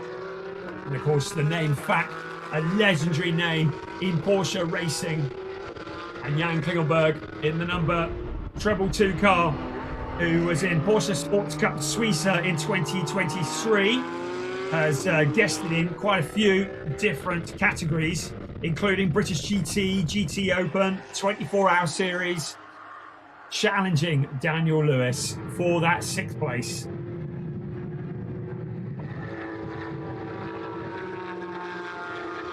So the Treble 2 car in 7th at the moment. Daniel Lewis doing a sterling job holding him off. To remind you, there's less horsepower on that GT4 car, particularly vulnerable out along the straights here. Klingenberg would be able to close in, but Daniel Lewis really leaving his braking late and covering it off. You saw the back end of the car just snaking slightly, under braking into the corner. Still holding off the attention from Jan Klingenberg. Meanwhile, Joel Monegro continues to stretch his legs, 23.137 seconds at the front, making this look almost easy. Javier Ripoll Jr. in a solid 2nd place, although Levent Turkman 2.3 behind, so he could be vulnerable towards the end of the race. At the moment though, everything under control. There's your race leader, running very much on his own. A lonely race for Joel Monegro. We haven't seen much of him because he's been running pretty well on his own. The gap between him and Javier Ripoll Jr., 23.137. And he comes running solo, just focusing on keeping everything together, extending that gap. Out across the line he comes once again, in towards turn 1. Javier Ripoll Jr. still yet to come in to the final corner, and already Joel Monegro is in and around turn 1, heading towards turn 2.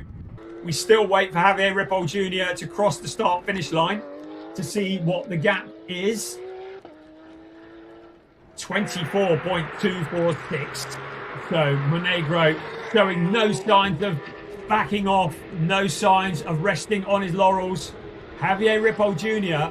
has Levent Turkman behind him, 2.699. So Turkman will want to keep the pressure onto Javier Ripoll Jr. Ripoll will be very much focused on what's happening behind and not so much what's in front. He certainly won't be able to see what's in front because Joel Monegro is a long, long way ahead. Daniel Lewis still holding off Jan Klingenberg. 10.5 minutes remaining. David and Goliath. Daniel Lewis in the little GT4. Jan Klingenberg with the mighty 991, 992 generation car. Into turn 5 and back up the hill, and still Lewis has that 6th place. Hans Frisch just ahead of him, having got past and broken clear Eric Santos, who started 2nd, currently running on his own in 4th place. This is the closest battle on the track at the moment.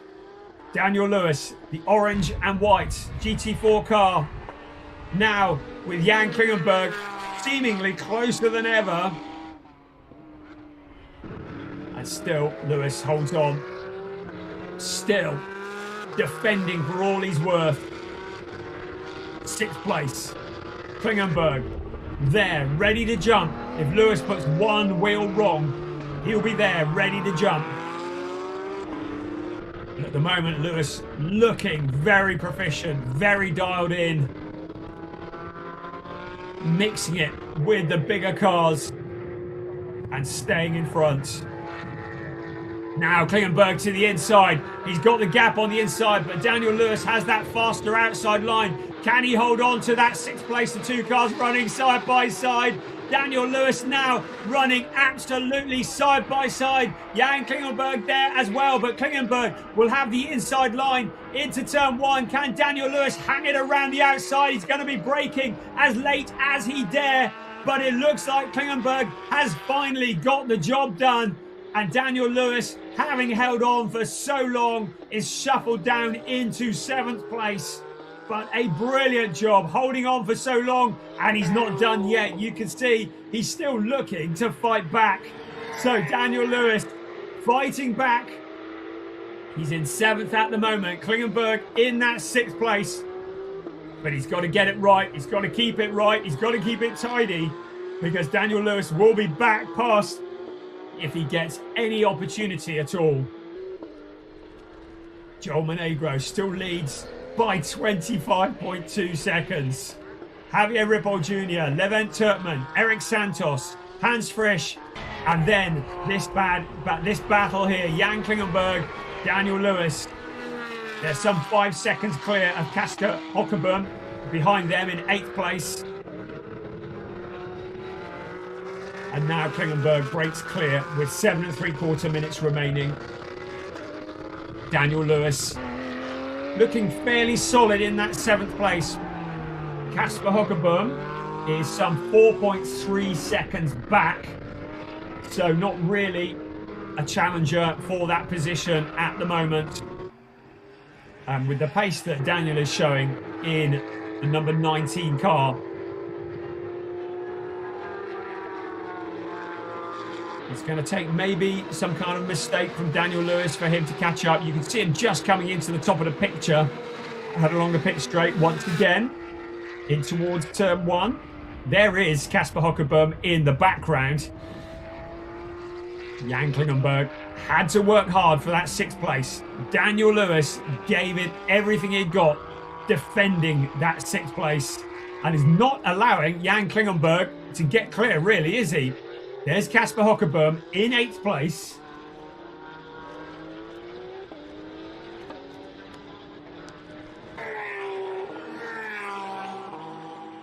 Joel Monegro continues to stretch his legs.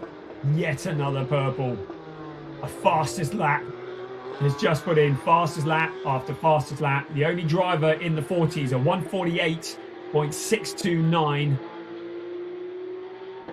The next fastest lap would be a 150.305. And that would have been set by second place Javier Ripoll Jr. and Casper Hockerburn pushing hard. And now 7th place really does look to be out of reach. The back end of the car steps out with 6 minutes to go. The GP Elite car spinning around at turn 14. He puts it into gear, he rejoins, but now suddenly any chance of catching 7th place Daniel Lewis looking to be gone.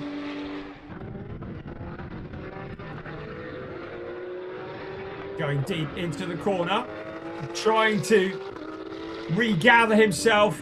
Takes a little while just to get yourself back in the rhythm. You should look in here, he's running on his own and didn't really get onto the white line. I think the back end had gone before then, and it shows you again how tricky it is out on track. Traction very much at a premium. So he regathers it, carries on his way. In the meantime, Alexander Dobic has found a route past Hugo van der Voosteen. So Alexander Dobic, after dramas at the opening lap of this race, is up into 9th place, but he's still some 37.5 seconds back from Casper Hockerburn. There is Daniel Lewis in 7th place. As long as he can keep it all together, looking solid there now, particularly with Hockerburn gone. Jan Klingenberg having worked his way past the number 19 car, just opening up a gap. Heading towards 2.3 seconds. It's 2.249 at the moment. And soon Joel Monegro is going to be leading this race by 30 seconds from Javier Ripoll Jr. Such is his dominance. Daniel Lewis has come here to get himself up to speed for the Great Britain Series, Porsche Sprint Challenge Great Britain. He was hoping for a few more GT4 cars to race against, but he must be really buoyed by the pace he has shown alongside the bigger brother 991 cars.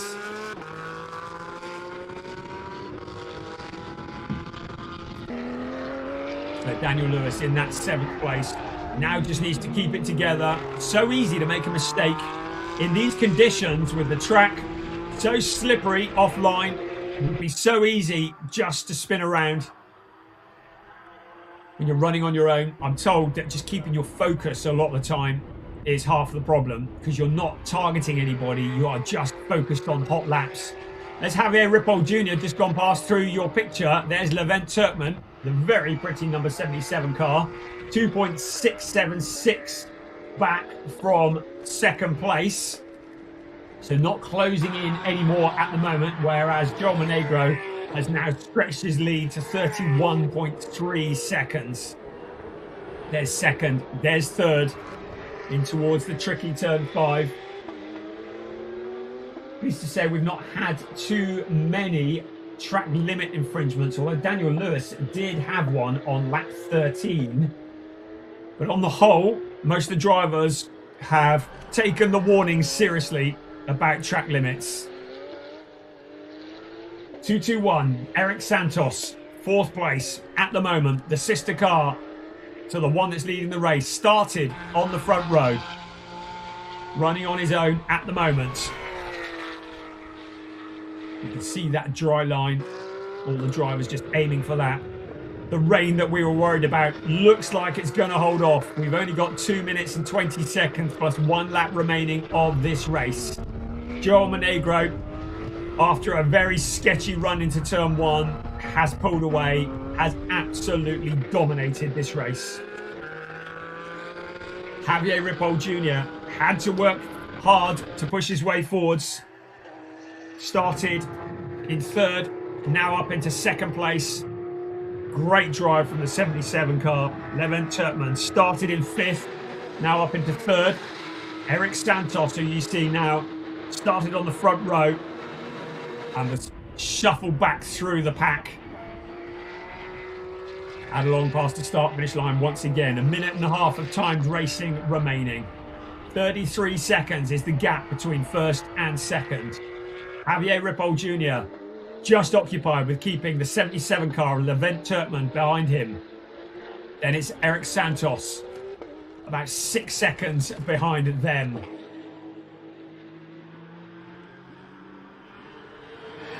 Monegro totally in control of this. You can see the track now almost completely dry in the racing line. Into turn 5 once again. Up the hill yet again we come. In towards turn 6, then towards turn 7, the 4th gear corner. Less than a minute remaining of this race. Of the time of this race, then it's the +1 lap after that. Just looking to see where our race leader is. He's just on to the start finish line at the moment, so it'll be 2 laps remaining of this, the first race of the season for the club division in Porsche Sprint Challenge Southern Europe. The clock will strike 0 during this lap, and then it'll be 1 more after that for our race leader Joel Monegro, who's currently up into turn 1. Javier Ripoll Jr. in 2nd place, but a very, very distant 2nd place now. Monegro, who originally came into this series as a Pro-Am driver and was switched to the Michelin Cup. This is the first year of Michelin Cup, and it has proven to be very entertaining. 33.793, the gap between 1st and 2nd. So the 1, 2, 3 looking pretty solid at the moment. Monegro, nearly 34 seconds clear. Javier Ripoll Jr. is about 3.9, just about 4 seconds clear of Levent Turkman, who in turn is 5.7 seconds clear of Eric Santos.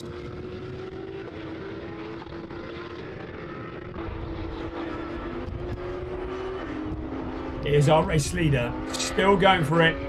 Joel Monegro on his penultimate lap up towards turn 14 once again. And then around into 15 he will come. And then out onto the pit lane to start, to his pit line to start his final lap of the race. So Joel Monegro has shown the same kind of pace he showed in qualifying this morning. Out along across the start finish line to start the last lap of the race. He was some 34.2 seconds clear, 33.7 seconds clear of 2nd place coming into this lap. He's going to be over 34, I think, at this rate. Javier Ripoll Jr. still yet to come out of the final corner across the start finish line. And then Turkman, that's your 1, 2, 3 on the final lap of this opening race of the season for Porsche Sprint Challenge Southern Europe Club Division. And this is the man who has not put a wheel wrong after he got out of that moment on turn 1, has just kept it all together and has continued to dominate this race. The driver who's come from the Rennsport Academy in Germany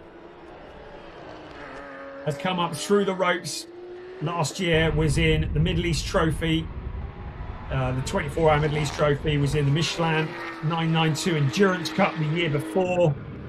A really, really useful pilot who now leads this race on the final lap with just a handful of corners remaining. Out in towards turn 13, he'll come. And then up to 14. And then it'll be the final corner of the race. Joel Monegro has looked nothing less than a winner from the moment this race started, from the moment quali started this morning. He mastered the wet conditions. He put the car on pole position. He's led every single lap of this race. And now he receives the checkered flag to win race 1 for the club division here in Portimão. Porsche Sprint Challenge Southern Europe. Joel Monegro is the race winner. We now have a wait because Javier Ripoll Jr. is still up at turn 14 at the moment. So we wait for Javier Ripoll Jr. to come and take that 2nd place. There is Levent Turkman in 3rd place as well. So Javier Ripoll Jr. out of that final corner, held it all together. We ride on board with him as he crosses the finish line to receive that second place and the checkered flag. Then it's Levent Turkman in third. That's your podium finishers. And now we wait for Eric Santos to cross the line. And then it'll be this car here, Hans Frisch, with Jan Klingenberg, who'd been slowly nibbling away to try and close in on him. Out across the line, they will come 5th and 6th place. And now we have the wait for the only GT4 car, so it'll be a win in the GT4 category. But the 7th place will be very significant for Daniel Lewis because he showed such good pace, has held off and fought with cars that are more powerful and more advanced than the one he's driving. So the GT4 car crossed the line in 7th place. And now we wait for Casper Hockerboom, gathered it up after that spin. And he crosses the line in 8th place. And then it'll be Alexander Dobik, who will come across in 9th, with Uk van der Voosteen rounding out the top 10. The only car that we lost in all of that was Marabi Mekvabishvili, who retired in the early stages of this race, after the first lap, in fact, after that incident that we saw. So that concludes the first of 8 rounds of racing for Porsche Sprint Challenge Southern Europe Club Division. And of course, we get to see all these cars again later on this afternoon for their second round. And it could all be different because if the weather forecast is anything to go by, we may well be in the rain by the time these cars line up next. But at the moment, it's Joel Monegro from the Dominican Republic, who started on pole position, who comes into Parc Fermé. Dominated qualifying this morning, has dominated the race this afternoon, and has proven himself to be a force to be reckoned with track experience by Manthey as his team, some amazing car preparation and mentoring. The legendary team, headed up by Olaf Manthey. And now one of their drivers coming through the ranks. And he receives the applause from the team. Joel Monegro, the winner of the first race of 2026 for Porsche Sprint Challenge Southern Europe Club Division. Never looked like anyone was ever going to get near him, did it? But of course, the second race this afternoon may well be very different.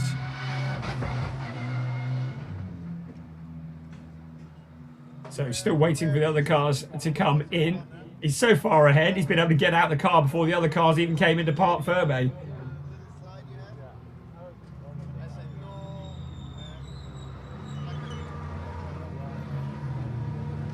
So here come the rest of the cars now. Joel Monegro, track experience by Manthey,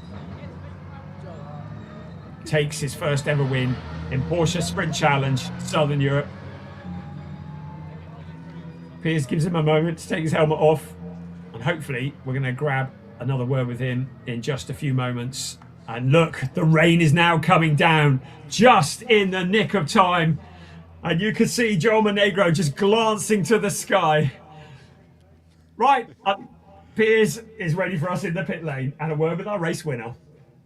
Joel, I can see you looking up at the sky there, thankful that the rain didn't come any earlier, but to be honest, I don't think it would have made much difference. You won by 35 seconds. That's pretty dominant. Damn. Damn indeed. No wonder I was alone. That was a great race. I mean, the pace was just metronomic. Every lap was consistent. You were like over a second faster at some points. Fastest lap of the race was a good over a second quicker. Okay. I mean, amazing. That's awesome. Yeah. Yeah, the car was great. The track had traction. And there were some damp spots, and so there was still a little bit of room for pace, but it sounds like it was perfect, so no complaints. No complaints. It was a bit closer in qualifying when it was wet. Yeah. The rain's starting to fall now, maybe not. Do you think it'll be a bit closer for the second race of today? Yeah, maybe we'll get a wet race. That would be a good combo. And maybe you'll still get the win. Yeah. Joel Monegro, our winner in the club division. Great work from Joel. I'm going to see if I can grab a quick word with anyone else, but I think everyone else is already headed to the podium, so I'll hand back up to Brian to talk through the highlights of that club race. Thank you very much, Piers. And just in the nick of time, we could see the rain coming down.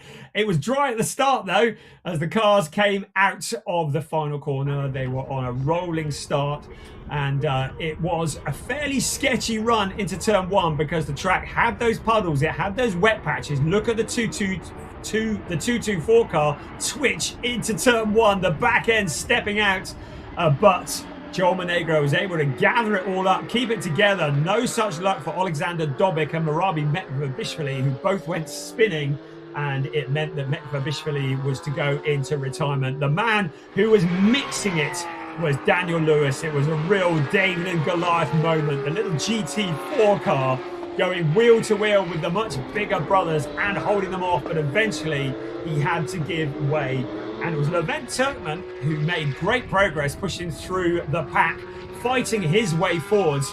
A spin for Hugo van der Voosteen in the 245 car, and he realised quite how little traction there was on those slick tyres. Another one who appeared to be struggling with traction was Casper Huckerboom in the number 8 car. He was passed by Jan Klingenberg initially, and then was struggling a little bit for pace towards the end of the race. Eric Santos, who started on the front row, had to submit to the very rapid Levent Turkman, and Daniel Lewis fighting with all those around him and doing a sterling job just holding it all together. Jan Klingenberg, when he did catch him, was putting a lot of pressure on, but Daniel Lewis held him off for so long. Jan Klingenberg did eventually get past, but Daniel Lewis did not make it easy for him, using that little car to great extent to stay in front for as long as he did. The 224 car, Joel Monegro, continued to stretch at the front, opening up a monstrous gap in the closing stages of the race. Some 35 seconds was going to be his win. Meanwhile, challenges going further back. Again, Daniel Lewis, Jan Klingenberg, the two of them had been glued together for so long. Casper Huckerboom losing the back end meant that his challenge on Daniel Lewis was never going to happen. But still, the march continued at the front for Joel Monegro. The gap up to 35.7 seconds when he received that checkered flag. Javier Ripoll Jr. made really good progress coming through into second place, and Levent Turkman showing that he's going to be one to watch in the future, coming home in third and the last of the podium positions. Joel Monegro climbed from the car, received congratulations from Track Experience by Manthey, and concluded the first of 2 races for the club division Porsche Sprint Challenge Southern Europe 2026. You can see, as we look down at turn 5, it is distinctly gloomy. The rain has started to come down briefly, so the wet weather tyres could well be an issue as the next 2 races get ready to go. Right, I believe that Piers is now on the podium with our race winners. Thanks very much, Brian. Yes, we have our club division podium, and we'll start with our third place driver. The number 77 from the Netherlands, well, actually from Turkey, is Levent Turkman. Congratulations, Levent. Amazing job for the track experience. Yes, third place, please take your space. You've earned it. Congratulations, Levent. Second place, the number 91 from Venezuela, Javier Ripoll Jr. Congratulations. It's for the S1 racing team. And then our eventual winner in the club division by a measly 35 seconds is from the Dominican Republic, the 224, Joel Monegro. Congratulations, Joel. Amazing job by the Track Experience by Manthey team as well. Great job. And we'll also have invited to our podium our GT4 winner, the number 19 from England, Daniel Lewis.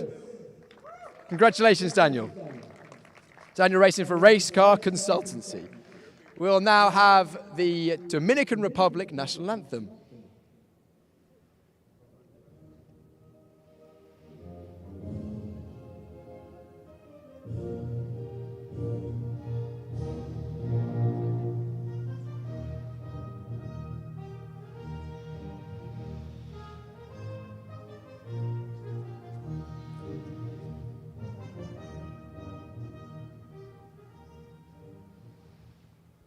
Congratulations to our top three in the club division in the Michelin Cup, and also to our GT4 winner. Trophies being handed out by series organiser Lars Plato. Third place in the Michelin Cup was Levent Turkman. Second place, Javier Ripoll, besting his third places that he achieved. 5 of those last year, 1 better this year. And then our 2 winners in the club division, our Michelin Cup winner, Joel Monegro, and our GT4 winner, Daniel Lewis. So a round of applause for our podium in the club division, the first of 2026. Great job by all of them. We'll collect you on the top step of the podium for a photo opportunity to memorise this moment for the future. Javier, maybe one day this season we'll see you go one higher and get on the top step. We'll have to work hard to get past Joel Monegro at the moment. You're welcome to spray the champagne, but you've still got one more race to go. So I don't know, it's completely up to you.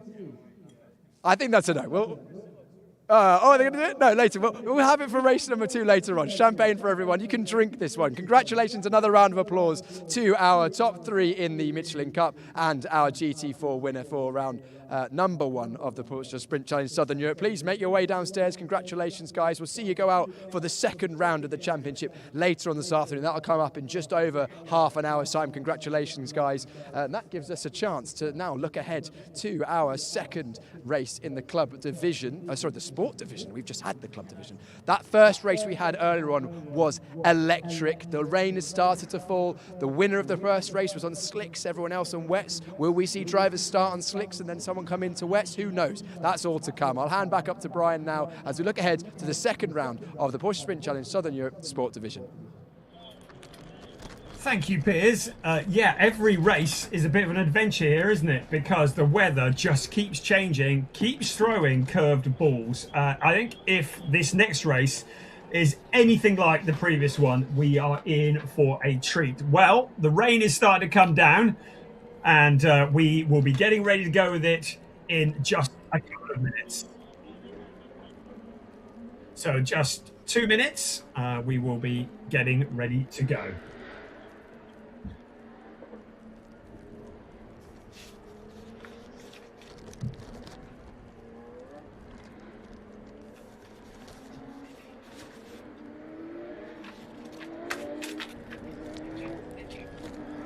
Could you grab that bit of paper that's got the printed?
Porsche Sprint Challenge Southern Europe round 2 is getting ready to go. In round 1, we saw the weather playing a very, very significant part. All the cars started on wet weather tyres. That was until the end of the formation lap when one Mr. Walter Borkamps decided to pit and put slick tyres. He started from the pit lane. He had a 30-second gap to last place at one point, but he made it up and he eventually dominated the race, winning by a proverbial mile. It was a spectacular race. So many other stories apart from that, though. The battle for second, third, fourth, fifth, raging on all the way through the race. It was one of the best Porsche Sprint Challenge Southern Europe races we've ever seen. And we've got something quite similar now because it's the same front row. Milan Marchak, Jelter Hofner starting alongside each other. Milan Marchak on pole position will be wanting to improve on his fifth place from the last race. On the second row, Marco Giltrap and Walter Borkamps in fourth place. Now, whether the others can get one over him, whether he can get one over the others again, it remains to be seen because the weather conditions very, very iffy. I'm hoping Piers is going to tell us what tyres they're on at some point. Tira Elenis and Jesse Polderdijk are lining up behind Walter Borkamps as well. And Levin Gelf and Nick Ho are there also. So this is set to be quite a battle. It could come down to tyres. Depends on what the weather does. You can see there has been a shower, but there are some, what look to me like some dry patches along the pit straight. But it could be another strategy race. And all the drivers and all the teams will be looking sideways at the number 30 car to see what he does, because that was a spectacular strategy call at the start of that previous race. And Piers is down on the grid at the moment. I'll bet you're looking forward to this one, Piers. Oh, God, I am so looking forward to this one. The one that we had earlier on was, as I mentioned, I think probably one of the best Porsche Sprint Challenge Southern Europe races ever. Some things to note. As you'll see, the circuit on the start-finish line is still fairly damp, apart from where the drivers were searching for dry or wetter parts of the circuit. So the inside line is actually the drier part of the circuit, which is unusual, which means that the non-racing line is probably going to get a better standing start. But our driver on pole position, much the same as it was in the first race, Milan Marchak. Now, we're on slick tyres for now. Everyone, as far as I'm aware, has come to the grid on slick tyres. However, we saw there a bit of rain falling as we were having the podium for the club division. It hasn't fallen any heavier than that for a few minutes now, so I don't think it's wetted the circuit, but the clouds are definitely coming in. It's getting cooler, and who knows, we may see the complete opposite of the first race today. Jelter Hofner goes, the number 919 for MDM. He goes from the inside of row number one, or it's just one by one staggered, so second place on the inside of the grid. To have the advantage of that slightly drier run off the start-finish line. As I speak right now, the rain is starting to fall a little bit once again. It's very much going to be 50-50. I think by the looks of it, everyone's pretty much committed to slicks, but the rain could fall at any minute. Who knows? Someone who pits might have the advantage. I'm going to try and jump in and grab a word with Jelter if he's available. Jelter, can we have a quick chat? Yep. I'm just going to jump on in. Sorry. Jelter, that first race was tricky conditions. Unfortunately, also you got involved in something, damage to the car. Looks like it's all fixed now at the front, but there's a bit of work going on at the back. Is everything okay? Yeah, so we were still on a little bit of a wet setup, and we found some good new data. So we just want to try some stuff out for the dry race. What do you reckon is the circuit conditions are going to be like out there? You've had one lap to the grid. Is it dry, wet? What's the conditions like? Well, I'm not really sure. The only thing I know is that it's the same for everybody. So. That is true. Good luck in this one. Front row start for Jelter. Again, he's had a lot of improvement over the last year or so. He's going from second place on the grid. Third place, the number 66, Marco Giltrap. He was the fastest of those wet tyre runners in that previous race. Again, I've mentioned it, very different ball game this time. Last time it was a drying track on wet tyres. This time it's a potentially wettening track on dry tyres. Marco, you were the best of the wet runners in that last race. You managed to keep them alive much longer than everyone else. What was the secret? Yeah, I think just finding the water on the track and also just really limiting wheel spin, just basically being super conservative. Yeah, it looked like you sort of deliberately let everyone go for it in the first few laps. You looked like you were just taking it a bit easy, and that came back to you at the end. Probably going to be an opposite sort of situation in this one. The rain now falling a little bit. You can see on your windscreen, everyone on slick tyres as far as I'm aware. Yeah, it's going to be interesting. I'm almost hoping for a bit of rain. I think it could be quite interesting and makes for some really good racing. So I think there could be some in maybe like 5-10 minutes, so maybe right around the first few laps, which would be spicy. I suppose this is the whole point of you coming racing at this stage of the year, because this is experience that you otherwise would not be able to get. If it was testing, you'd probably just wait until it rains and put wets on. You don't get much experience of actually having to push, find the limit in conditions like this with competitors around you, unless you're racing in a championship like this.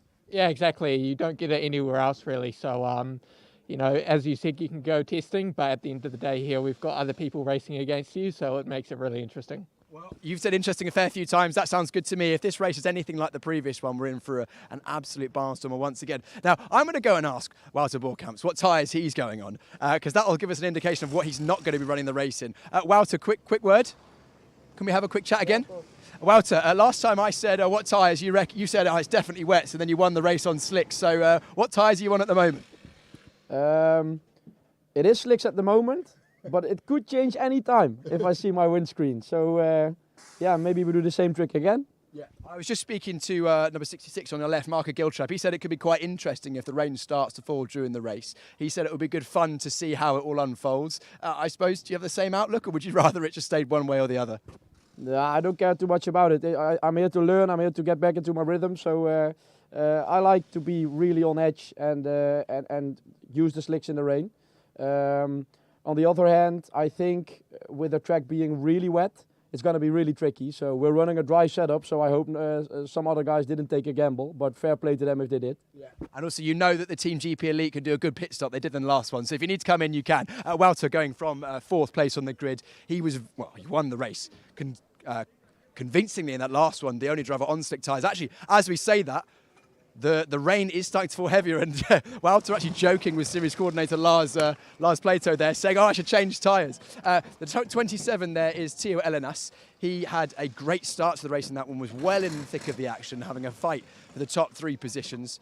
In the end, did manage to stay on the podium. It looks like some teams are choosing to go on to wet tyres, which means I won't be able to get in and chat to these drivers, but it'll be interesting to watch them go to work. This is the S1 racing team.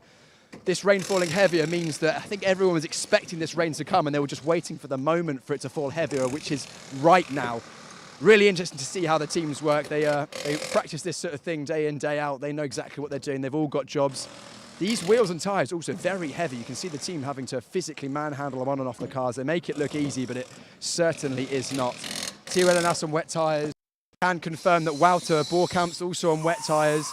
The wets haven't gone on Marco Giltrap's car quite yet, nor have they on Jelte Hofner. They are changing the tyres on our pole sitter Milan Marchak. So at the moment, very much a split grid. We could end up with a split strategy here where some teams are on slick, some teams are on wets. So at the moment, it looks like our pole sitter Marchak on wets. Jelte Hofner currently on slicks, but I think they've begun to change those tyres. Yeah, I think now, because the rain is falling even heavier than it has at any moment, we're going to have wets all around. How long have we got until we go racing? Just a few moments, I think. So this is last-minute changes. This is now going to come down to what the tyre pressures are set at, because teams can choose to go higher or lower on the pressures. The higher the tyre pressure, the quicker they'll be at the start of the race. They'll be fast, but then if it stays not wet, tyres will go away towards the end. If they go lower tyre pressures, they'll struggle at the start of the race, but potentially have more grip by the end. The higher the tyre pressure, the harder it works the tread blocks on those wet tyres. Looking down the grid, I think it is pretty much everyone on wet. So I'll walk further down the grid and we'll chat to some of the drivers who have had their tyres changed. Teo Elenas. Actually, because we've got a couple of minutes, I can see some setup changes going on there as well, actually. A couple of the teams making minor adjustments to the alignment of the front wheels as well. There's a fair few things you can do to these Porsche Cup cars which will affect how they handle in wet and dry conditions. And the optimum setup on a wet track on wet tyres is different to the optimum setup on a dry track on slick tyres. On slick tyres, you want the car stiff, you want the car agile, nimble. On wet conditions, you want it predictable, everything to happen a bit slower, a bit softer. Because otherwise it can be hard to control. Let's have a jump in and have a word with Levin Gelf. We spoke to him ahead of the previous race, but we'll have a word with him again. Levin, can we have a chat? Levin, last minute change to wets. Looks like everyone has gone for the same strategy. The rain falling heavier now. Different conditions in 2 different races. Yeah, I'm just trying to survive now. Survival is the key, is it? Yeah, survive the first 2 laps and then just find my rhythm and go on with it. How was your first race start in that last one? Pretty decent, to be honest. I mean, I've practiced it in the endurance races we did in German Sports Cup. So I know how to use the clutch, but under like the high stress conditions and everything, yeah, was exciting. That. Very different this time, wet tyres, wet track, so good luck with that one. You'll have plenty of start experience by the time the main season starts, so good luck, Levin. I'll leave you to it now. Levin, in one of his, very early on in his racing career, still getting used to things. I think we've got time for one more interview. I'm going to grab a quick word with Nick Ho. Can I jump in? Very quick. Nick, change of tyres. I think there's going to be some debate about tyre pressures and setup. How do you think this race is going to pan out? You had a good pace at the start of the previous one.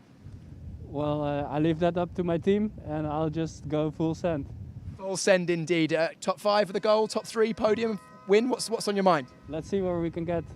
Nick Ho, driver for Team GP Elite. He was well in the mix of the action. Unfortunately, got a 5-second penalty after collision in that previous race. So I think as the rain is falling, the klaxons are being sirened. I'm being ushered off the grid. So it's time to hand back to Brian for the second of the sports division races.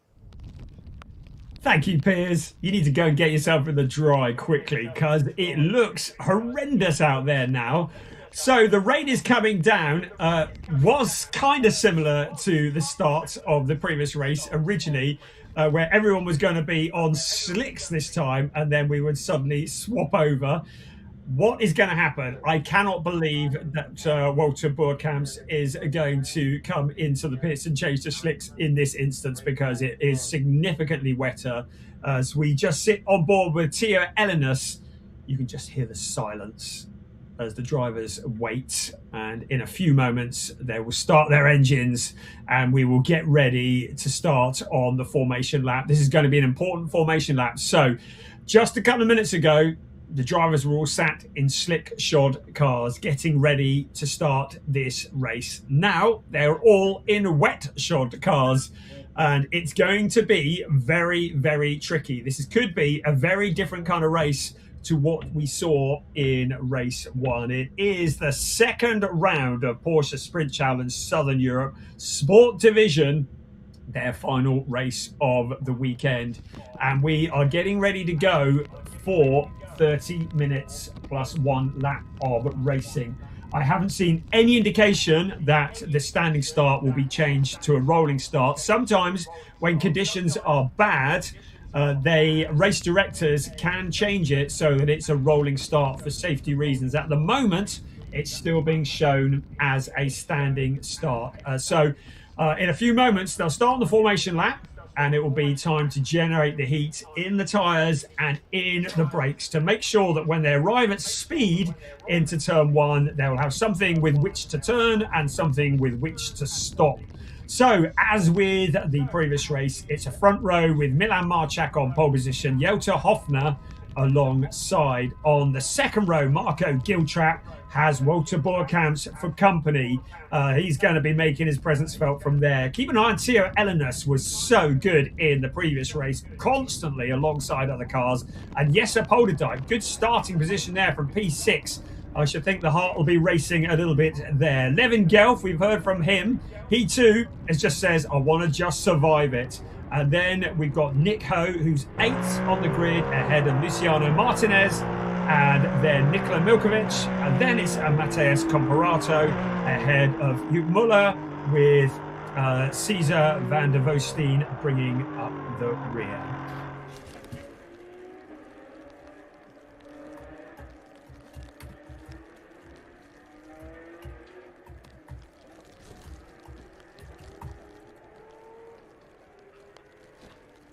So you can see there from the puddles, the rain is still coming down as we get ready on this formation lap.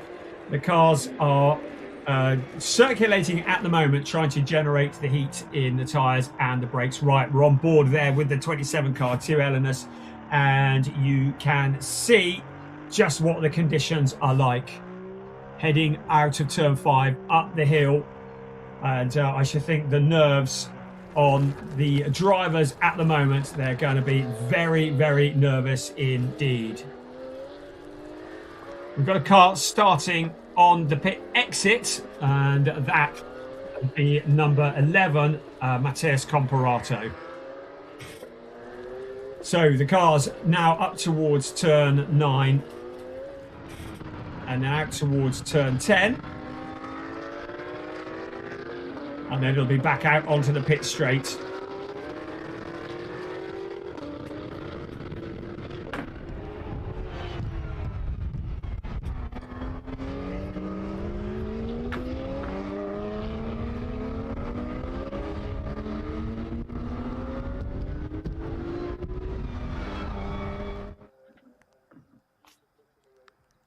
So here they come on their formation lap, and the car's just getting ready for the start of this race.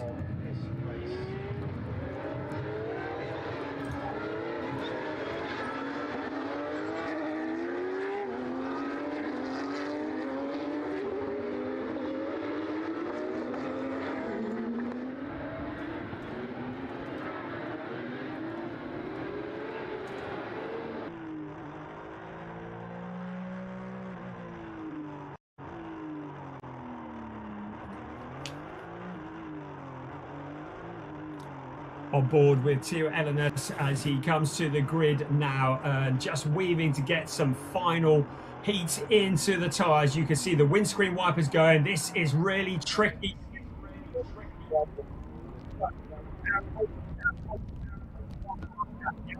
Alongside him, they're going to be nervous because they're going to want to make sure that when they head in towards turn 1, they've got the grip and that they can actually make it stick around that first corner. So there is Milan Marchak on the left-hand side of the track. On the right-hand side of your picture, there is Jelte Hofner alongside. We have clearance from the back. We are ready for round 2 of Porsche Sprint Challenge Southern Europe, and we are go. And there's Nick Ho just jumping out of line to the outside. He ducks back in again. It's a drag race in towards turn 1. Jelte Hofner, who was so angry at the end of turn 1, at the end of race 1 when he had to retire. But Milan Marchak sails around the outside. Keep an eye on Walter Burkamp in second place. Looks to the inside of Jelte Hofner, the number 30 car that won and dominated the first race, dropping back to 4th place. It looks like everybody's made it off the line. There's the 27 car. We're riding on board with Theo Elenis as we head down now towards turn 5, under braking. But Milan Marchak has the lead at the moment. Did exactly what he did in the first race, but this time has held on to that lead. Everybody fighting over those minor positions. 30 minutes plus 1 lap of racing ahead of us. So Milan Marchak is our race leader. Walter Burkamp looked good to start off with. Now fighting. He's ahead of Jelte Hofner. Just behind them, a whole gaggle of cars all fighting for position. There's Marco Giltrap into that second place. But Milan Marchak making up for what was a disappointing first race. Now leading the way with a gap over that second place car. Walter Burkamp's fighting hard to come back through the pack here. He's challenging Marco Giltrap for position as well. But Milan Marchak breaking clear at the front. Walter Burkamp's on the same tyres as those around him, looking to the outside of Marco Giltrap. You can see the back end of the car sliding. We're on board with Theo Elenis at the moment in the number 27 car as he fights for position. These opening laps is where it can be all won or lost in these tricky conditions. 28 minutes plus 1 lap of racing ahead of us. Out of the first lap we come across the start finish line, and Milan Marchak leading the way by 1.8 seconds from Marco Giltrap. Then it's Walter Burkamp, then Jelte Hofner. Theo Elenis in 5th place ahead of Nick Ho, Juk Muller, Nikola Milkovic, Jesse Polderdijk and Luciano Martinez rounding out the top 10.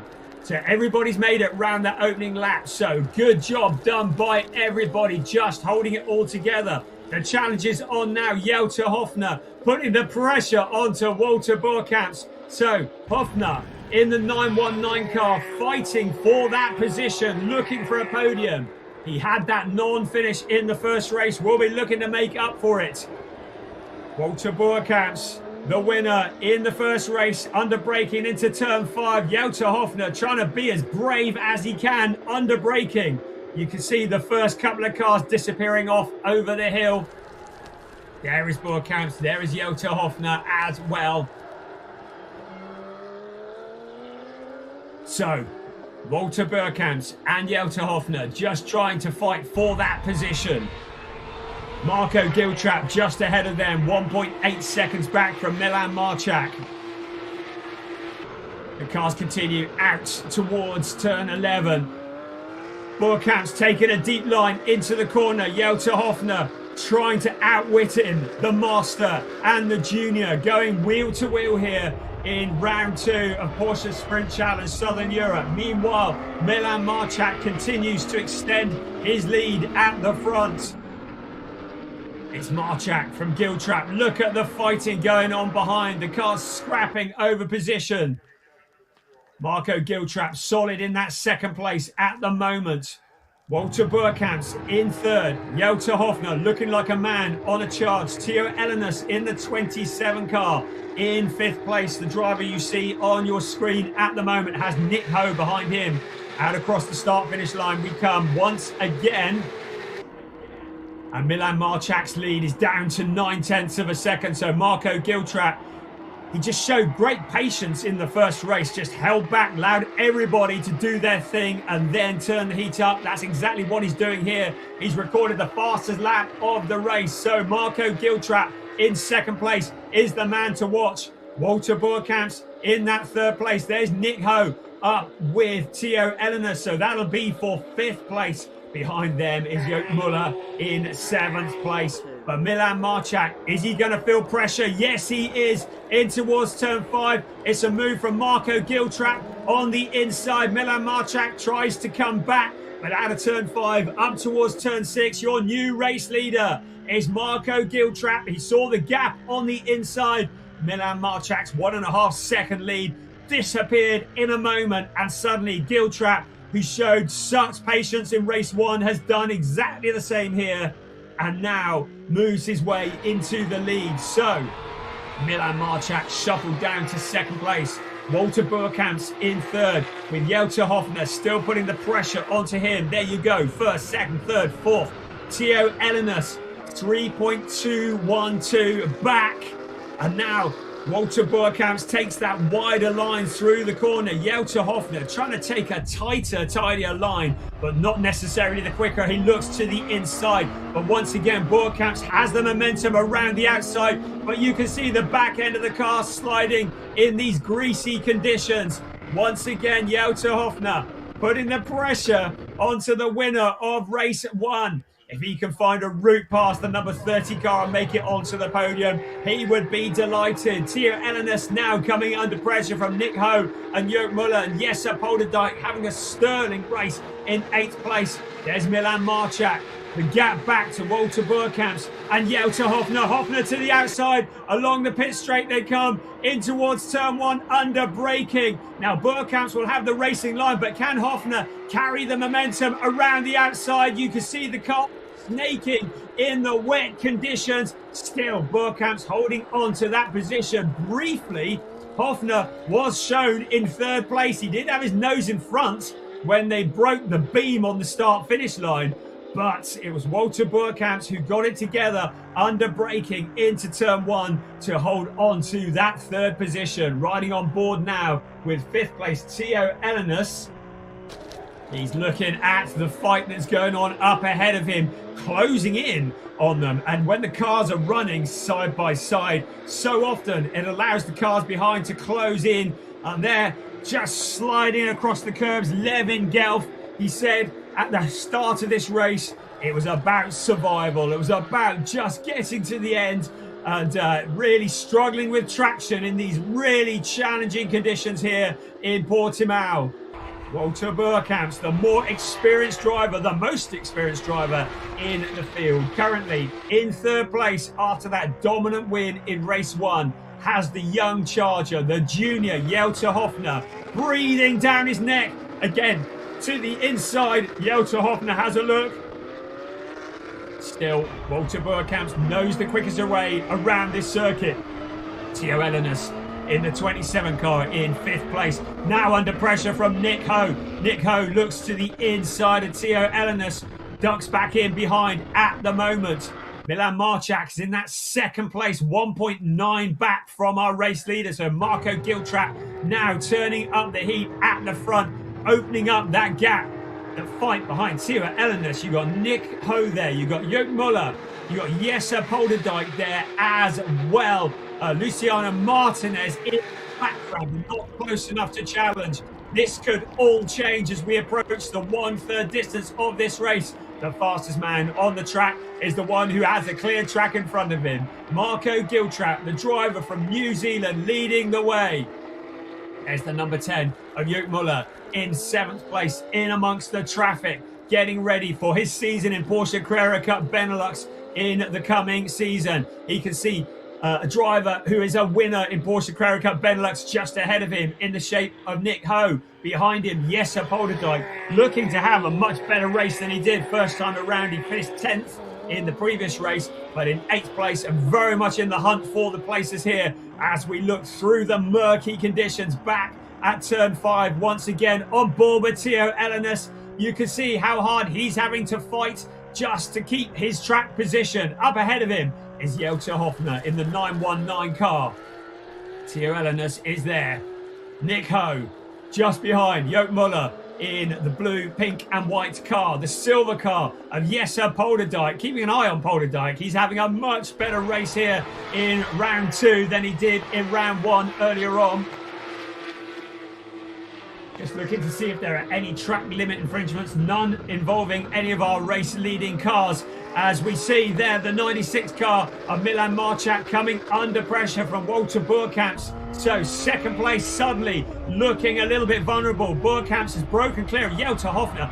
The car's taking very different lines into the corner. Each driver searching for the grip in these greasy conditions. Walter Boerkamps on the wide outside is where he seems to like. It's where he seems to be quickest. Milan Marchak tries to give him the squeeze as he goes to the outside, but that also almost lets Jelte Hofner through on the inside. Now Walter Boerkamps with his nose in front. He slides the car through and into the lead, into that position. Into 2nd place goes Walter Boerkamps, but Milan Marchak coming back just behind Jelte Hofner, doesn't know who to follow, so he goes 3 abreast. This is the fight for 2nd place in towards turn 1. What a move from Jelte Hofner. He takes both of them. Can he get it slowed down into turn 1? No, he can't. Now Walter Boerkamps uses experience to come blasting through. Milan Marchak down into 3rd place. Jelte Hofner had that position for a while, but now Nick Ho is breathing down his neck. But Theo Elenis taking advantage. Another fantastic scrap between these same drivers who are fighting amongst themselves in the first race.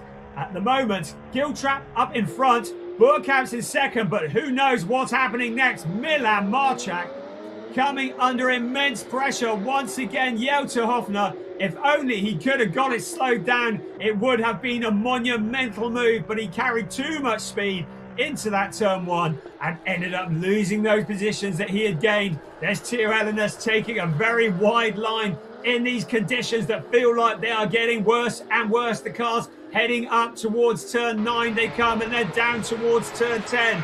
Milan Marchak trying to defend the podium position of 3rd place. Jelte Hofner putting the pressure on as much as he can. All this is allowing Marco Giltrap to just pull away at the front. 10.5 seconds is his lead at the front of this race. But what a fight for the positions. Giltrap leads, Boerkamps in 2nd. Then is this fight here. Hofner, Marchak, Ho, Theo Elenis, all in there together. Jesse Polderdijk now joining in. Jörg Muller also joining in. Luciano Martinez. So all these cars in a gaggle. Any one of them can end up in 3rd place. There's Boerkamps who's broken clear of this battle. But 1, 2, 3, 4, 5, 6 cars all fighting for that position. Brilliant stuff. This is why we love Porsche Sprint Challenge Southern Europe. These cars putting on such entertaining racing. Giltrap continues to set fastest laps. He has a clear track in front of him. He's got nobody close behind him. He is some 9.4 seconds clear of Walter Boerkamps. Now it's Martinez who starts to put the pressure on, challenging Jesse Polderdijk for position. Polderdijk in the background in the silver car. His teammate Milan Marchak currently getting mugged by Theo Ellenus. Nick Ho has got through while all that's been going on. So Nick Ho up into fourth place. Jelte Hofner now having secured that third place, trying to check out. So the 919 car, having worked his way through when they were all fighting, now starts to break clear. 1, 2, 3. Then it's Nick Ho in the 98 car ahead of Theo Ellenus, who never gives up. We're riding on board at the moment with Milan Marchak. You can see it's murky. Visibility's not great. Milan Marchak, our pole sitter, down in 6th place at the moment. He'll be frustrated by that again. Now coming under pressure with Joop Muller in 7th place, breathing down his exhaust pipe. Jesse Polderdijk in the background as well. So 16 minutes remaining plus 1 lap. There's Nick Ho in the 98 car in 4th place. Then it's Theo Ellenus, then Milan Marchak, having been mugged by the pack of cars behind him in 6th place. Joop Muller, Jesse Polderdijk, all queuing up to try and get past. Keep an eye on Luciano Martinez as well in 9th place, but for how much longer? So here we go again. The fighting continues. Brilliant stuff. 15.5 minutes remaining. Now Nick Ho challenging for 3rd place to the inside of Jelte Hofner. Hofner had to work so hard for that last of the podium positions, but is Nick Ho about to steal it away from him? The two cars run side by side. The winner from last year in Porsche Carrera Cup Benelux at Assen slots in front of Jelte Hofner into 3rd place. Hofner will try and come back at him, but can he do anything about Nick Ho? No, he can't. Nick Ho up into that 3rd place. Jelte Hofner relegated off the podium positions. So Hofner down to 4th place and into the clutches of Theo Ellenus, but Ellenus has Milan Marchak behind him. Marchak looks to be struggling for traction. Marchak with Joop Muller in 7th place, looking for his route past. Then it's Jesse Polderdijk in the sister Red Ant Racing car. Our leading rookie at the moment is Joop Muller. Second in the rookies is Jesse Polderdijk, but he needs to get to the end. He goes wide on turn 5. A little bit of contact potentially with Joop Muller. The 29 car of Jesse Polderdijk stops on the outside of turn 5 after such a strong battle, just outbraking himself into turn 5. Maybe a little bit of contact, and he's now having to reverse. He's going to be joining a long way back. That releases Joop Muller onto Milan Marchak, now able to attack without losing a position to the car that was with him. To the outside goes Joop Muller, sweeping around the outside of Milan Marchak, and Marchak relegated down into 7th position. So our pole sitter really struggling with these conditions. Right, let's have a look again. That was Polderdijk on the outside. And there wasn't any contact with Muller. I don't think Muller was moving across to defend his position, and he will argue that. The stewards will no doubt take a look, and they will decide whether Muller had been unfair in the line he had taken. It is under investigation by our race steward, so we'll keep an eye on that. But at the moment, Joop Muller up into 6th place. Milan Marchak down into 7th place. There is Luciano Martinez in 8th, just behind them. Now rushing to join them as well is Matheus Comparato, the other of the Ombra racing cars. We look again at Jelte Hofner in 4th place, Theo Ellenus in 5th. Heading into turn 1, they come. Now Ellenus putting the pressure onto Jelte Hofner. In they come.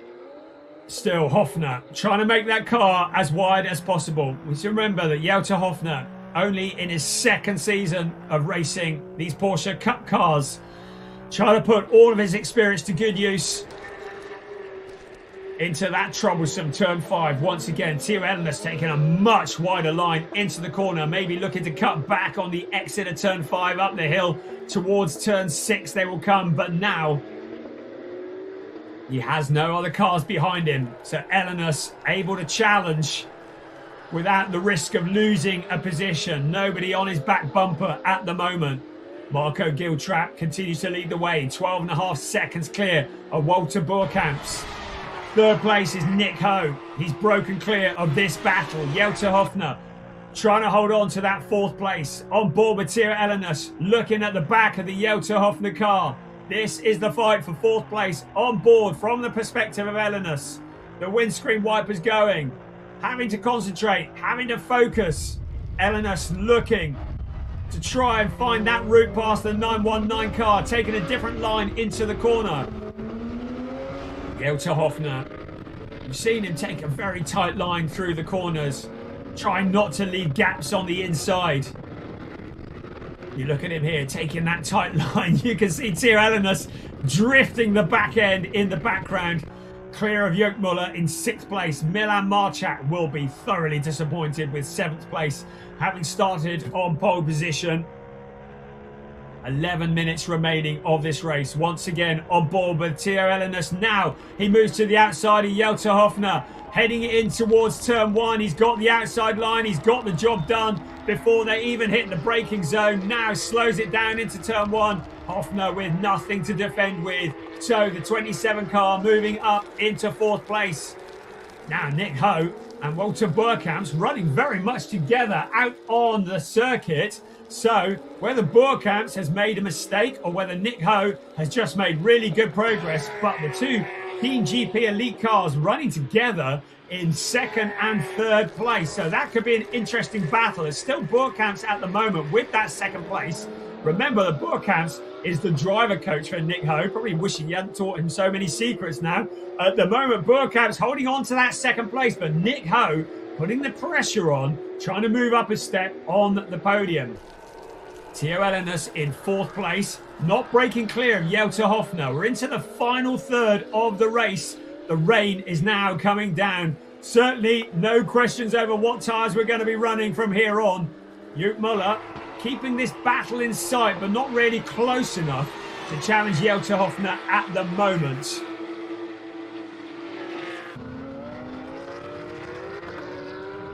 So I haven't seen any issues on the timing screen that indicate we're going to get any penalties. The incident between 29 and 10 under investigation. So that was Jokmuller and of course Jesse Polderdijk, but it is just under investigation at the moment. There's been no penalty or anything as we look at the pole sitting car Milan Marchak. It will probably be quite pleased to move on from Portimão and get the next round underway at Estoril, which takes place in just 5 days' time. Number 11 of Matheus Comparato there, and you can see how tricky it is. Cars going wide, and that is Cesar van der Voosteen in the 46 car. Right, here we go. Challenge for 2nd place. The Master and the Apprentice running side by side into turn 1. Surely Nick Ho's not going to put one on his driver coach. He's certainly going to try. He's got his nose in front. But Walter Boerkamps, we've seen it already in this race. He's just good at keeping his cool, keeping it tight, allowing drivers to show themselves on the outside, but not allowing himself to be distracted by them in any way at all. So Nick Ho, though, what an audacious move. Tried to get past Walter Boerkamps. Couldn't quite make it stick into turn 1, but surely going to give it another go. This allows our race leader, Marco Giltrap, to stretch his legs to nearly 15 seconds at the front. So again, Walter Boerkamps holds on to that 2nd place. Nick Ho very much in his wake. 3rd place. Trying to move in on 2nd. He pulls alongside him once again. Up over the crest of the hill they come. This time he's made it stick. What a move from Nick Ho. Moving into 2nd place. Absolutely brilliant stuff from Nick Ho. Into 2nd place. Now he'll set about after our race leader. But with 7.5 minutes remaining and a 15-second gap, I don't think Nick Ho is going to stand much of a chance of catching Giltrap, unless, of course, Giltrap has a problem. But what a move from Nick Ho, putting a move on the very experienced Walter Burkamps, the driver who dominated the previous race. GP Elite looking on nervously as their two cars fight with each other. So here we go again. Second and third. Is Burkamps going to try and come back at Nick Ho? Try and steal that second place away. Ho opening up a gap now. 7 minutes remaining, plus 1 lap. We have an incident under investigation between cars 10 and 96. So that would be Milan Marchak and Joop Muller. So that is under investigation as well by our race directors. But no penalties or anything have been issued as we look again at second and third place. Once again, Porsche Sprint Challenge Southern Europe Sport Division entertaining us all the way. The leading rookie at the moment is Joop Muller. He's in 6th place. Second in the rookies is Levin Gelf in 12th place overall, with Jesse Polderdijk in 3rd in the rookies in 13th overall. And of course, there will be a podium for the rookies at the end of this. Marco Giltrap in the overall lead has opened up nearly 2 seconds in that last lap with an open track in front of him, has looked after his tyres, has not been fighting wheel to wheel with other cars, and has been able to control the pace of this race. I'm told that the rain is starting to get heavier, so the conditions getting tricky, so nothing is taken as read here. All these positions, the points are only awarded when they collect the checkered flag. If a driver spins or goes wide, it could all change. So Milan Marchak currently in 7th place under pressure from Matthias Comparato. But anything could happen in the next 5.5 minutes. So we ride on board once again with Milan Marchak in 7th place. In the distance, he can see Joop Muller, who's broken clear of him. And Joop Muller, who now has about a 3.2 second gap, should I say, over the 96 car. So he's broken well clear after some great wheel-to-wheel battles. And breaking clear is what Nick Ho has done from Walter Burkamps. So it was 0.6 of a second last time across the line.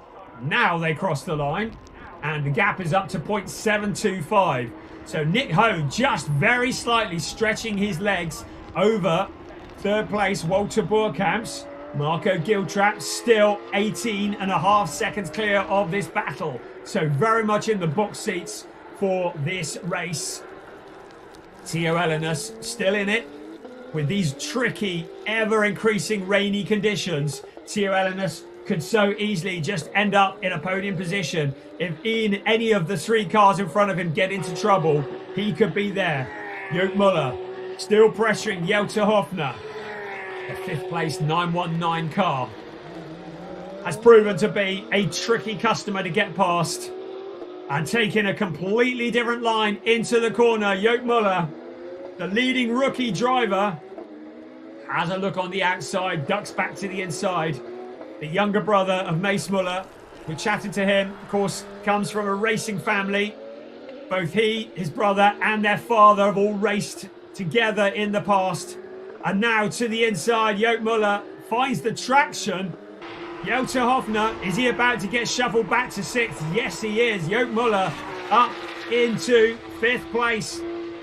Steals his way past Jelte Hofner. Hofner trying to come back to him on the outside line into turn 11. But has to be careful because could so easily lose the back end in one of the puddles. So Jelte Hofner now relegated down to that 6th place. There's Milan Marchak, our pole sitter, in the background. Remember, Jelte Hofner started 2nd on the grid. Milan Marchak started on pole. Now in 6th and 7th place. Giltrap leads. We'll see what the gap is. It was 18.475 last time I looked. So they'll be coming out across the line in just a few moments. And it's 18.836. So Marco Giltrap very much holding station. And Nick Ho having broken clear of Walter Burkamps by about 1.2 seconds. So 1, 2, 3.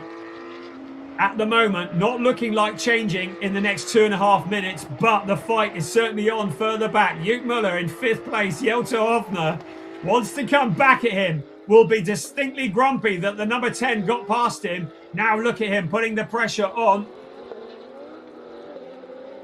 Still, Joop Muller, young driver, very little experience, preparing for a coming season in Porsche Carrera Cup Benelux. So may well be crossing swords with Jelto Hofner many times throughout this year. In towards turn 5, Hofner likes that tight inside line into the corner, doesn't he? Muller taking the wider, faster outside line, holds on to the position. Up towards 6 they come. Up over the hill once again. Time is running out for Jelto Hofner to get that 5th place back from the number 10 car. Muller looks to have this covered off at the moment. Giltrap in control of this race. Here he is in the number 66 car, prepared by Team 75 Motorsport, the legendary team of Timo Bernhard, the Porsche legend. The team that's run by Timo's sister, Jennifer Reisling. They know how to prepare a car. They are race winners in many other categories as well. And here, getting up to speed in Porsche Sprint Challenge Southern Europe, Marco Giltrap preparing himself for a season in Porsche Carrera Cup Asia. Out across the line he comes once again. So it will be 2 laps remaining, and that's Muller at the side of the track. So Joop Muller, after all that effort, surrenders that position, and that looks like Jelto Hofner as well. So we've got several cars, so have they come together? There's another one rejoining just in front, but that is Hofner and Joop Muller. Both of them parked up at the side of the track. Has there been contact between these 2 cars? That will have promoted Theo Elenis certainly up the order. Milan Marchak now. Jelto Hofner gets rolling. But we've had drama in the closing stages of this race. Less than a minute remaining of timed racing. So about 1.5 laps. And that is Joop Muller clearly going no further. Certainly not in a position now to challenge for that position. So what happened? And it was Hofner who lost it under braking, barreled into the number 10 car, and took both cars out of the race effectively, although Hofner has been able to rejoin. So Hofner getting into the back of Joop Muller, and that is a real shame. And there is Nikola Milkovic in the treble 1 car as well. So Hofner has retired into the pits. Muller is out of it as well. We've got a double waved yellow at turn 13. Marco Giltrap currently, I think he's on his last lap. I can't remember if he crossed the line or not. I believe it's his last lap. So Marco Giltrap, with all that drama that's been going on, has just kept his nose clean.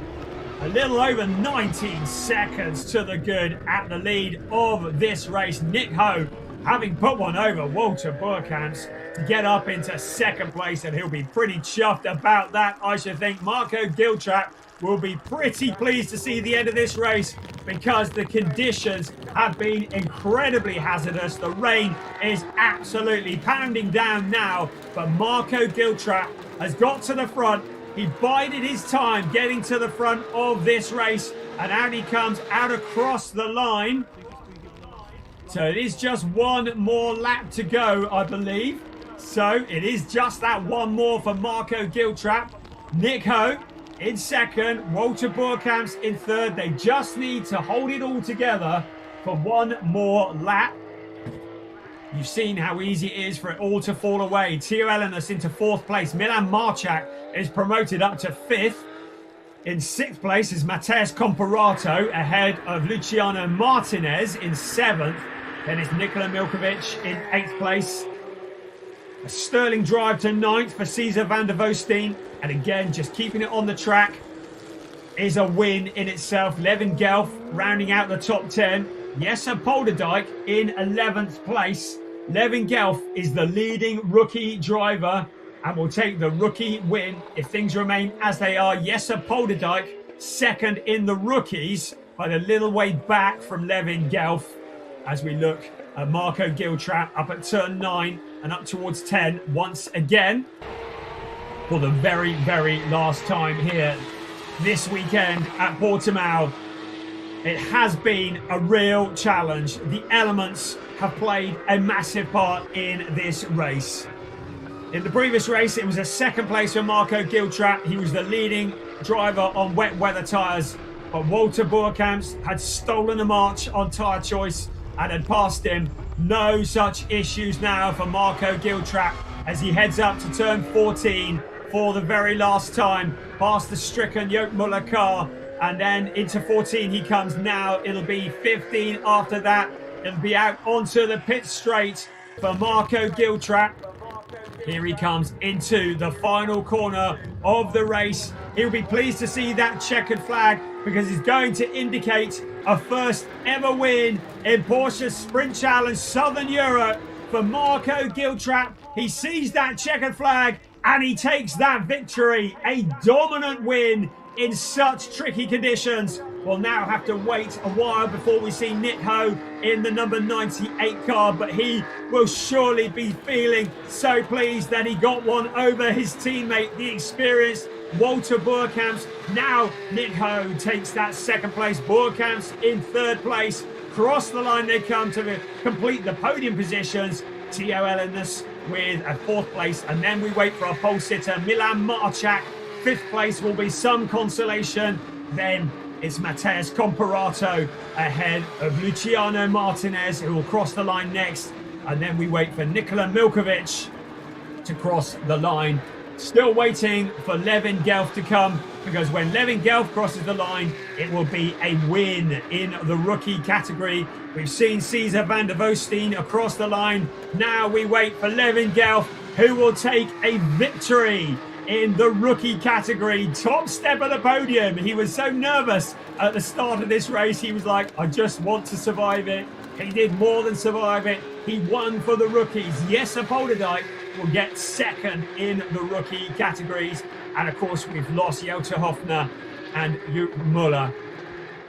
So another thoroughly entertaining race for Porsche Sprint Challenge Southern Europe. But what a drive from Marco Giltrap for Team 75 Motorsport. He got in front, he bided his time, he waited, he didn't knock off any panels or get into argy-bargy with other drivers. He waited for his moment, and then he took that lead and pulled away, winning by nearly 19 seconds. Nick Ho, second across the line, having passed Walter Boerkamps. You've got to get up pretty early in the morning to put one over Walter Boerkamps. But Nick Ho has done it, making it Team GP Elite second and third. And another solid drive from Theo Ellenis to go with his podium finish from race one. Ellenis finishes in fourth place. For Milan Marchak, it's another fifth place. And I think he'll be disappointed with that. But given the conditions and the situation, I'd say that's a pretty good points haul. 2 fifth places from the 2 races here this weekend in Portimão. And as the rain comes down, the drivers pull off into Parc Fermé. There is Marco Giltrap in the number 66 car. He now has to wait for the other drivers to arrive. You can see how heavy the rain is, and it's going to make the final race of the weekend, round 2 for the club division, very interesting indeed. So from the car gets Marco Giltrap. Right, here comes Nick Ho. There's Walter Boerkamps just ahead of him. Then it's Nick Ho. We've got a few incidents that are under investigation from that race, but none involving the cars that finished on the podium. So I'd like to suggest you 1, 2, 3 very much as they cross the line. And Nick Ho, it might have been second. That would have felt like a win. He won in Porsche Carrera Cup Benelux last year. A second place is some mean feat when you look at the level of competition around him. But Marco Giltrap has signalled his intent, and by my calculations, will be the points leader as we leave Portimão and head towards Estoril next weekend. It'll be Marco Giltrap who will lead the way in the points standings. 2 very solid drives. Team GP Elite, the Dutch team, who prepared the cars in second and third, and Team 75 Motorsport, who prepared the car that won the race. All very, very rapid cars. Right, I can see that Piers has got our race winner with him. Down in the pit lane. Over to you, Piers. Marco, tricky conditions, but you made it look easy. 20 seconds, or nearly 20 seconds, 19 seconds over the line to take victory over these two guys. I mean, what more can you ask for? Yeah, it was interesting towards the end. The rain really got a bit heavier and some streams started to break through. But, you know, the team gave me such a good car. So thank you to all the team, Team 75. What a wonderful job they've done for me, you know, really owe it to them. Absolutely, a great car, but you had to drive it yourself. Just put us in the cockpit. It's tricky out there with those conditions, changing every lap, but we could see when the driver's fighting, you go slightly on the wrong part of the circuit, slippery, easy to make a mistake. Yeah, it's so slippery, but it's so rewarding, this track, just driving it straight, staying off the racing line. It's really enjoyable to drive and I had a ball out there. I mean, it looked like good fun. We joked yesterday that you've come from Southern Hemisphere summer to race in the Porsche Sprint Challenge Southern Europe in winter, and now you've got very wintry weather. I mean, at least if it's wet when in your main championship, you'll be pretty confident. Yeah, well, we'll go home for the regular season, which will also be winter. So lots of wet driving. So that's awesome. Amazing, great practice. Congratulations, Marco Giltrap, our winner in the sport division. I'll hand back to Brian to look at some highlights of another thrilling sports classification race. Thank you, Piers. Well, clearly Marco Giltrap had seen the weather forecast then if he wanted some wet weather practice. He certainly got that. It was Jelter Hofner who stole a march, certainly at the start. Milan Marchak tried to come back at him in the beginning of the race. The two cars ran side by side. Marchak then opening up a fairly decent lead to start off with. A lot of fighting going on in the background. We saw that on board with Tira Elenas, but then Marco Giltrap just picked his moments to move forward. Such mature driving. Didn't get into anything wild, waited for the moment, and then moved past Milan Marchak into the lead. Marchak's day was not going to get any better as the challengers started to come from behind. Walter Boerkamps was going to be a challenger, but he had Jelter Hofner to get past first. The two cars ran side by side. Hofner taking the wide outside. You could see under braking that traction was very, very limited. Walter Boerkamps getting past and into second place. We did wonder whether Boerkamps would then close in on Marco Giltrap, but Giltrap had other ideas about that. And Boerkamps was going to get a lot of pressure from behind. Jelter Hofner getting stuck in, diving his way through, passing two cars at once, but he couldn't get it slowed down into turn one. On board with Tira Elenas, you could see how difficult the conditions were. Also with Milan Marchak, he was having to fight his way through the traffic because first it was Walter Boerkamps who got past, and then it was going to be Nick Ho as well. Milan Marchak getting shuffled back in the pack. We had a moment there with Joop Muller getting together with Cesar with Polderdijk, but Polderdijk was able to recover. But this was the fight that we wanted to see. The two teammates running side by side, Boerkamps and Ho, eventually going the way of Nick Ho, which explains why he was so ecstatic when he got out of the car. Unfortunately, it was all going to end in tears for these two when they got together, and Joop Muller and Jelter Hofner connecting with each other, effectively ending the race for both cars. But what a win from Marco Giltrap. Nearly 19 seconds ahead of Nick Ho. He had to wait quite a long time in the pit lane before the other two cars were able to arrive. But then the congratulations came. It was Team GP Elite second and third, but it was Team 75 Racing who took the top step of the podium with the driver from New Zealand. He's come the furthest to race here, but he certainly made it pay off. Preparing for winter in New Zealand. Well, these are the conditions to do it, and he's done it in style. The rain came down, tried to ruin the race, but instead it made it spectacular. We've had two fantastic races in Porsche Sprint Challenge, Southern Europe Sport Division, and now we head to the podium. It's our second and final podium for the sport division of the Porsche Sprint Challenge Southern Europe, and we'll start with our third place driver in the overall classification, the number 30, the winner of a race, number 1, Walter Boerkamps. Congratulations, Walter. And his teammate came second from the Netherlands, Nick Ho. Congratulations, Walter. And his teammate came second from the Netherlands, Nick Ho. Congratulations, Walter. And his teammate came second from the Netherlands, Nick Ho. Congratulations, Walter. And his teammate came second from the Netherlands, Nick Ho. But the man who was unbeatable in wet conditions today, the number 66 from New Zealand, racing for Team 75, Marco Giltrap. Congratulations, Marco, winning by nearly 20 seconds in conditions as tricky as that. A truly outstanding drive, and we'll now have the national anthem of New Zealand.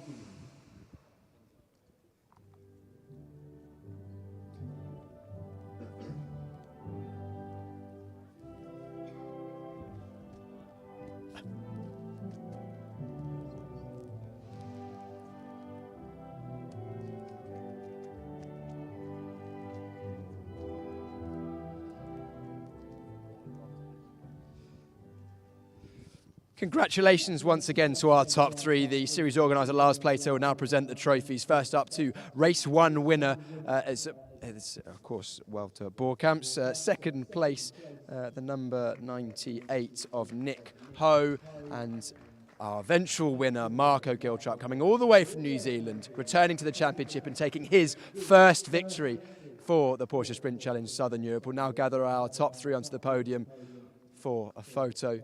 Walter Borkamp's ending this weekend with 2 podiums, as does Marco Giltrap as well. So I think, by my maths, Marco Giltrap will retain the championship lead, but a very close battle between these three. And the champagne, race suit sweaty, wet in the rain, and now soaked in champagne as well. Congratulations to our top three, our podium for the overall classification in the sport division here at the first event at the Porsche Sprint Challenge Southern Europe in Portimão. Congratulations to our top three. We'll see you all at the next event in just 6 days' time in Estoril. That's going to be good to look forward to. Plenty of racing. And now we have the second podium of the sport division. That will be the rookie classification. Only 2, unfortunately, Joop Muller not finishing as a classified finisher in that race. So therefore, our second place driver, the number 29 from the Netherlands, Jesse Polderdijk.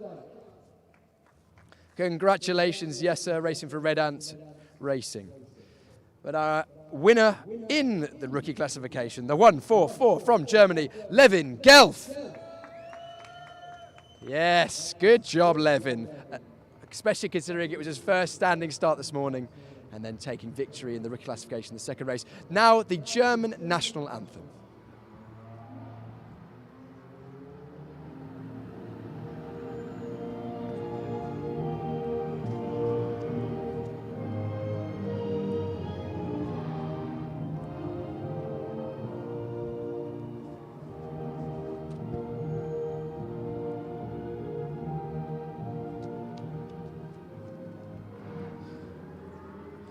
Trophies once again handed out by series coordinator and German Lars Plato. Second place to Jesse Polderdijk, and the first place Levin Gelf raises that trophy aloft. You can see how much that means to Levin. Congratulations, and get together on the top step of the podium for your photo, and then feel free to let the champagne flow for the rookie podium. It's a 1v1 here. Who's going to win the? Who's going to win this one? Oh no, Levin's blown early. Congratulations, both of you. Rookie podiums to start with. It will be overall podiums in years to come, I'm sure. Enjoying the taste of the bubbly to celebrate what has been a successful race weekend. What's it, race weekend? Race day, I suppose, in the rookie classification. Congratulations to you both. That is the sport classification complete for this race, event number 1 in the Porsche Sprint Challenge Southern Europe. All that's left to conclude is the second race in the club division. That's coming up next.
He races down. One more to go. And it is chucking it down with rain. The headlights are a must. Windscreen wiper as well, obviously. There will be no discussions about what tyres we're going to be starting the race on. This will be the first race of this weekend where we're not discussing what tyres they're starting on. No doubt now. I think this rain is probably in for the afternoon. Just for everybody who is joining us on the terraces here in Portimão this weekend, I just want to say a massive, massive thank you because we know the conditions have been challenging. You all thought you were coming to the Algarve for a holiday, didn't you, in the sunshine? Well, here we go. This is what it's like in the UK most of the time. But it is great training for these drivers. Many of these drivers are preparing for their coming season. And wet weather training, well, you can't buy that kind of stuff because so often we have events throughout the year, Porsche Carrera Cup and Sprint Cup and Sports Challenge Racing, where it suddenly rains randomly and you've got to be able to deal with it. You can't just park it up and go, oh, well, I'm not going to do that. So this is really good training, really good experience. But it's easy for me to say I'm not stood out in it at the moment. I think Piers is stood in it. And he's going to be loving this next few minutes, isn't he? But hey, it's all part of the fun. It's why we go racing. I'm told that the wind has dropped and this weather is in for the remainder of the event. So I think we're going to say, let's get this race underway while we can still see the cars. And then we'll regather. And hopefully when we gather again in Estoril on Saturday, maybe the sun will be shining and it'll be more traditional Iberian weather. But at the moment, it is pretty horrendous down there. So the cars coming to the grid and we'll be getting ready to go. So in the last race, we saw Joel Monegro taking what was an utterly dominant win. He's not starting on pole position for this race. It's his teammate who starts on pole position, Eric Santos. Joel Monegro will be starting alongside him, so he'll be keen to get in front into turn one. Right, I'm so sorry, Piers. We're going to try and get this over with as quickly as possible. It must be cold, miserable and wet down on the grid. Yeah, you're correct, Brian. It's hood up weather here. It's pretty grim, if I'm honest. The wind has dropped, the rain has increased. I don't think, as you mentioned, there's any discussion about who's running which tyres. I'm keeping my paperwork and iPad somewhat hidden, so if I get anything wrong, then that's because my brain can't hold information. It was not my note-taking. Anyway, let's look at the grid. The 245 at the back there, that is Uga van der Woestijn. He will be going from the back of the grid once again for the 2B Motorsports. He's finding the conditions tricky out there, but he'll give it his best shot. And then we've got Alexander Dobic on the outside of the grid. A reminder, this is a rolling start, so the inside of the grid is the odd side. Pole is on the inside, second, fourth, sixth, eighth, etc. on the outside. Alexander Dobic going from the outside there. Daniel Lewis in the GT4, he has had a very good showing, especially at the start of that first club division race we had earlier on. He'll be liking the fact that it's absolutely throwing it down, because as we spoke to him on the grid ahead of the first race of this weekend in the club division, he said that the GT4 definitely suits the wet weather conditions. There's a little bit less of a pace difference between the GT4 and the GT3 in these conditions. Then we move further forward. The number 92 is Hans Frisch. He's going to be going on the outside of the fourth row of the grid, and they're just doing some last-minute tyre pressure adjustments. As you can see, the teams there just doing tyre pressures. Tyre pressures are critical, especially in wet conditions, equally critical in wet and dry conditions. But when it's wet like this, the higher the pressures, as I mentioned earlier on, the better grip you'll have at the start of the race. But too high, potentially those wet tyres can get too hot, overheat, and then fall away towards the end of the race. Then on the inside of row 4, we have Klingenberg going from the number 222, Jan Klingenberg, joining us in the championship for the first time this weekend. He's I'm hoping he's been enjoying the changeable conditions.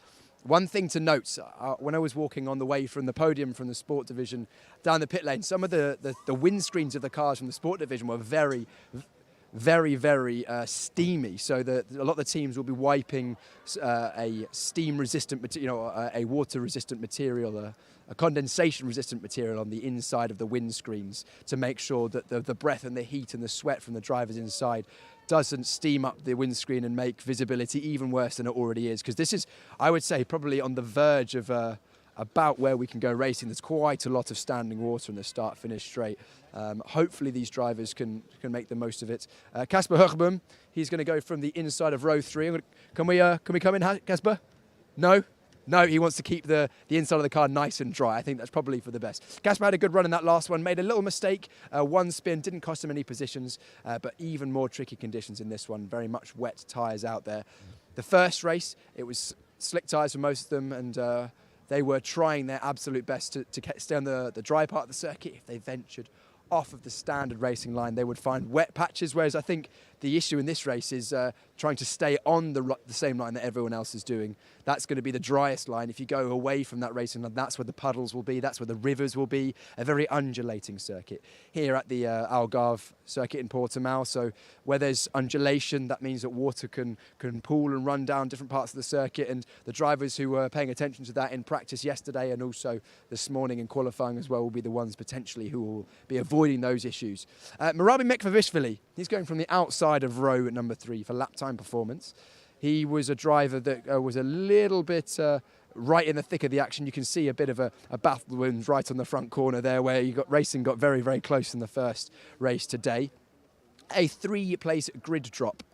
Three-place grid drop for Mirabi Mekvavishvili after he was not aligned correctly for the start of the first race this weekend, so he'll be trying to stay very much in line. So he would have gone off 3rd place, going out of 6th place. Just hearing in my ear, due to the very, very wet conditions, I think it's very much the right decision from race control that this race will be starting under the safety car. So instead of a 2x2 rolling start, it will be a single file start behind the safety car. I assume that means that the first lap will be behind the safety car as well, to give the drivers an extra opportunity to assess the conditions and see what it's like before they eventually hopefully go racing. But if it's too wet, then of course safety must always come as a priority. Outside of row 2, Levent Turkman. We spoke to him a couple of times already this weekend for the MDM team. Loving life, enjoying racing. Good to be in the championship. He was very grateful. I spoke to him just before the podium of the club division race earlier, and I said, I bet you're glad you entered now, having got a podium, and he was very much so. I'm going to see if I can grab a word. Levent, would you be happy to have a word? Yeah? Yes? Great, I'll just jump in quickly. I'll make this quick to not let too much rain in, but it's the rain's getting heavier and heavier by the moment. What's it like out on circuit? I couldn't hear you, sorry. It's okay. How wet is it out on the circuit? We can't see from here, but it's incredibly wet, and I think we have to go a couple of rounds behind the safety car, and it might even take some time before there's a dry line. So I'm not sure what we're going to do now. Yeah, I've heard that we're starting behind the safety car. I'd confirm that with your team, just double check, but I think that's what they're planning to do. It's very wet, so we have to be cautious. Very much so. I'll close the door to keep the... do you want to close the door? I want to make sure that we don't let any rain in the car as possible, because any moisture in the car can accumulate and then evaporate and will then potentially steam up the windscreen. I don't want to inflict that on any of the drivers. Inside of row number 2, a man that's been with us pretty much from the start of this championship, Javier Ripoll Jr. From Venezuela, the driver who's got 2nd place, his best finish in this championship overall. In the last time out, he took 5 third places in the 6 races he competed in last year. The 6th race, he didn't finish. So basically, if he finished a race last year, he came 3rd. So far, he's taken a P2, so bested that by 1 position. He's racing for the Est1 racing team. And he is also our onboard camera, I'm reliably told in my ear as well. So we can have a look at quite how bad the conditions are out on circuit. And then a very familiar grey with dark charcoal grey flashes of the track experience by Manthai front row. Eric Santos is actually the man on pole position. He was the driver that got the fastest, and how do I phrase this? He got the second fastest time of qualifying. So of the driver's 2nd fastest laps, Eric Santos's was ever so slightly faster than race 1 winner and the driver that will go from 2nd place in this race, Joel Monegro. Now, Joel absolutely romped away from the start of the field. If anyone was watching earlier on, they would have seen that, won by over 30 seconds. Easy, made it look easy. However, conditions in qualifying were much more similar to as they are now. Granted, maybe not quite as wet as they are, but it was very much wet conditions for the club division in qualifying. And Joel Monegro was still the man to beat, took the fastest lap time, but it was much, much closer, especially with his teammate Eric Santos. So that means that I think potentially we're going to have even more of a race of it. Let's just spin round and give you a view back down the grid to also give an idea of quite how much darker it is now than it was earlier. You can see the headlights of the cars reflecting off the circuit. And also, that's all that reflection is evident of how much water there is in the surface here. It's quite a coarse tarmac here at the Portimão circuit, which means that there is a decent amount of grip once you do get through the water, but the water does sit on the surface. And I've mentioned, as with the undulation all around the circuit, that means that there is lots of things the drivers have to keep an eye out for. Puddles, rivers, and such like. Starting behind the safety car, I'm getting the buzz in my ear that says that I need to vacate the grid, so I'm going to hand back to Brian Oliver for the start of the final race this weekend here, race 2 of the club division. Thank you so much, Piers. It looks pretty horrendous down there, so I hope you're going to get somewhere dry. Okay, so we have had that official confirmation that we're starting behind the safety car. Well, you might say to yourself, well, they're starting behind the safety car anyway, aren't they? No, this will be single file, and there will be certainly at least, I would say, a couple of laps where we will circulate behind the safety car. Race director is very keen. Safety is the absolute top priority. Paul Beck is our race director for the club division, and he will make the decision when he's seen the cars going round. So we'll circulate single file behind the safety car, try and generate some heat in the tyres, in the brakes, and see whether it is safe to go racing. So we'll just carry on like that to start off with, and then if and when he feels as though it is safe to go racing, then the safety car will pull in and we will go. So it is very much a voyage of discovery. We're just going to see how this goes, and well, anything can happen in the next 30 minutes, to take a quote. So it could be interesting. The last one, well, we saw that win from Joel Monegro, a very, very dominant win. Well, this time he's going to have his teammate from Track Experience by Manthey in front of him, because they're going to be not alongside each other. So it will be a different dynamic to this race. It is at the moment still chucking it down with rain. Eric Santos on pole position, Joel Monegro alongside. On row 2, Javier Ripoll Jr. Keep an eye on him. He was making great progress in the last race. And also Levent Turkman. Keep an eye on him. He's very much enjoying his debut in Porsche Cup racing. Kasper Hockeboom is lining up 5th on the grid with Marabi Mekvabishvili. We saw him break formation early at the start of the last race. So I had a feeling there might be a penalty incoming, and that's what's happened. So Marabi Mekvabishvili starts 6th, having taken a 3-place grid drop. Just going to break away there. You can see on the dashboard, lights flashing. We have the Genioma system that has been introduced to Porsche Sprint Challenge Southern Europe, and it's an in-car system that allows the drivers to be marshalled. So when we go full course yellow, when we go green, it will indicate on their dashboard. It's a really good system. We've seen it in some other championships, and it's great that it's in Porsche Sprint Challenge Southern Europe.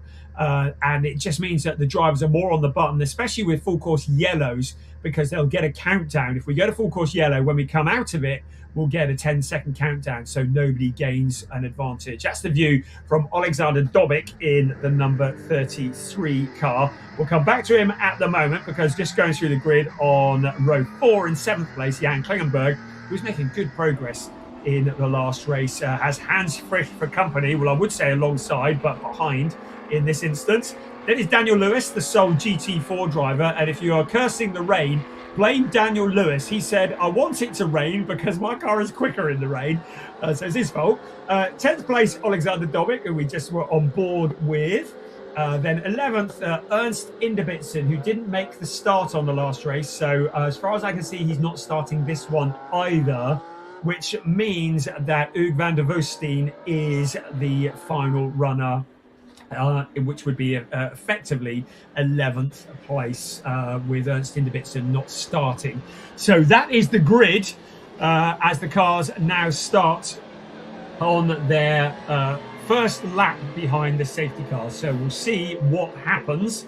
We'll see what messages we get, and we'll let you know if we're about to go racing. The clock has started. So when we start behind a safety car, the 30-minute clock starts immediately. So it is still 30 minutes plus 1 lap at the moment, and the clock is ticking down. So the race is effectively underway, but of course, no overtaking allowed. And you can see how difficult it is to see anything out there. And for Eric Santos, if we do go racing, when we do go racing, he will be in a great position because he won't have any of the spray and the murk. He'll have an open track in front of him, whereas everybody else will be peering through the mist to try and see their way through. As Piers already mentioned, it's not just clearing the rain on the outside. There is the inside of the windscreen can steam up, all sorts of issues. If you're a driver who wears glasses, that can also be an issue with the temperature changes, all sorts of issues that can come up racing in these conditions. But it's great experience.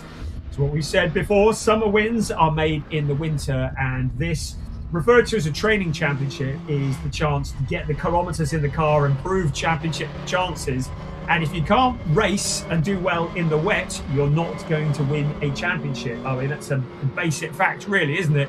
So it's really important stuff. Easy for me to say, sat here, but important for the drivers to be able to run in the wet. But we do get to a stage where if it becomes unsafe or indeed too dark, I don't think there's any floodlights at the Portimão circuit, but if it does get to that situation, the race stewards may decide that we can't go racing. But I'm hoping that we're going to be okay. The rain, well, it's coming down, as you can see, but it's certainly, I'm pleased it's not my decision to decide if and when to go racing. But at the moment, you can see now from your graphic, the clock is ticking. So the race is underway.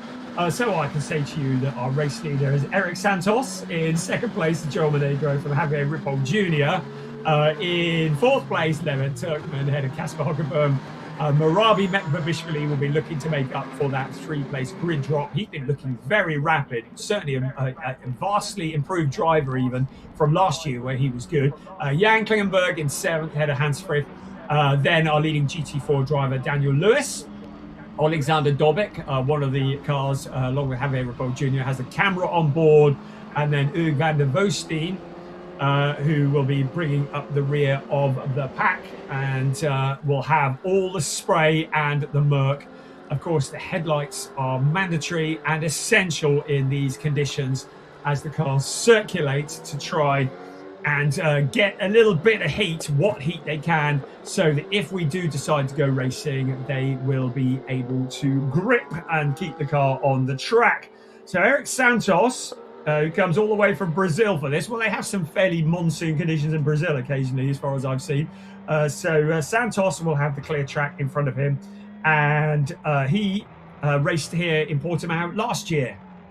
Got an 18th and a 13th place. So this would be a heck of a result for him. He's already beaten his best ever result with a 4th place in the first race this afternoon. But he is preparing for the Porsche Sprint Challenge Brazil. And again, you know, it's all good practice in these conditions. But Joel Monegro in the teammate sister car, we've seen how quick he is. He was very, very quick in quali this morning.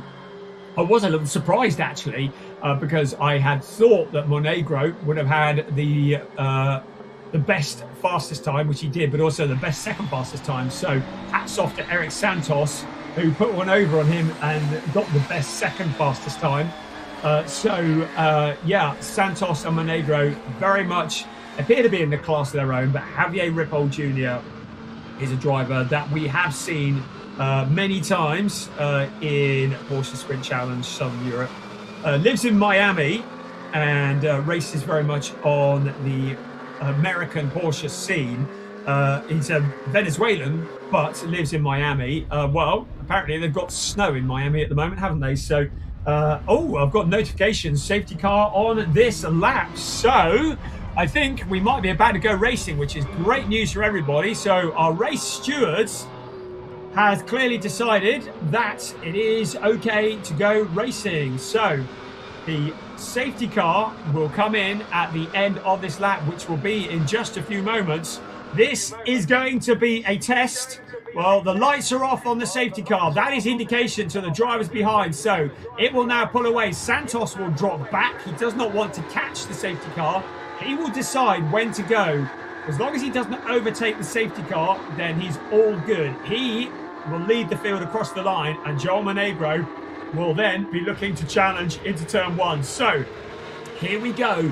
Round 2, Porsche Sprint Challenge, Southern Europe Club Division. We are go. Well, there's a lot of cars in the mist there. It looks to me as though it's Santos who's leading the way into turn 1. No heroics. Often the wet weather just causes drivers actually to take a step and not do the heroics and the big dive bombs into the corner. It's about just giving a little bit of extra space and respect to the cars around you, because nobody wins if you all end up in the gravel trap. But now we are racing, and it is Eric Santos who has that lead over Joel Monegro. But you get the feeling Monegro will be looking to challenge soon.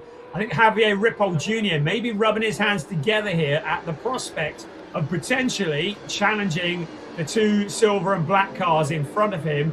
But Levin Turkman has already proven that he is not here to make up the numbers. He only came this weekend to do testing and ended up loving it so much he's joined the series. And here he is now challenging for a podium position. So Javier Ripoll Jr. will be aware that Turkman is in his mirrors. Santos has that clear track, has track position. How much of a risk is Joel Monegro prepared to take to try and get past his teammates? Will he just settle for the points for second place? Because if he does, and things remain as they are, by my calculations, he will leave Portimão as the championship leader in the club division. But of course, we've got 21 3/4 minutes of racing to come in these treacherous conditions. So anything can happen. Javier Ripoll Jr. certainly putting the pressure onto Joel Monegro. So Monegro not having it as easy as he did in the first race. Santos has opened up a gap at the front. So you can see that gap now. It was about half a second. Well, you can see it's more than that. So we'll see what it is when they cross the start-finish line, which is going to be in just a few moments. But Santos certainly opening up a gap at the front, trying to make hay. I'm not going to say while the sun shines, but trying to take advantage of a clear track in front of him. The fastest lap of the race, 2.679. So that's what a clear track and a confident setup on the car does. Right, we've got a challenge now, and that is Levent Turkman challenging Javier Ripoll Jr. So far from Ripoll challenging Monegro, we've got Turkman coming forwards. So he is absolutely loving his first weekend in this series, and he goes to the inside. Ripoll Jr. did try to come back at him, but he looks to have it covered off at the moment. He gives Javier Ripoll Jr. the squeeze into turn 2 and 3. But at the moment, Turkman has that third place. So that has taken the pressure off Joel Monegro a little bit momentarily. So now Levent Turkman breaks clear from Javier Ripoll Jr., who's down in that 4th place. So Hugo van der Voosteen has had a track limit warning. I kind of feel like that could be forgivable as Alexander Dobbit once again explores downtown Portimão in the number 33 car. You feel as though track limits would be forgivable in these conditions, wouldn't you? But it's all important that it's kept fair. So at the moment, Levin Turkman has dropped Javier Ripoll Jr. fairly quickly and is already setting about Joel Monegro. So Monegro, 2.679 back. The last timing I have at the moment suggests that Turkman may be closing in on Monegro, but we'll see what that is when they cross the start-finish line. No surprises that the fastest lap is Eric Santos. For those who like the stats, it's a 2:11.894. So a fairly reflective lap of the conditions, I think we would say. So Santos leads, Monegro in second, 2.679 back. We'll keep one eye on that. and also an eye on Levent Turkman. So Monegro has closed in on his teammate. 1.6 is the gap. We're about 3.85 back to Turkman. So the 1, 2, 3 are closing in on each other. So we could be in for a bit of a fight here in these conditions. Eric Santos may well feel the wrath of Joel Monegro, who now steals the fastest lap. Mainly, probably because he's also out of the spray of the car in front of him. So obviously, as soon as he catches Santos, he's going to be back into the spray. Right, look at Daniel Lewis in the GT4 car. He's into 8th place at the moment, started 9th. So we saw Alexander Dobic pointing in the wrong direction. He's in 9th place. So Daniel Lewis now up with Jan Klingenberg. Klingenberg showed a clean pair of heels to Lewis in the previous race. So I'm wondering whether Lewis might be looking to seek revenge. Marabi Babishvili in the yellow car. That stands out in the mist, doesn't it? Up ahead of them in 6th place. And Kasper Huckerboom in 5th place at the moment. Everybody driving sensibly, tiptoeing, fingertip steering, just trying to make sure that there are no mistakes, not hitting white lines, not hitting the puddles unnecessarily. That's where the traction disappears without warning and you're suddenly propelled off in a direction you weren't expecting. And Daniel Lewis starting to look now like he might want to put a challenge and get revenge on Jan Klingelberg for the previous round. So currently following in the mist behind him. Up ahead of them, Marabi Babishvili. He's a few seconds back from Kasper Huckerboom in that 5th place. Keeping one eye on the leaders as well. The gap's still 1.6 between 1st and 2nd, but they're crossing the line now. So it's down to 1.2. So Monegro, another fastest lap. He's taken 4/10 out of the lead. Levent Turkman not really making any inroads. 5.491 back. But we'll just keep one eye on that. This is the most entertaining battle on the track at the moment. So good that we're focusing on Daniel Lewis in that 8th place. Challenging for 7th from Jan Klingenberg. Very much roles reversed from what it was in the previous race. Klingenberg in the treble 2 car with the GT4 car just behind him. Right, here's 1st and 2nd. So it was 1.2 last time across the line. Well, you can see it's a lot less than that now. So Monegro has caught Santos. Now Santos not putting up any fight at all by the looks of things. So Monegro, has he got in front of Santos? Yes, he has. He's just sailed past him. So Eric Santos didn't even put up a fight.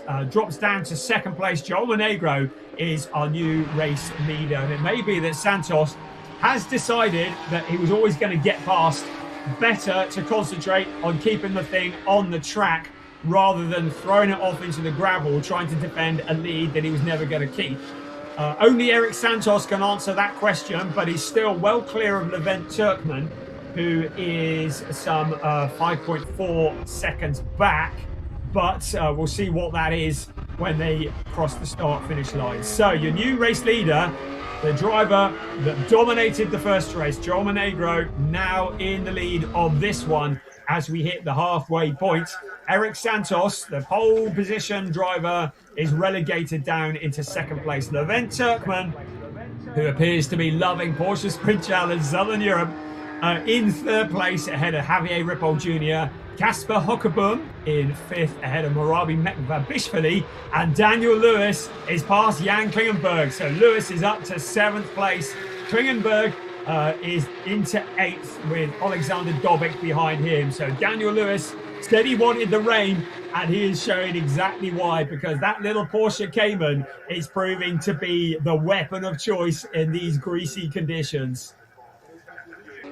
So Monegro opens up a gap of 2.1 almost in an instant from Eric Santos. Santos in that 2nd place and now has Levent Turkman closing in. So Turkman has taken about 1.5 seconds out of Eric Santos. So he's just 3.5 seconds behind now.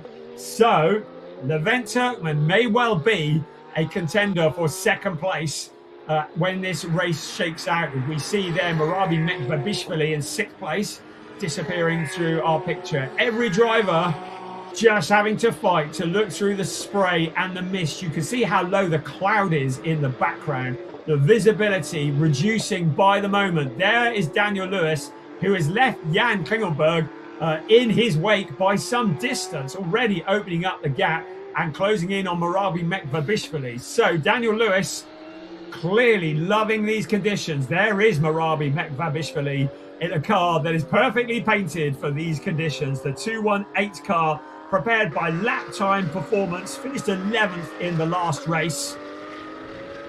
There's Eric Santos in 2nd place.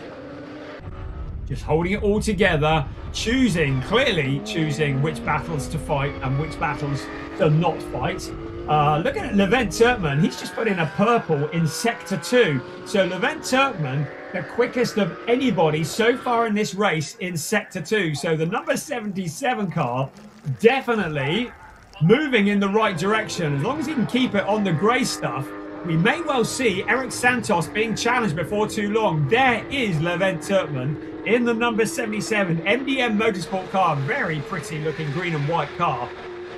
I mentioned it earlier, Levent Turkmen turned up just to test, just to practice a couple of days ago and loved it so much he decided to sign up for this weekend. I hope he's going to make it a season because he is proving to be a very useful pilot indeed. His previous experience is from the BMW Compact Cup, which is something very, very different. And I believe we may be seeing him in Porsche Carrera Cup Benelux in 2026, which will be a real treat because he is really showing himself to be a really spectacular driver. And in these conditions, to be closing in on Eric Santos, who I believe is a lot more experienced than him, that is no mean feat. And leaving Javier Ripoll Jr. behind in his wake as well, as we zoom in on turn 5. So Levent Turkmen now closing in on Eric Santos in that 2nd place. So what can Santos do about that? Oh yeah, well you can see the rain has not backed off in any way at all. It is horrendous out there. Less than 11.5 minutes plus 1 lap remaining. I should think most of these drivers, possibly with the exception of Turkmen and Lewis, will be pleased to see the checkered flag. Turkmen, the quickest driver, the fastest driver on the previous lap at 206.940. That compares to a 207.5 for Joel Monegro. So about 0.6 of a second quicker than the race leader. So Levent Turkmen seems to love these conditions. So he's closing in on Eric Santos. We'll keep one eye on that. There's Javier Ripoll Jr. in 4th place, running pretty well on his own at the moment. Daniel Lewis is still closing on a Marabi Mekvabishvili. It was 1.498 last time across the start-finish line. So I think that may have closed up a bit as well. As we look at 2nd place Santos, he will see the 77 car in his mirrors. He will know that the oncoming storm might not just be in front, it might be behind as well. Right, let's have a look at a replay here. That's Alexander Dobik in the 33 car. And that's around turn 5, just losing it on his own. He's had a fairly wretched weekend, I think, so far. He got a 9th in the last race, but has not enjoyed these wet conditions. The owner of Herdeka has guested in Porsche Mobil 1 Super Cup at Monaco last year. But this is probably an even greater challenge than that in these conditions. Javier Ripoll Jr., the fastest man on the track. So another car that's further back starting to turn the heat up. So Levent Turkmen's quickest lap has now been eclipsed. Whoa, under braking. He went to challenge Eric Santos. I heard somebody in the audience shouting there as well. Almost got it wrong under braking into turn 5, and that would have ended in tears. So he managed to take avoiding action, but Levent Turkmen under braking into turn 5 came very close to the back end of Eric Santos. Fortunately, he was able to take avoiding action as we see Marabi Mekvabishvili. Right, let's have another look here at this. under braking, and well, it was well clear, I think, of Santos, but it was certainly a wild moment. And of course, if it had gone any further and ended up in the gravel trap, it would have been game over. But he's picked it all up, gathered himself off. He's still in a podium position, but Javier Ripoll Jr. in 4th place, quickest man on the track. Unfortunately for Javier, 5.334 back from Levent Turkman, so will require maybe a bit of a mistake from the cars in front to get up into a podium position with 8.5 minutes remaining. Daniel Lewis is trying to force Marabi Mekvabishvili into a mistake. He's putting the pressure on, isn't he? Looking to the left, looking to the right, filling the mirrors, trying to force Marabi Mekvabishvili to miss a braking point. That very nimble Porsche Cayman GT4 car looking very quick. Right, Monegro has responded with a fastest lap. Whoever thought that in these conditions we'd be trading fastest laps, but maybe that's an indication that the rain has possibly backed off a little, that the track is drying out a little. You wouldn't believe it looking there, would you? Look at Daniel Lewis wringing the neck of that number 19 car as they come out across the start-finish line. Once again, he looks to the inside of Marabi Mekvabishvili. Is this going to be a late braking moment? He gets to the inside. Can he slow it down enough? Yes, he can. Daniel Lewis up into 6th place, and Marabi Mekvabishvili is relegated down into 7th place. So good driving from Daniel Lewis as he continues his march forwards. Now they are some 4.5 seconds, 5.7 seconds back from Kasper Huckerboom. So Daniel Lewis may struggle to go much further forwards than 6th place. And of course, he's got the issue of Marabi Mekvabishvili, who may well be trying to come back at him into turn 5, sliding the back end into that turn 5. That's exactly what Mekvabishvili does. He comes back at him. And Daniel Lewis maybe just braking a little late, losing the traction at the back. The car goes deep into turn 5, and Marabi Mekvabishvili is through to retake 6th place from Daniel Lewis. So after all that hard work, he's going to have to do it all again. So we've had a spin from car 92. So Hans Frisch, that's further back. He's had a bit of a moment. That's understandable. Right, look at this, Daniel Lewis. He's got the bit between his teeth now. I should think that the red mist may have descended slightly, but he's overdriving it slightly. The 19 car with the back end sliding out. Marabi Mekvabishvili has this one covered off at the moment into turn 13. And Daniel Lewis pushing as hard as he can, but the front trying to go straight on in these slippery conditions. 6 minutes and 10 seconds plus 1 lap. Joel Monegro continues to put in the fastest laps. So extending his lead to over 6 seconds from Eric Santos. Levent Turkman, after that moment, is some 5.367 back from Eric Santos. So not looking like being able to challenge for second as things stand at the moment. Still, this fight for 6th continues. Daniel Lewis sizing up Marabi Mekvabishvili for the second time. Is it going to be a cut and paste maneuver from last time? No, because he's not as far forwards as he was when he made that move into turn 1 last time. This time has to drop in behind. 5.5 minutes to try and get past the yellow and black car in front, taking an entirely different line into turns 3 and 4. Through the puddles they splash. 5.25 minutes remaining. Joel Monegro in the lead by over 6 seconds. Eric Santos looking a lot more secure in 2nd place now. Levent Turkman in 3rd place. That's your 1, 2, 3. Then Javier Ripoll Jr. running on his own. Then Kasper Huckerboom also running on his own. Then this battle here, 6th and 7th. It's Marabi Mekvabishvili with Daniel Lewis challenging him for position. Is Bulgaria versus Great Britain. Advantage Bulgaria at the moment. Mekvabishvili mastering these conditions. We're looking again at the spin, I think, that the 92 car oh no, it's Alexander Dobik. What do they say? He spent more time with the racetrack going around him than him going around the racetrack. But he's regathered it. He's kept it out the gravel. He's kept it out the barriers. Also into the gravel, the number 8, Kasper Huckerboom. He's also kept it going, although a bit of rallycross going on there. Has he found the track? It looks like the back end has slid away from him again. So Kasper Huckerboom Looks like he got it all wrong, has had a problem, and then has had a problem trying to solve the problem. So he's down in 8th place, and that could be even less than that if he can't get it back out to the track anytime soon. Meanwhile, Daniel Lewis continues his fight for that 5th place. This is personal now. There is Marabi Mekvabishvili. We've got a yellow flag at turn 10. That may be for Casper Huckerboom. And look at Daniel Lewis. He's gone very wide there. Completely missed the braking. And now is way too far back to challenge Marabi Mekvabishvili anytime soon. That was out of turn 15. That would certainly have got the track limits warning flashing. But I don't think he gained any advantage from it, do you? In that position, he sees Marabi Mekvabishvili in 5th place. The gap has opened up. The time is running out. Let's have another look here. And this is Casper Huckerboom. Had a wild moment, got into the gravel. I think he got it out of the gravel. Now, did he manage to get it moving or keep it moving? He went onto the grass, which has very little traction. Looks here as though he may have struggled to get it back onto the track. So Casper Huckerboom drops to last place and is being shown as a non-runner. So no surprises there.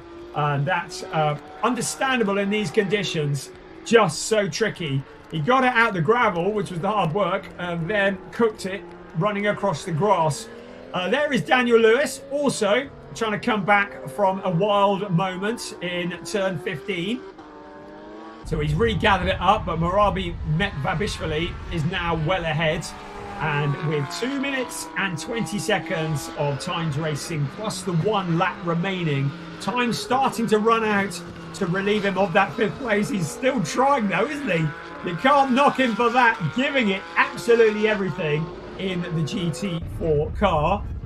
So here we come again. Marabi Mekvabishvili in 5th place. Daniel Lewis, the leader in the GT4 category, just doing everything that he can. Remember, that number 19 car doesn't have as much power as a Porsche Cayman versus one of the big boy Porsche 911 GT3 Cup cars. So to be staying with him, not to mention challenging him, is quite a feat. So Marabi Mekvabishvili once again out along the pit straight. Daniel Lewis never gives up. 90 seconds plus 1 lap remaining. Lewis taking that inside line in towards turn 1. He's not close enough to challenge this time around, but he might yet get on the back bumper of Mekvabishvili before this race is done. Our race leader, Joel Monegro, is up at turn 6 at the moment. Depending on how quickly he can get back to the start-finish line will determine how many more laps we've got left of this race. Once the clock strikes 0, the leader continues the lap that he's on, and then we have 1 more after that. And Monegro very much in control. No, 4.2 seconds. So Eric Santos has pegged it back a little bit as Daniel Lewis tries to get around turn 5 a little tidier than last time, and mission accomplished on that front. Out towards 6 once again. But Joel Monegro, he's still got a massive lead, but Eric Santos keeping in touch to a degree. If Monegro does have a problem, Santos will be ready to jump as Daniel Lewis continues his fight in 6th place. Right, I'm looking up at Monegro, who is up into turn 15 at the moment. So not sure whether he can get to the line before it strikes 0. I don't think he will. So he's out of the final turn now. The clock has struck 0. So I'm looking for indication as to whether he crossed the line. If he hadn't crossed the line when the clock struck 0, this will be his last lap. So he continues at the moment in towards turn 1. Whichever way, he's got a 4.7 lead, and yes, it is the final lap of the race. So it did strike 0 before he got there. He'll probably be quite happy about that, because 1 less lap in these conditions is 1 less opportunity to chuck it in the gravel trap and have a problem. So Joel Monegro, 4.7 clear of Eric Santos. That's looking like your 1, 2, 3, because Levent Turkman also looking fairly solid. providing the drivers can all keep it on the grey stuff and not have too many dramas. Then it's Javier Ripoll Jr., a fairly solid 4th place to go with his 2nd place from earlier. And then Murabi Mekvabishvili, who has fended off Daniel Lewis, all the attack from Daniel Lewis, who is in 6th place. So we look at Joel Monegro at the moment. He's into turn 8, and then it'll be round to turn 9 in what has been a truly challenging afternoon for all of these drivers. If this is the training championship, boy, have they had some training. How to drive in monsoon conditions, how to keep it between the white lines. And Joel Monegro, a bit of a masterclass once again. He utterly dominated the first race. He took a little while to catch Eric Santos, but then when he did, Santos not putting up too much of a fight, Monegro made the move, got into the lead, and then pulled out a gap of 4.7 seconds. You could just see Santos in the distant background in that 2nd place, tiptoeing home, choosing which battles to fight.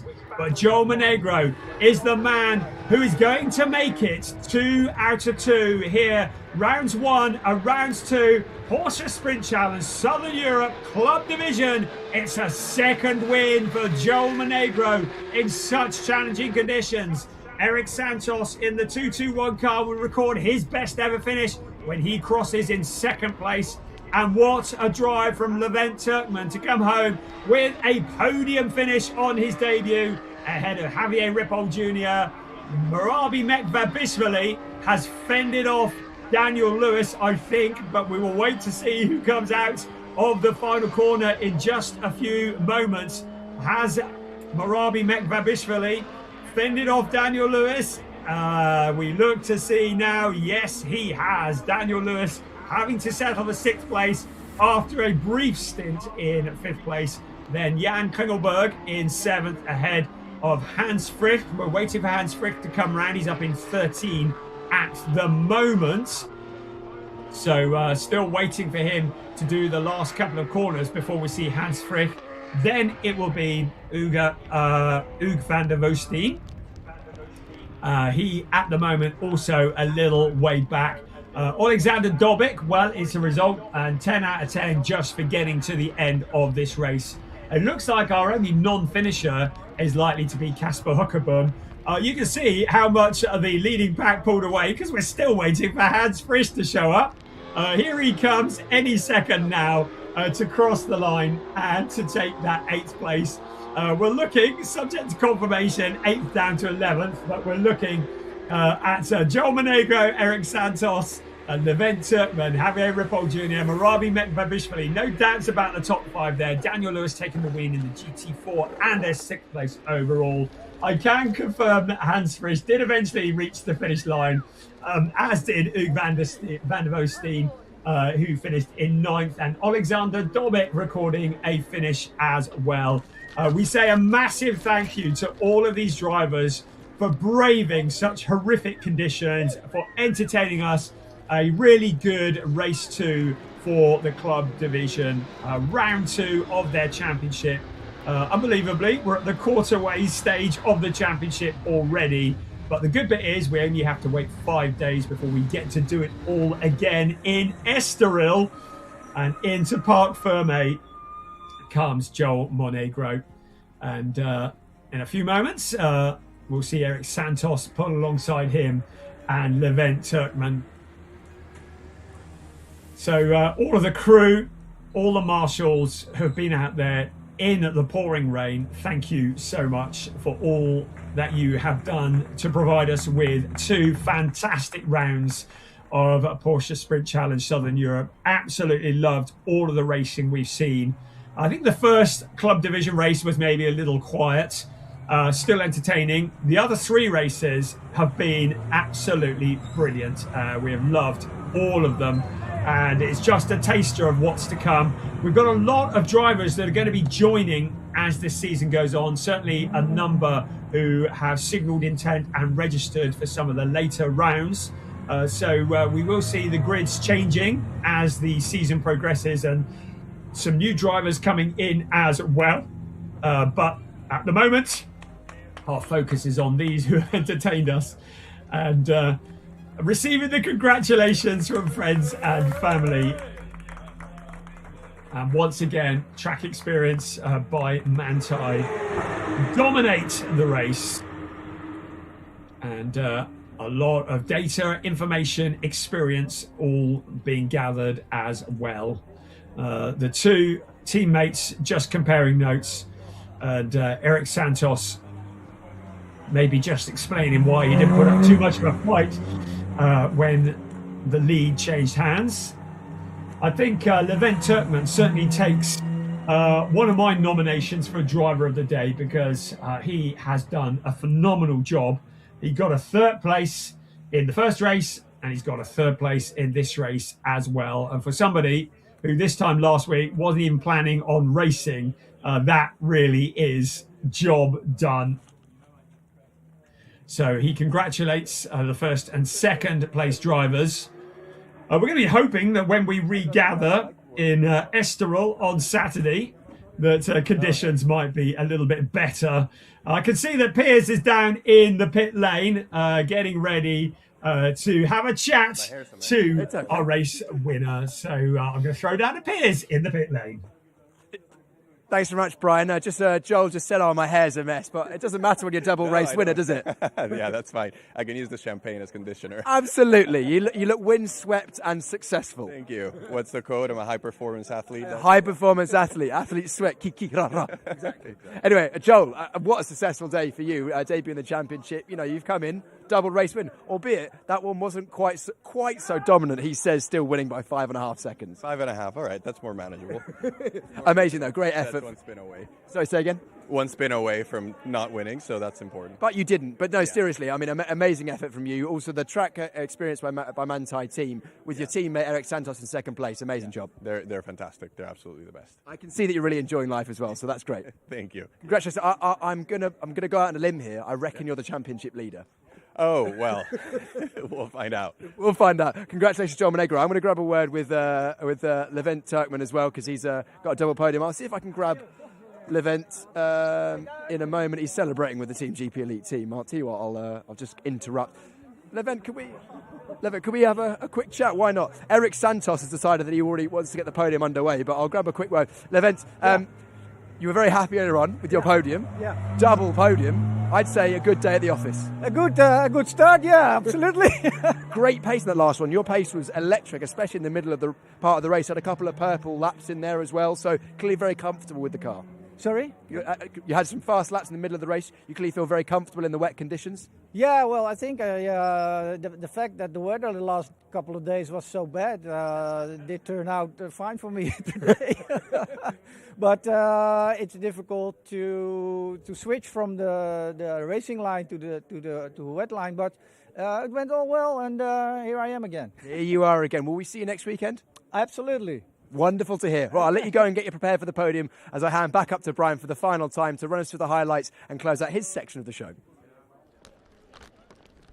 To have a word with those drivers, and it's good to hear their perspective. I think with all of them, I like the fact that Joel Monegro says I was one spin away from it all disappearing. Yeah, it just shows you how hard they were pushing. It was a great race, a race 2, which started behind the safety car. The conditions absolutely horrendous. Testing man and machine. It was Eric Santos who led the way when the safety car did come in, and it was Joel Monegro in second place, initially coming under a lot of pressure from the cars behind. And certainly Levent Turkmen and Javier Ripoll Jr. looking like contenders for podium positions right from the word go. The drivers all driving very sensibly. With Eric Santos and putting the pressure on for the lead, but it was going to take a little while. Before that, Santos did actually open up a fairly decent gap because Monegro had Javier Ripoll Jr. and Levent Turkmen breathing down his exhaust pipe. In the background was Casper Hookerboom. He was not going to have a great end to the afternoon. Levent Turkmen with Javier Ripoll Jr. making that challenge on the outside.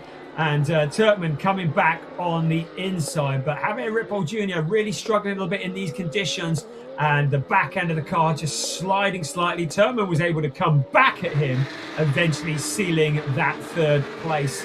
The challenges were up and down the pack, as you always expect, but the most significant one was for the lead when Joe Monegro caught Eric Santos. Santos not really putting up too much of a defense of that lead, deciding that discretion was the better part of valor. The Brazilian giving way. The charge through the pack from Levent Turkman almost came to an end with tears when he closed in on Eric Santos, and under braking got it all wrong.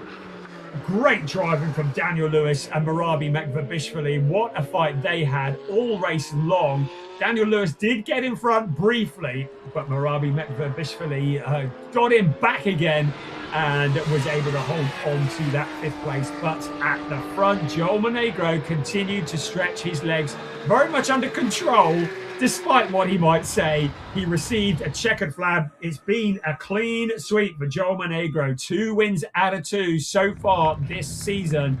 There is no doubting that he is the championship leader. The question is how well will he do when we regather in Estoril on Saturday?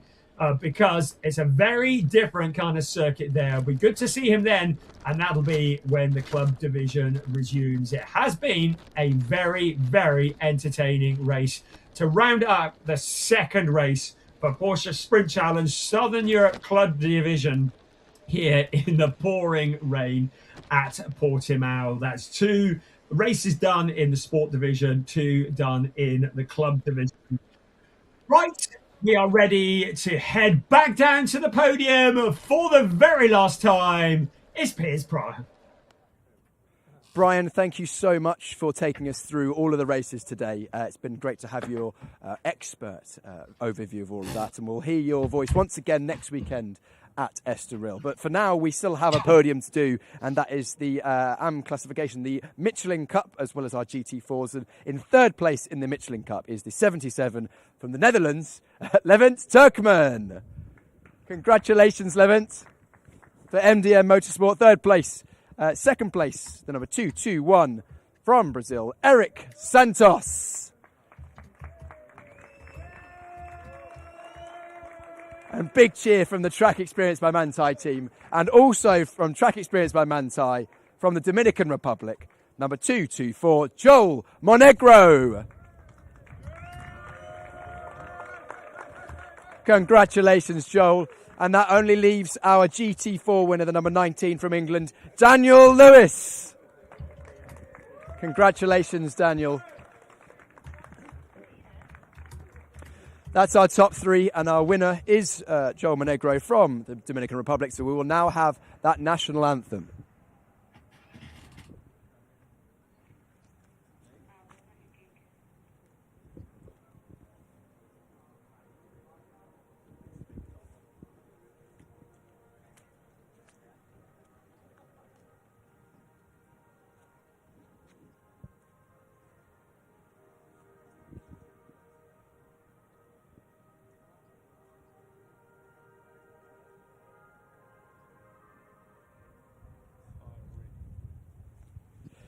There we have, that's our podium for the Club Division Michelin Cup. Podium drivers are Levent Turkman, third place. Second place is the Brazilian driver Eric Santos, returning to the championship. And then our eventual winner, Joel Monegro. Double podium for the Track Experience by Manthey team. Great job. And then also Race Car Consultants taking the win with Daniel Lewis in the GT4 classification. Thank you for the trophy presentation from series organiser Lars Plato. Our top 3 plus our GT4 winner in the Club Division Michelin Cup. Top 3 GT4 winner Dan Lewis, all on the podium for their photos. And now an opportunity to spray the champagne. Levent Turkman's done that before, bangs it on the ground, and the plenty of champagne being sprayed.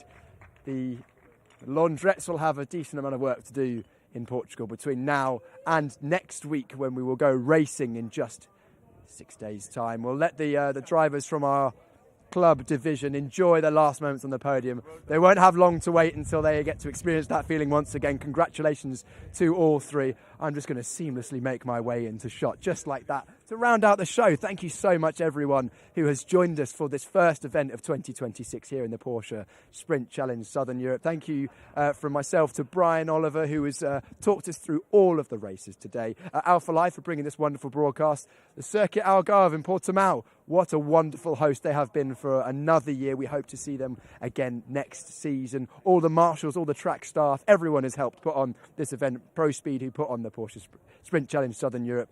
We hope to see you live in just 6 days' time. Not long to wait until we go racing once again here in the Porsche Sprint Challenge Southern Europe. That will be also in Estoril, near Lisbon, at the Estoril circuit. That's on Saturday racing. Saturday only, the 31st of January. Make sure you join us then.